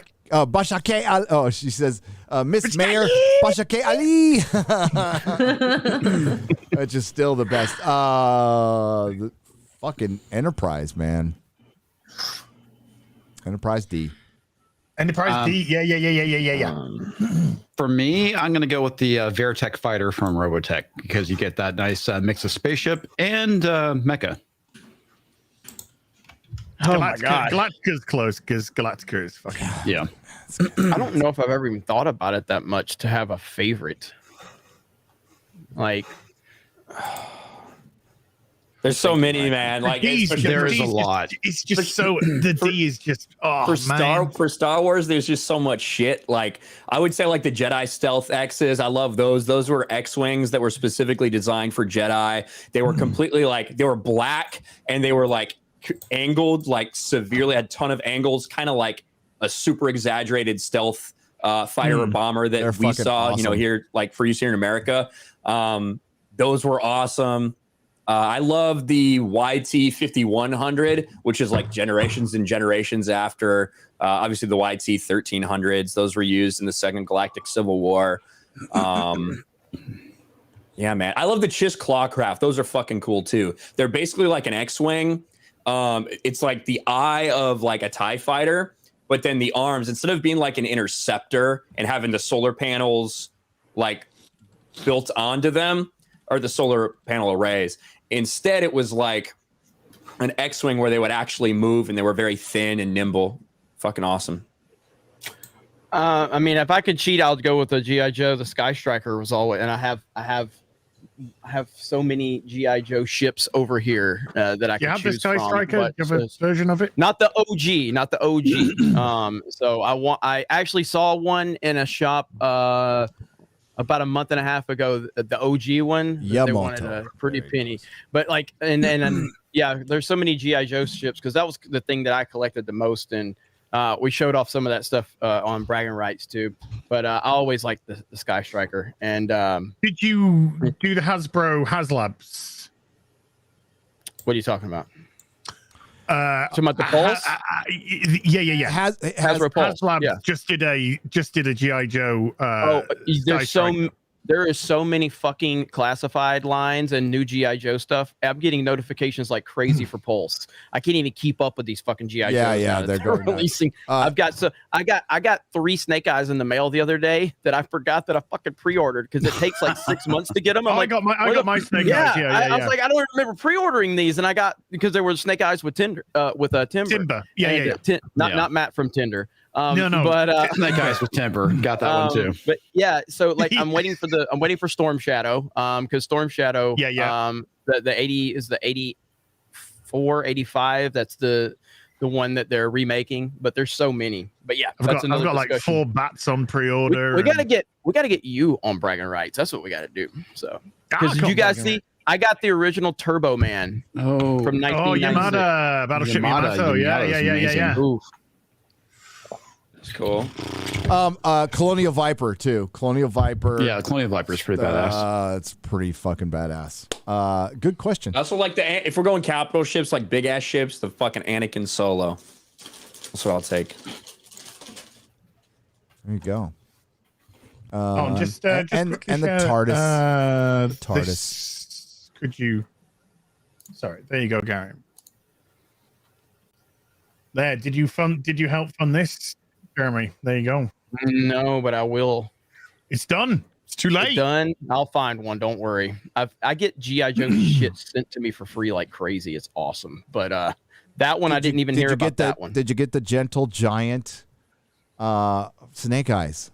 Oh my God, no, that was way too much. Oh my God, dude, that shit was crazy. How much? How much was that thing? $300, I think.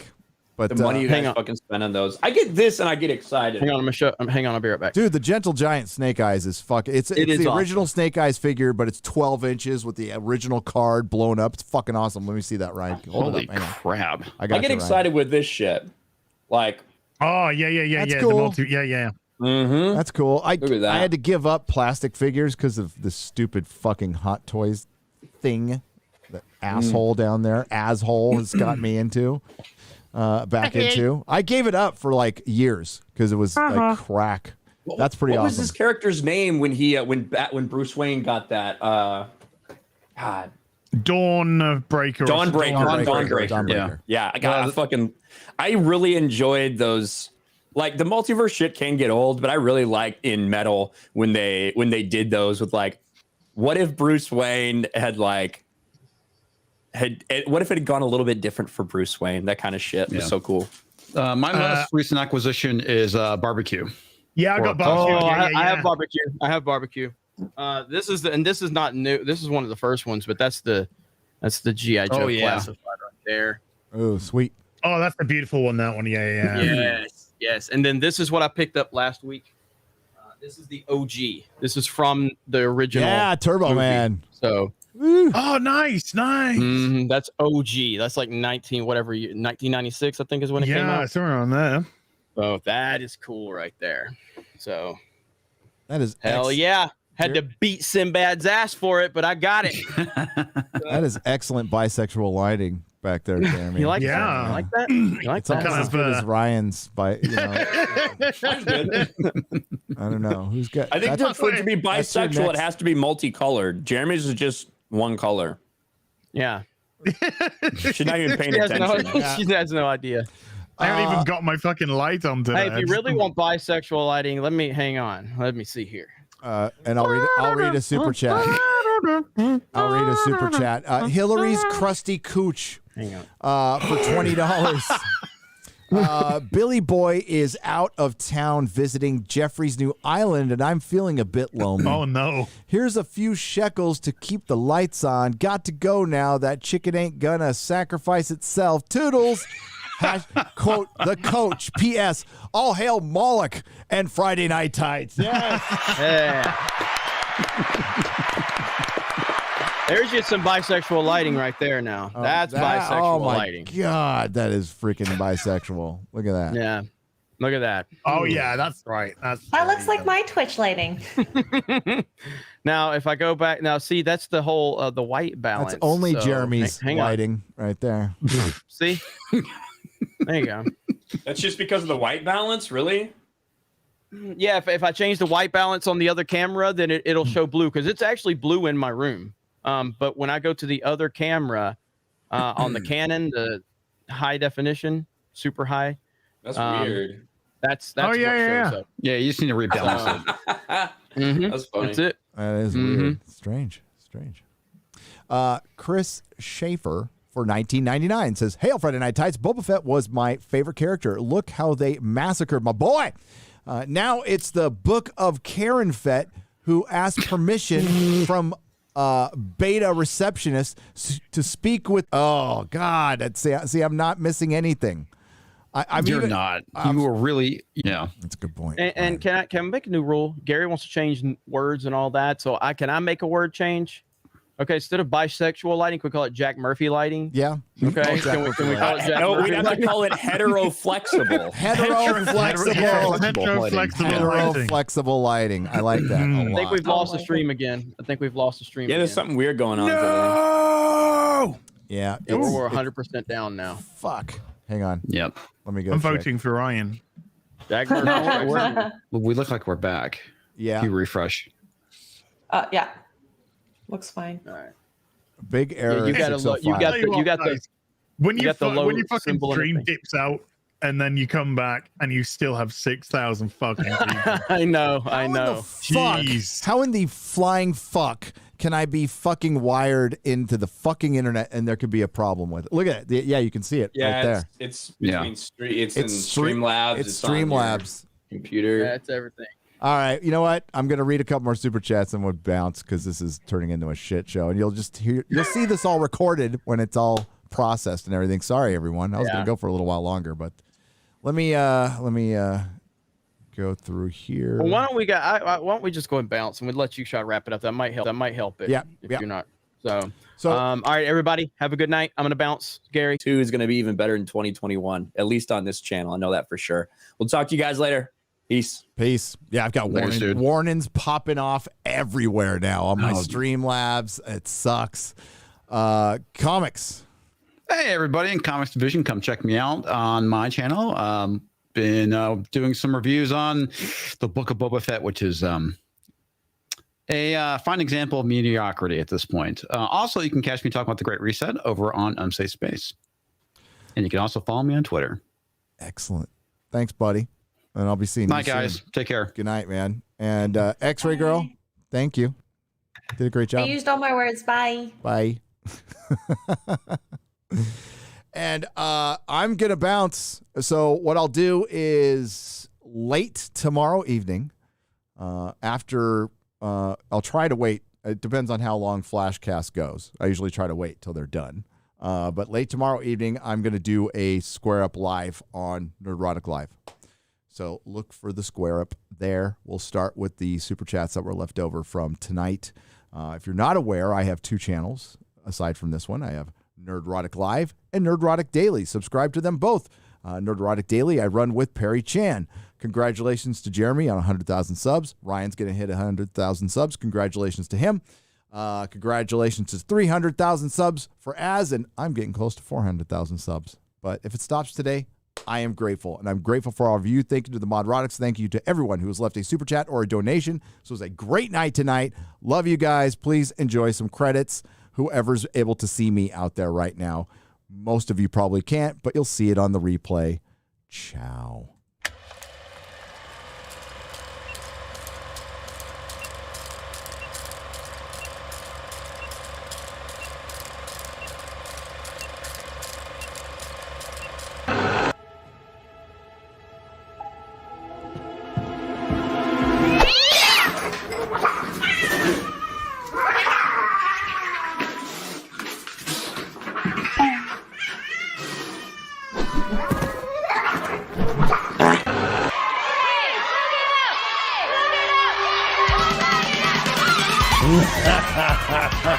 I'm such a beta male. Get that out there. I would definitely say it's probably bigger than mine. Mine's pretty big. But I mean, I haven't seen anybody else's. This was the hill to die on. Oh, please give me cock. I want a cock.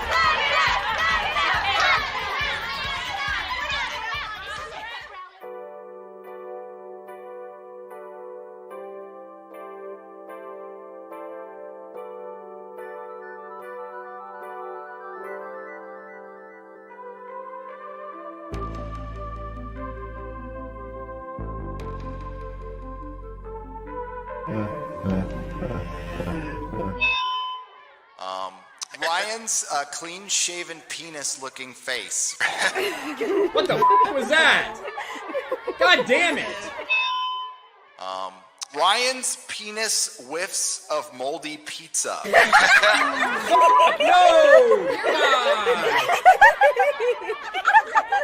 God, all of you! God damn it! You. Heartfelt. So I do like college boys. Wait, no, totally. No!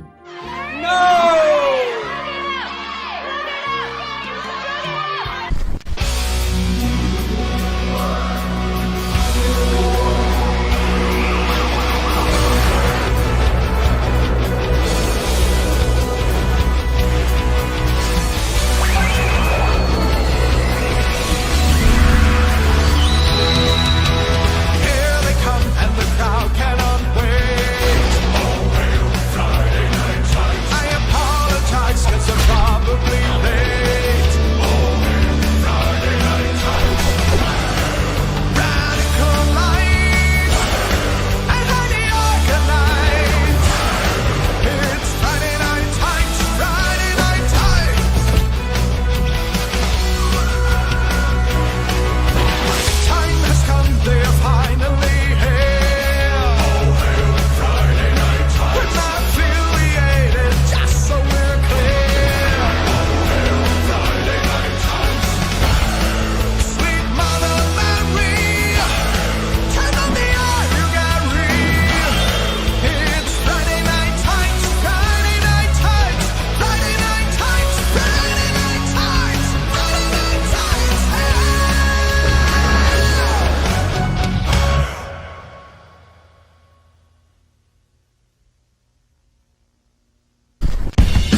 Do not come.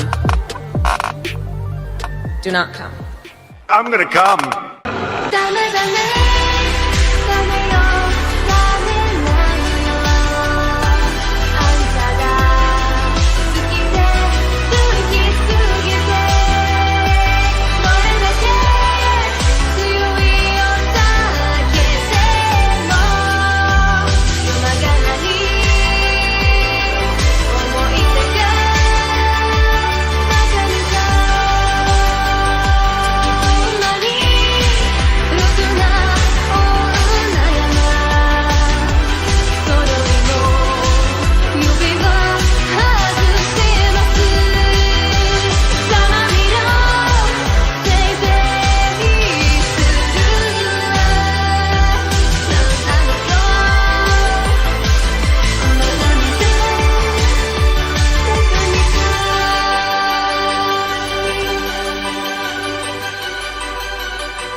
You guys still here? It's time to go. Go find another stream. There's Nick Recada's probably